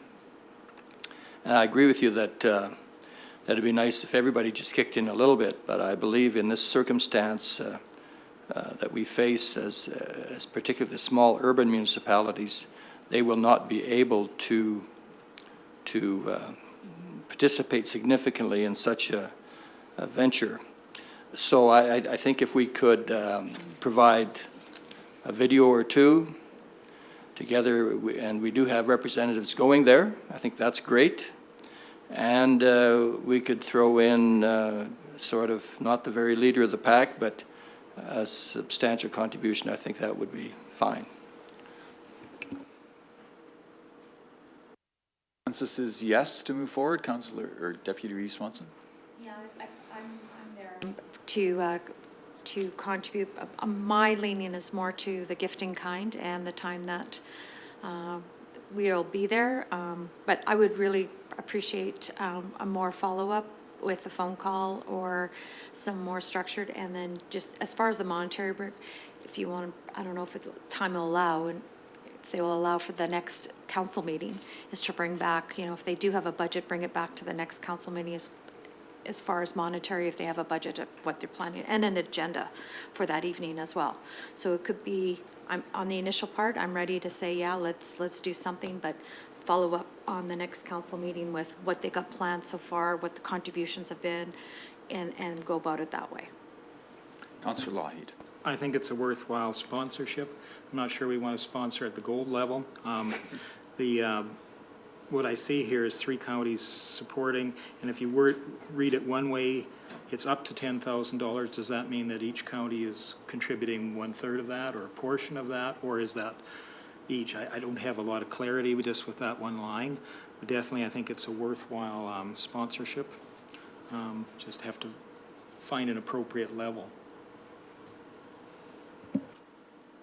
So is it a matter of sending a letter back to Sturgeon County asking for more information, considering the budget, the agenda, and then we will decide the amount? So right now it's kind of effectively writing them a blank check, not knowing what we're going to get for that amount. Councillor Lang. Well, I'm with Deputy Reeve Swanson. I would like Mr. McCrae to follow up with a phone call, and I'd like to find out if they've asked all the municipalities in Alberta for something, or if it's just a handful. That'll help us decide on how much to contribute. I think it is an opportunity to showcase Alberta, and I think we need to send that message to Eastern Canada, that we're not a polluting province like what some of them think we are. So as far as how much to contribute, that's going to depend on how many municipalities they've asked. And I was originally leaning in the area of around 2,000, but until I get more information, I can't make that decision today. So John? Just one more observation about a project like this. That is that you can't, it's a chicken and egg. You can't plan the project fully until you know how much money you have. You can't decide how much money you need until you plan the project. So it's, to some extent, it depends on who's coming forth and wants to participate. And the fact that some of the bigger municipalities were willing to come forward and show leadership here is good, but it would also be nice to know how many are also expressing interest, so that we could get a better feel for both the budget and the actual expectation, what they're planning to do. Does anyone happen to know how much the City of Edmonton spends on their FCM event? Because that would be a public number, right? It would be in their budget?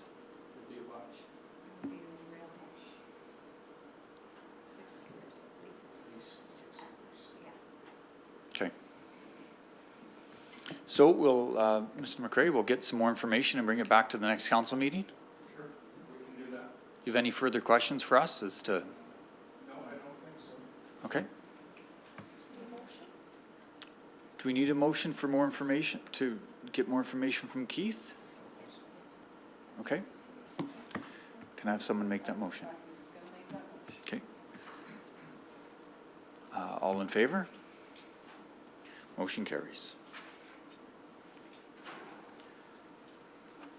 Item 8.2. Thank you. This item is in relation to our current membership with Parkland Community Planning Service, PCPS. And we have brought forward to you a new agreement. Our current agreement expires here at the end of the month. And so they've sent out a new agreement, and then also since we first joined up 3 years ago, PCPS has just recently made a few minor amendments to their master agreement. So you'll see 2 agreements in your package. The first one has a bylaw associated with it, and it basically is their master management agreement that every municipality that signs up with PCPS acknowledges through a bylaw that they support the master agreement. I wasn't planning on going through the whole thing. Basically, the changes are fairly minor. Probably the most significant change in the master agreement is they're moving to a single annual general meeting. Right now they have 2, but they're moving that just to 1 meeting a year. So if you flip through your package a little bit, you'll see the bylaw there. And it's pretty much the same as the bylaw that was endorsed and signed by council 3 years ago. The difference is under number 2 there, we would also rescind the current bylaw, bylaw 102617. So that's a difference that you'll see between the 2 bylaws. And then if you jump further back, there's a copy of the planning services agreement for the next 3 years. Council probably remembers, but we discussed this at budget time, and council directed us to go ahead and sign up for at least 1 more term. And then after that, we can decide whether we still need the services. The service agreement, there's no surprises in it. It's the same as the other one was, with the exception that they've reduced their fee commitment. Instead of $40,000 a year, it's $20,000 a year. If you use more, you pay the annual rate. If you don't use all your $20,000 in 1 year, it can be carried forward. We have some funds that are going to be carried forward from this agreement on.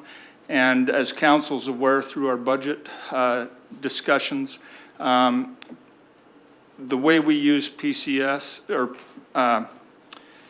Parkland Community Planning Services, PCPS, the way we use them is to help out with our long-range planning documents. Many municipalities use them for issuing development permits, subdivisions. Their focus right now is helping us through an MDP. We may involve them over the next 3 years in things like, advising us on updates to a land use bylaw after the MDP is done. We may even utilize their services in helping us with area structure plans for Leslieville or Condor if council feels they still want to move forward on stuff like that. But we have a pretty good resource here. Like, we've got our own staff. We view PCPS as a support to us.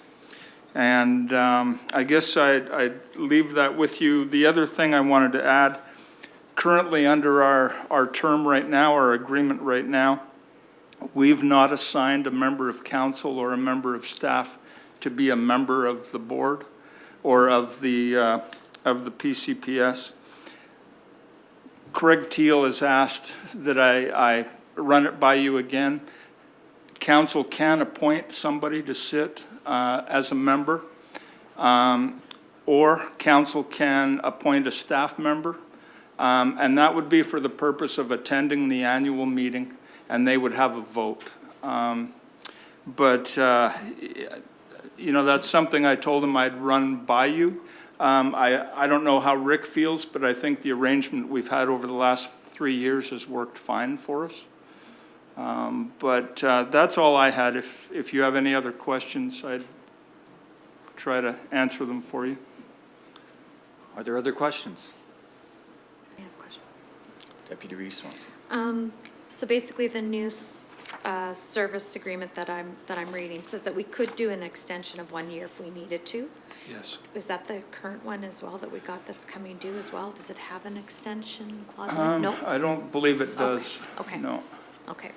And And noting that on the master bylaw or master agreement, we would have to change from mayor to reeve if we do. Yes, and actually in the bylaw, I think, did we do that already? No, Nope. not in the copy we received. Oh, okay, just in the bylaw we did, Yeah. not on the master agreement? Yeah. Okay, Anyway, thank you for that. yep. That's all I had. So are people, any questions about whether or not, any comments about whether or not we should go forward with the 3-year master agreement? I should say, are there any reasons we shouldn't go forward with the 3-year master agreement?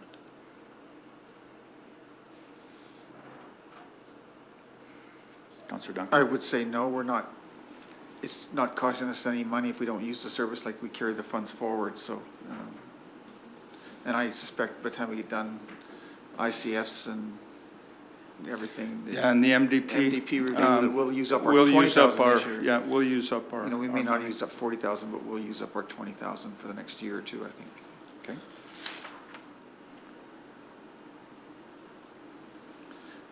Further to a board member, I think if there's interest from staff to attend the AGM, I would leave it at that, rather than a council member. I think we have staff that are probably more qualified to look over the decisions made at the AGM than a councillor.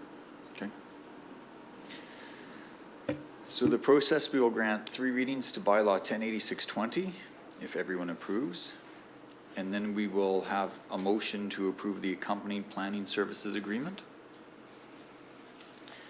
So is there a mover for first reading of bylaw 108620? I would so move. Councillor Lougheed, discussion on first reading? All in favor? Motion carries. Second reading, a mover? Deputy Reeve Swanson. Discussion on second reading? All in favor? Second reading passes. A motion to proceed to third reading? Councillor Vandermeer, discussion on that? All in favor? Motion carries. So for third reading, a mover, please. Councillor Duncan? Discussion? All in favor? Motion carries. Third reading is passed. And a motion to now approve the planning services agreement. Deputy Reeve Swanson, discussion on the planning services agreement. All in favor of the motion? Motion carries. Do you want me to make a motion, Tracy, to, for administration to appoint not a counselor, staff, matter administration to the board, if you so feel. Yeah. Is there, are we currently on the board? No. Have we ever been on the board? Excuse me, this is just membership. They do board elections, like executive elections, and you know, they would not allow a staff member to be part of the executive, whereas a counselor could let their name stand. But this is more just to be the representative of Clearwater County as a member. Okay. Does that need to come from council, or can admin just make that decision to represent us?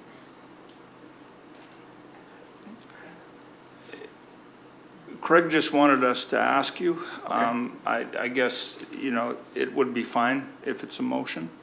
But I think we've got the direction we need. Councillor Laird. Perhaps you can help me with who the current executive is that sits on that board. Sorry, I don't have the answer for that. Just more curious about representation, rural versus urban, that sort of thing. I do believe that the majority of the members of PCPS are small urbans. Perhaps there's an opportunity here to bring a rural perspective. Are you volunteering, Councillor Laird? I fear I may not have the level of understanding that was required to sit on that board, but I also recognize the need to always consider rural perspectives to add balance to these type of boards. So yes, if I thought I could bring value, but I fear I may not be that person, so. Well, the bigger question is, do we wish to have a counselor attend the meetings, and do we wish to have a counselor try to get on the executive? Those are two big questions. Jim? Yeah, I guess that was my question too. I think at this point, for all that we use it, that I would be fine with just having a member of staff attend the AGM. If we probably need to look at this a little bit further, and we could, I would assume that even next year, if we so choose, if we investigate any further, we could ask to join the, That's include a correct. counselor at any Yes. point during our 3-year term. It's not that we have to do it right now and commit to 3 years. That's I'm correct. assuming it's probably an annual appointment, so. Yes. Yeah. So let's try it for a year with administration, attend the AGM. If they come back to us and say, look, we don't like the direction PCPS is going, let's get a counselor on the board and try to initiate some changes there. Okay, does that sound good to everyone? I don't think we need a motion for that. Okay, I think Okay. that's everything for this item. Thank you. Thank you. Reeve Hoven, we'll put the documents together for your signature, and Yes. we'll move forward. Thank you. Item.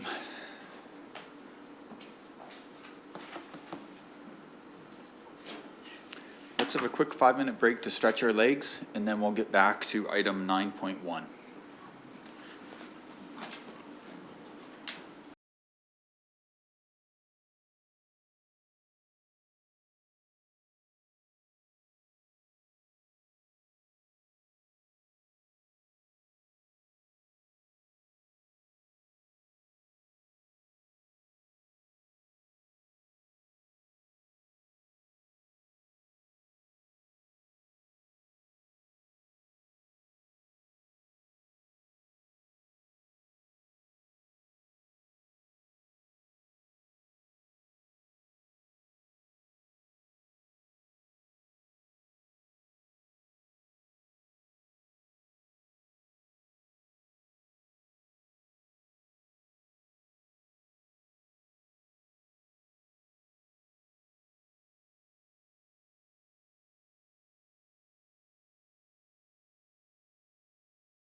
2:18 PM, and I'm calling the meeting back to order.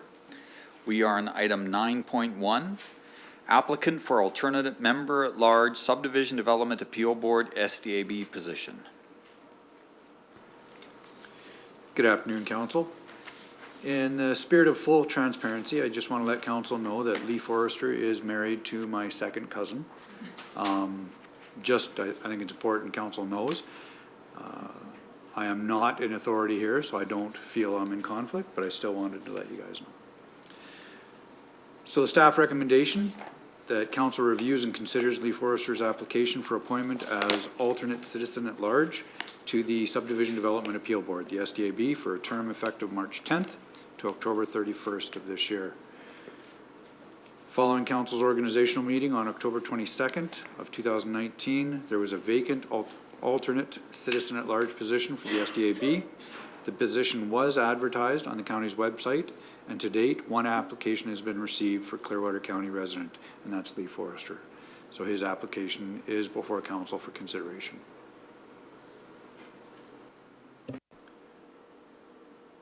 Any items to discuss about this? So do we appoint Lee Forrester to the SDAB? Deputy Reeve Swanson? I believe coming the next organizational meeting, we have changed the we will be changing the appointments to some of these to be longer term. So this is only for a shorter period, correct? Okay. Before, the bylaw would have to be updated. Before Right. any change to the term appointments could be made. Okay, so a change of bylaw is coming at some point. Good, okay, good, okay, very good, okay. So, I'm fine with making the motion then to, appoint Lee Forrester as the alternate citizen for the SDAB board. From March to October. Further discussion on this motion? I will ask the question. All in favor? Motion carries.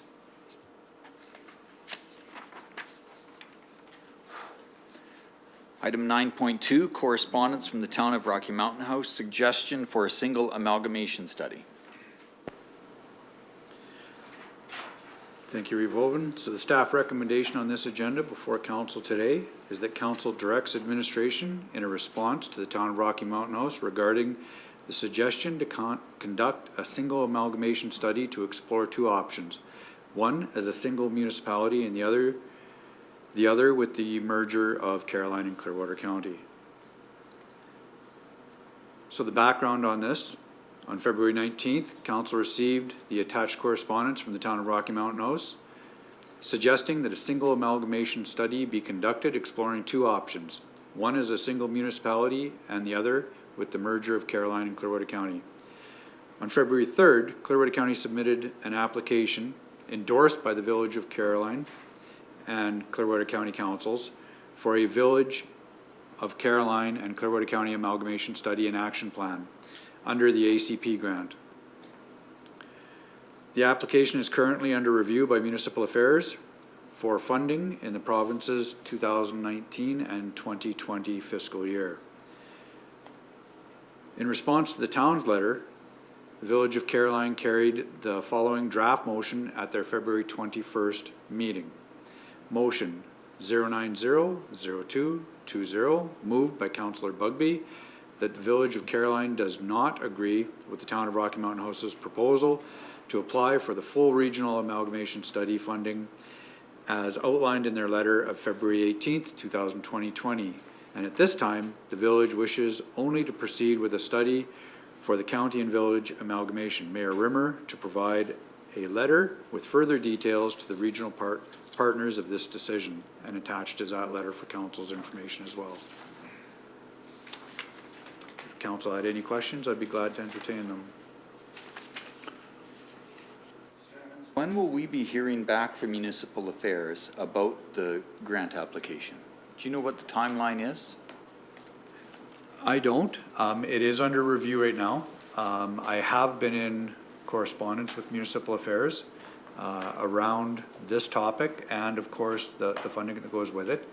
I believe with the consideration, the town's ask, that may have stalled the decision-making process, because if it was to be entertained, that would change the structure of the grant. Administratively, I will say that I put across at least Clearwater County's administrative perspective to municipal affairs, and they thought there was sound logic in that.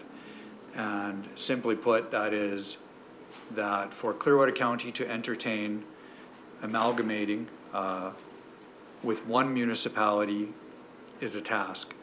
Two at one time could be fairly onerous. It could be too large of a task, especially one of those municipalities being half the population of Clearwater County itself. So to deal with Caroline, the smaller of the two entities first go through that process and have your learnings, have a new Clearwater County formed, give it a few years, and then entertain a topic down the road, could be more methodical and give you an opportunity to apply learnings in the future. Municipal Affairs felt that that logic was sound, but I do believe that given this topic, it could weigh into why we haven't heard back from Municipal Affairs. But that is my assumption. Deputy Reeve Swanson. Well, given the letter that we received from Mayor Rimmer, he's quite concerned that we are, I'll use his words, that we're focused and find immediate action to find solutions to their financial crisis and sustainability. So I'm of the opinion that we should respectfully decline to the town of Rocky to say that we are going to undergo the amalgamation process with the village at this point in time. Is there anyone who has any further comments? There would be different levels of funding, wouldn't there, if it was 3 versus 2 municipalities engaged here? Is that, like you're right, it would change we'd basically have to redo the application. Because they were kind of waiting, right? So if council was to entertain a three-way, it would change the application. The grant caps out at a maximum of 200,000. Administratively, I will say our concern was, given the request and the letter received from Mayor Rimmer of Village of Caroline, that truly adding in the town of Rocky could add to the process, add to the length of time, and lose focus with the Village of Caroline. Administratively, that was a concern as well. But yes, it would. I guess, given that, I think it would probably be quicker to do 2 separate ones than it would be to probably try and do one with 3 municipalities. And keep everybody happy, or as happy as can be under the circumstances. But And I think looking at Mayor Rimmer's letter dated February 25th, our situation calls for immediate and focused negotiations with the county. We cannot, I agree with Mayor Rimmer, we need immediate and focused negotiations. We cannot deal with less critical situations, long-term amalgamation. So I think could administration draft a letter stating that we are in agreement with Mayor Rimmer that we should just have focused negotiations with the village and exclude the town at this time? Is there anything anyone would wish to add? Councillor Laird. Having read both the letters, time is of the essence. So I wouldn't want to see us dilute our resolve to consider amalgamation with the village by exploring additional parties in amalgamation. It's not that I don't think it's important. I think it's just because of the time of an essence for the village. And a study would only serve to slow down the process. Back to time is of the essence. Let's stay focused let's do one at a time. That's a good, methodical, appropriate way forward, and we'll see what we learn in this process so that we can use that in the next process if the council of that time still wants to proceed.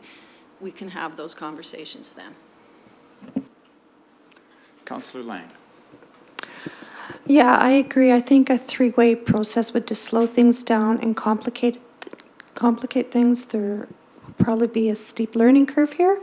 And once we go through the process with Caroline, it will probably allow us to increase our efficiencies if we decide to look at this down the road with Rocky.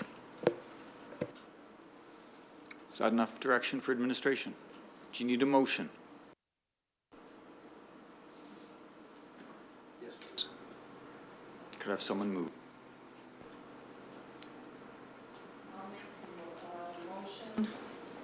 That council directs administration to, I guess I'm going to make it similar to the villages, if I can.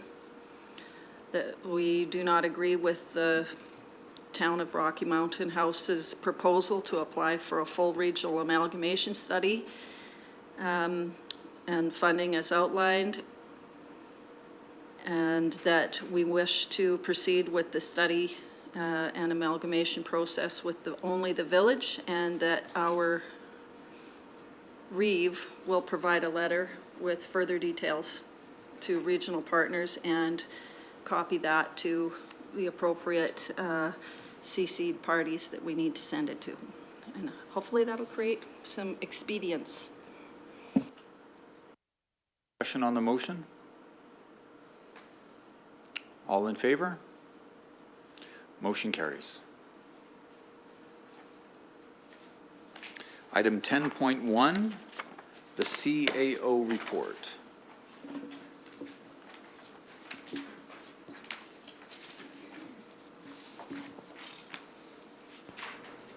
So item number 1, attached for council's review is the listing of the RMA Spring Convention resolutions. Councillors have the opportunity to vote on each resolution at the convention taking place this coming March 16th to 18th in Edmonton. The province recently announced changes to the Alberta park system, resulting in full or partial closures of 20 park sites in 2020. Proposed partnerships and opportunity alternative management approaches for 164 sites. None of the partial closed sites are within Clearwater County. However, there are 26 sites identified for proposed partnerships. Administration will provide a report at Council's March 24th regular meeting. At the February 11th regular meeting, Council directed administration to draft a letter to Municipal Affairs regarding citizens concerned with the local authority elections process. Upon review of the concerns, lack of voter list, lack of voter assignment, poll stations, voter eligibility, the Local Authorities Election Act, it was determined that these concerns may be addressed by the local authority should the municipality wish to proceed under the current legislation. Administration intends to present an agenda item, report on election process issues and concerns for council's consideration at a future regular meeting prior to the next municipal election, which is October 18th, 2021. Council requests to meet with the RCMPK Division, Commanding Officer, Assistant Deputy Minister, Alberta Justice, and Solicitor General, and the Minister of Municipal Affairs have been accepted and meetings are scheduled. Council's request to meet with the Honourable Jason Nixon is under review by the Minister's office. And the upcoming events are posted there for Council's information. Questions for the CAO based on the report? Mine is not necessarily a question, but it's, I noticed that we've got a couple invites that have literally come in today that aren't here, of course. The one is for March the 15th, and I did email everybody that. That apparently there's a town hall meeting with the doctors. It's at the Lou Soppet Center on Sunday at 2 o'clock. It says, what will the new government changes to healthcare mean for you, the Rocky Hospital, and future of the healthcare in rural Alberta? So that may be something that we may want to attend.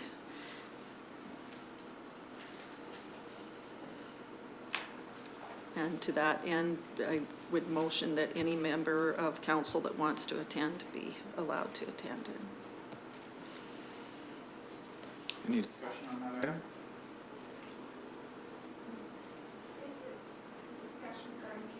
Yes. All in favor? Motion carries. Cameron, you said there were two items? Yeah, the other one I noticed is and it's not until May, so there's certainly time to think about it. May 23rd at between 1 and 7 at night, there's a grand opening at the Medicine River Wildlife Center for a new wildlife hospital. It's part of the Sandhill Crane Festival, so something to consider in the future. It's not something we have to decide today, but it could maybe be added to the things that we're considering going forward. Thank you. Councillor Lang? Just a question for our CAO. April 6th, the Wild Rose School Division Board joint meeting, is that in the evening? They usually are. Yeah? Okay, thanks. Councillor Duncan? I do have a question for Mr. Hagan about the RMA resolutions, 6-20S, the Economic State of Crisis by Brazeau County. I'm wondering if you had a chance, Murray, to review that, and if you had any insight as to that resolution. No, I'm sorry, Reeve, I haven't had a chance to go through that one in detail yet. I will go through that and send an email to council with any Thank you. observations I have. Any other questions for the CIO? If I may, on that resolution, Brazeau County is far different. Their oil industry is far different than even Clearwater County. We do have the more permanent infrastructure, the plants and things like that, whereas Brazeau is far more based on pipeline. So the impact to them is quite a bit different than Clearwater County. Yes.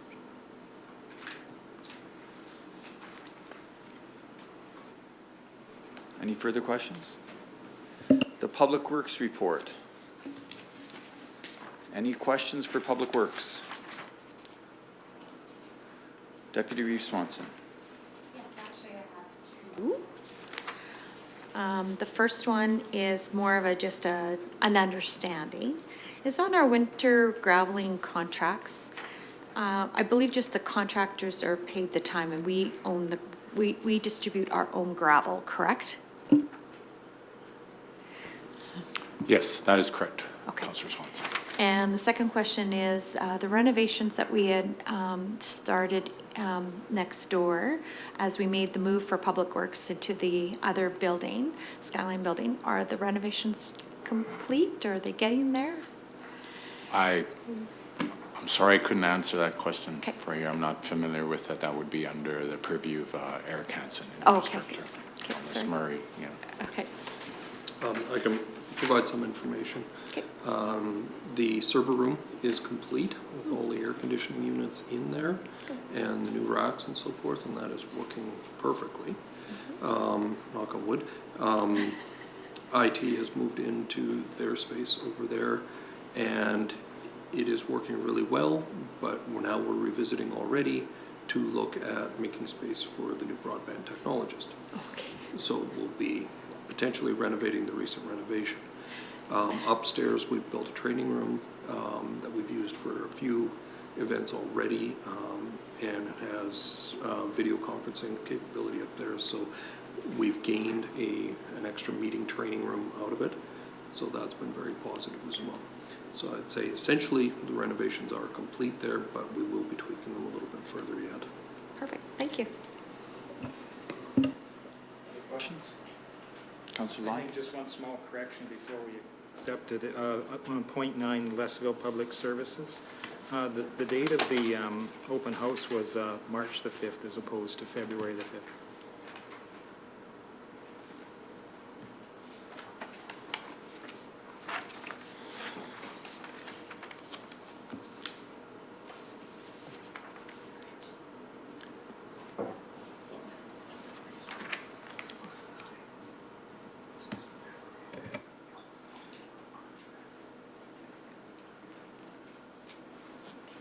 So item number 8, the land acquisition in Caroline. It says that has not been finalized yet. That's the latest information. Okay, thank you. Yes. I have a question, I guess. I'm not sure if it's Kurt or Eric. Eric's not here. The Nordegg Bighorn store. Quotes have been received for the demolition and removal of the building. They have, the successful candidate is listed here. I'm just wondering what did that quote come in at? I wouldn't be able to tell you, I'm not sure as to that Okay. amount. That would be under Eric as well, infrastructure. Doesn't that normally come to council? Quotes on different projects? Only, yes, Councillor Lang, if it's over budget. As this was discussed in budget and there was the budget amount set, and I believe it was 180,000, but I'm pulling from memory. If it came under budget, then it would just, we have approval to award. Any further questions on the Public Works report?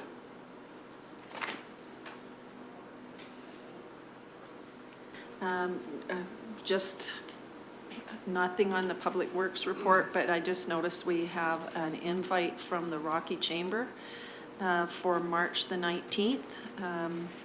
The town of Rocky Mountain House is doing a community update at between 5 and 7.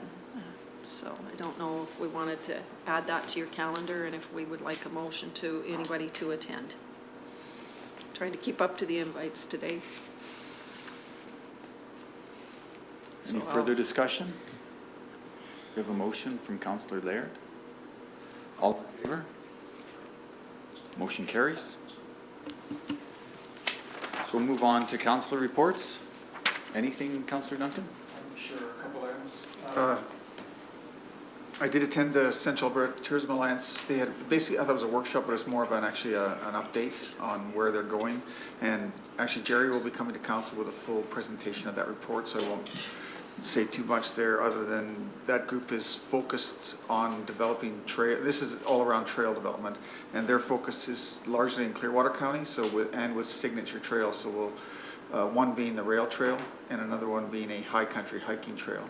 The third signature trail that this group is kind of recognized as working on towards economic development for tourism is a bike trail in central Alberta, Lacombe, Rimbey, Bentley area there. So actually a very good meeting and lots of Alberta Environment and Parks people there as well, and had some discussions about our nodes with people. So all those things seem to be back on topic again, or at least in discussion purposes. Alberta Environment Parks has been, the policy and planning branch has been reaching out to a number of groups like CTI, Alberta Off-Highway Vehicles Association, Bighorn Backcountry Committee, and they've come and met with all those groups, and the goal is just having preliminary discussions to build relationships and assess what may be needed to move forward with recreational planning in Alberta. So they're slowly considering opening the door on some planning.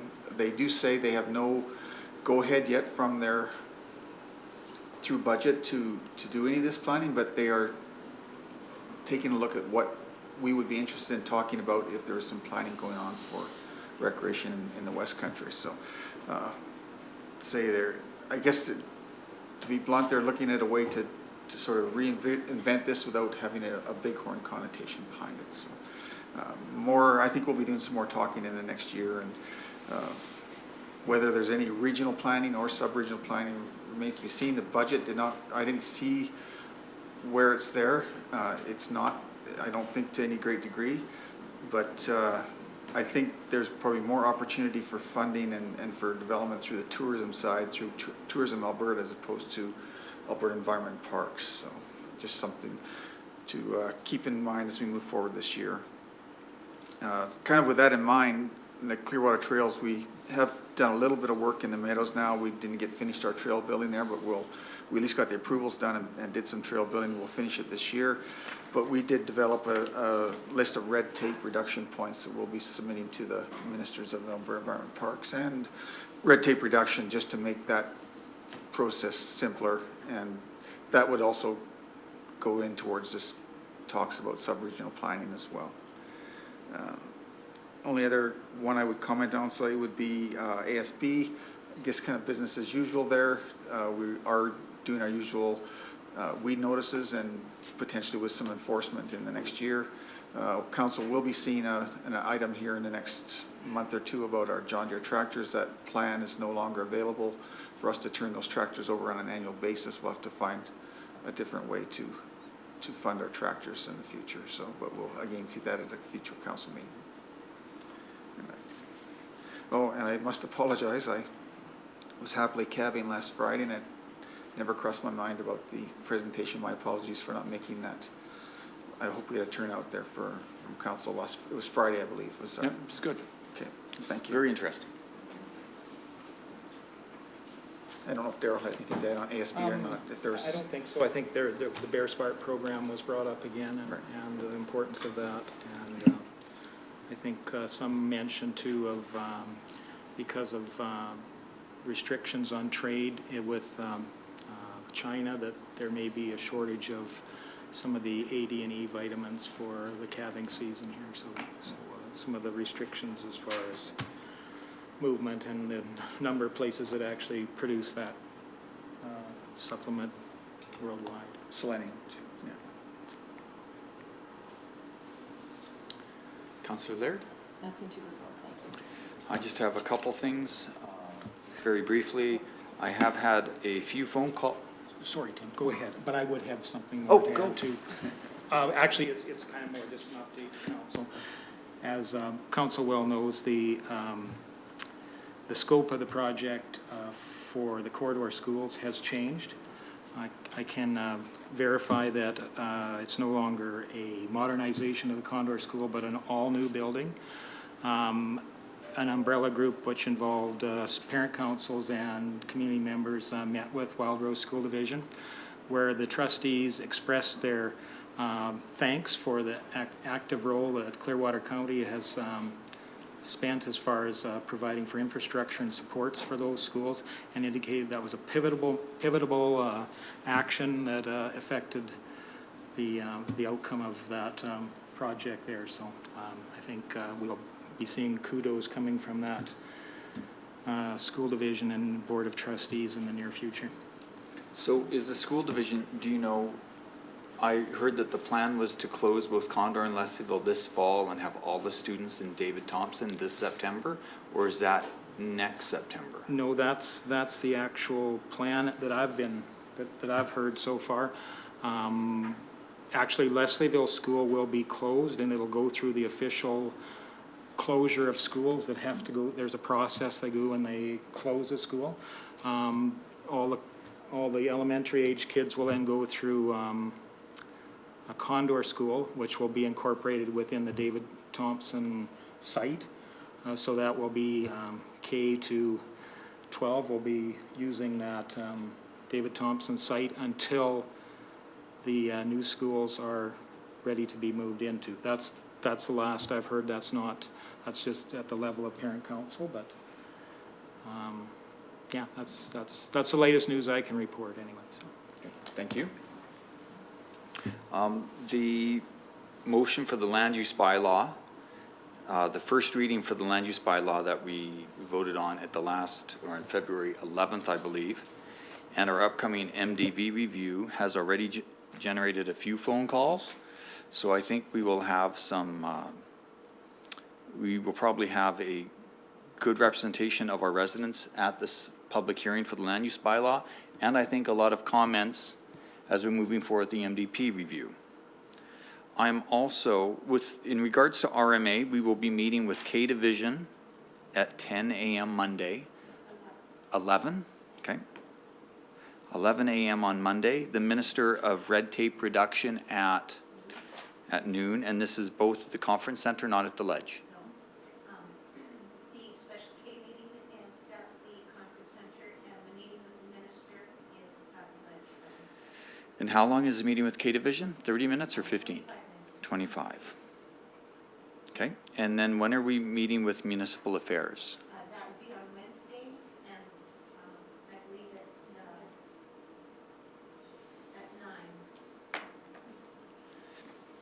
9. What I'm hoping to do with that is I'll be setting up a shared document in Microsoft Word through our, through the internet, and then we will have, if anyone has any topics they want brought up, we can add it to that report and have some online summary of information instead of taking up time during this meeting to get that information compiled.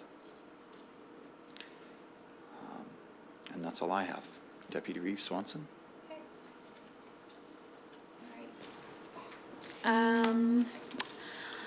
It's February 26th. I attended the museum potluck.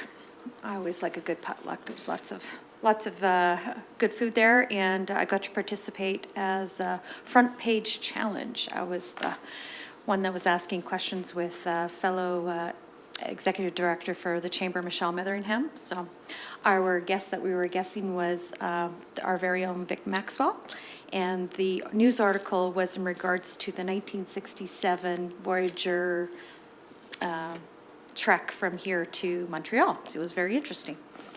And we didn't guess some, the audience did. So then I proceeded to go to the Medicine River Crime Watch along with the Clearwater Community Crime Watch Crown Prosecutor in Eckville with Teresa. And that was very interesting. They had a good crowd. Following that, the Monday was our AGM for the Crime Watch group, of which the guest speakers were Blaine Calkins and Gerald Soroka, and our very own new Sergeant, I can't remember his name. Carl, yes. Yes. Finstead, there you go, thank you. Then I went to the Blue Mountain Power public meeting in regards to their grant.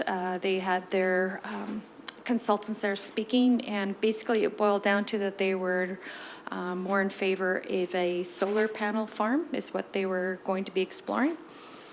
Then the rec board meeting last Wednesday, business as usual. The CP unit or cogen unit into the swimming pool will be installed by the end of the month. They did have a problem when they took out the old geothermal because the power panel was not to what they needed, so they have an extra expense there to change out the breaker panel. Attended Open Farm Days just as an information. That's looking very positive. I think we're going to have quite a few more farms participate this year. And then the Rocky Mountain House Waste Authority study last Friday, which was very interesting to listen to and find out on the suggested ideas that they will probably bring forward in the next year. That's it. Councillor Vandermeer? Nothing to report. Councillor Lang? Yeah, Deputy Reeve Swanson covered what I was going to cover. Okay. Thank you, Reeve. Just to get back to Councillor Lane's question regarding the demo of the Bighorn store, Eric emailed me back and the cost was $60,000. 60.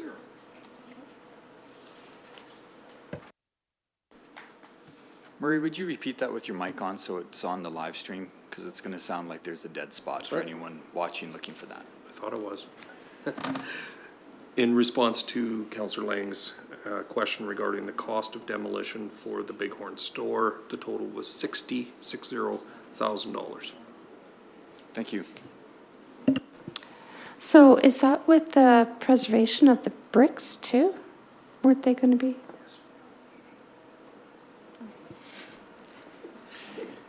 Yes, Councillor Lang, it is. So that'll preserve those old bricks, but not cleaning. So they will be stored off-site, but they won't chip all the old mortar off. Welcome. Okay. Motion to accept the reports. Councillor Duncan, all in favor? Motion carries. So that is our open session completed. We will be entering closed session at 3 p.m. So we'll have a break for 8 minutes.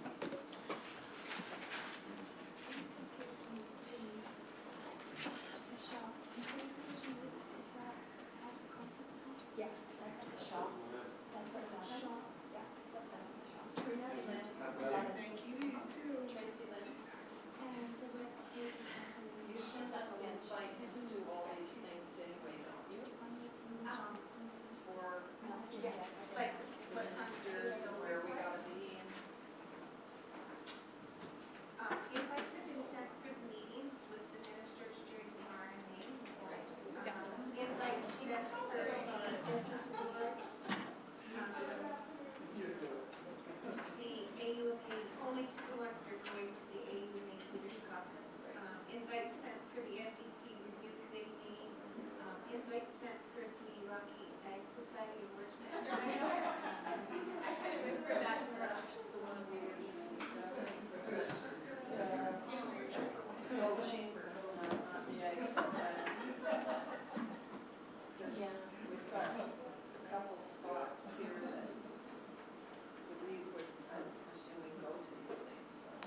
Are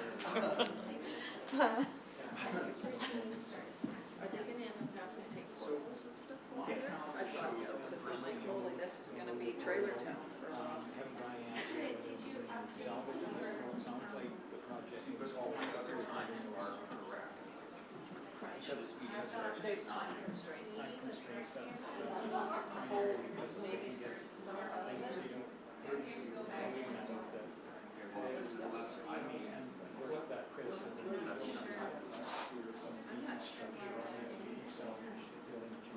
This would be like last night's battle. We sprung ahead. Did it change?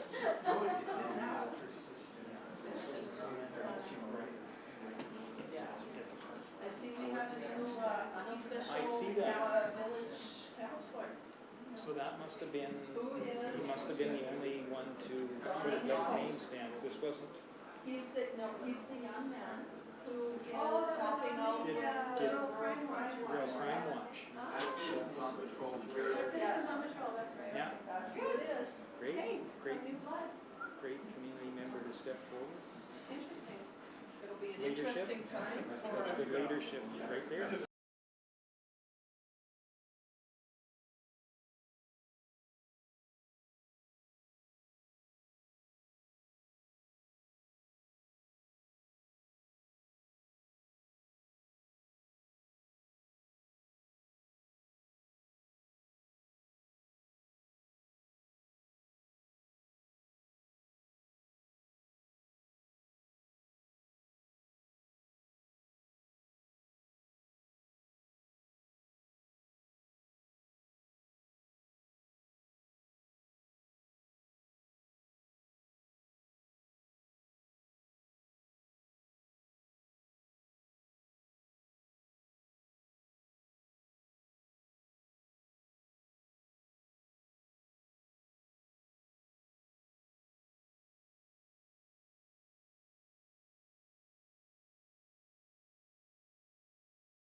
.58 p.m. and I'm calling the meeting back to order. We will be entering our closed session for 11.1 and 11.2.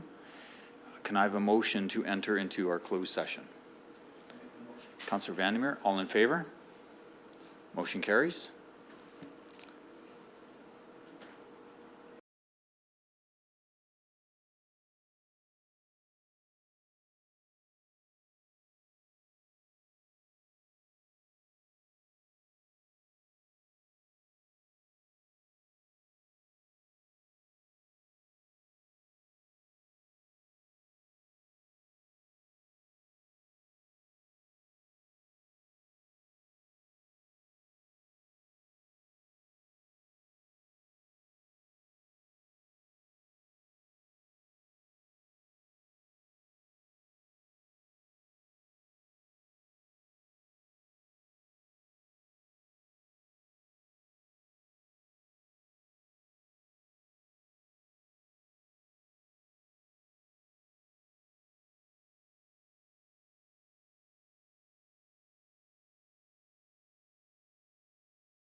It is 5:02 PM and I'm calling the meeting back to order. We just left our closed session and had a brief recess. We have one motion. Councillor Duncan? I would make the motion that Clearwater County Council supports our CPOs taking part in the pilot program as proposed today. Further discussion on that motion? I will ask the question. All in favor? Opposed? 6-1. Motion carries. So that is all the items on the agenda. We will, a motion for adjournment. All in favor?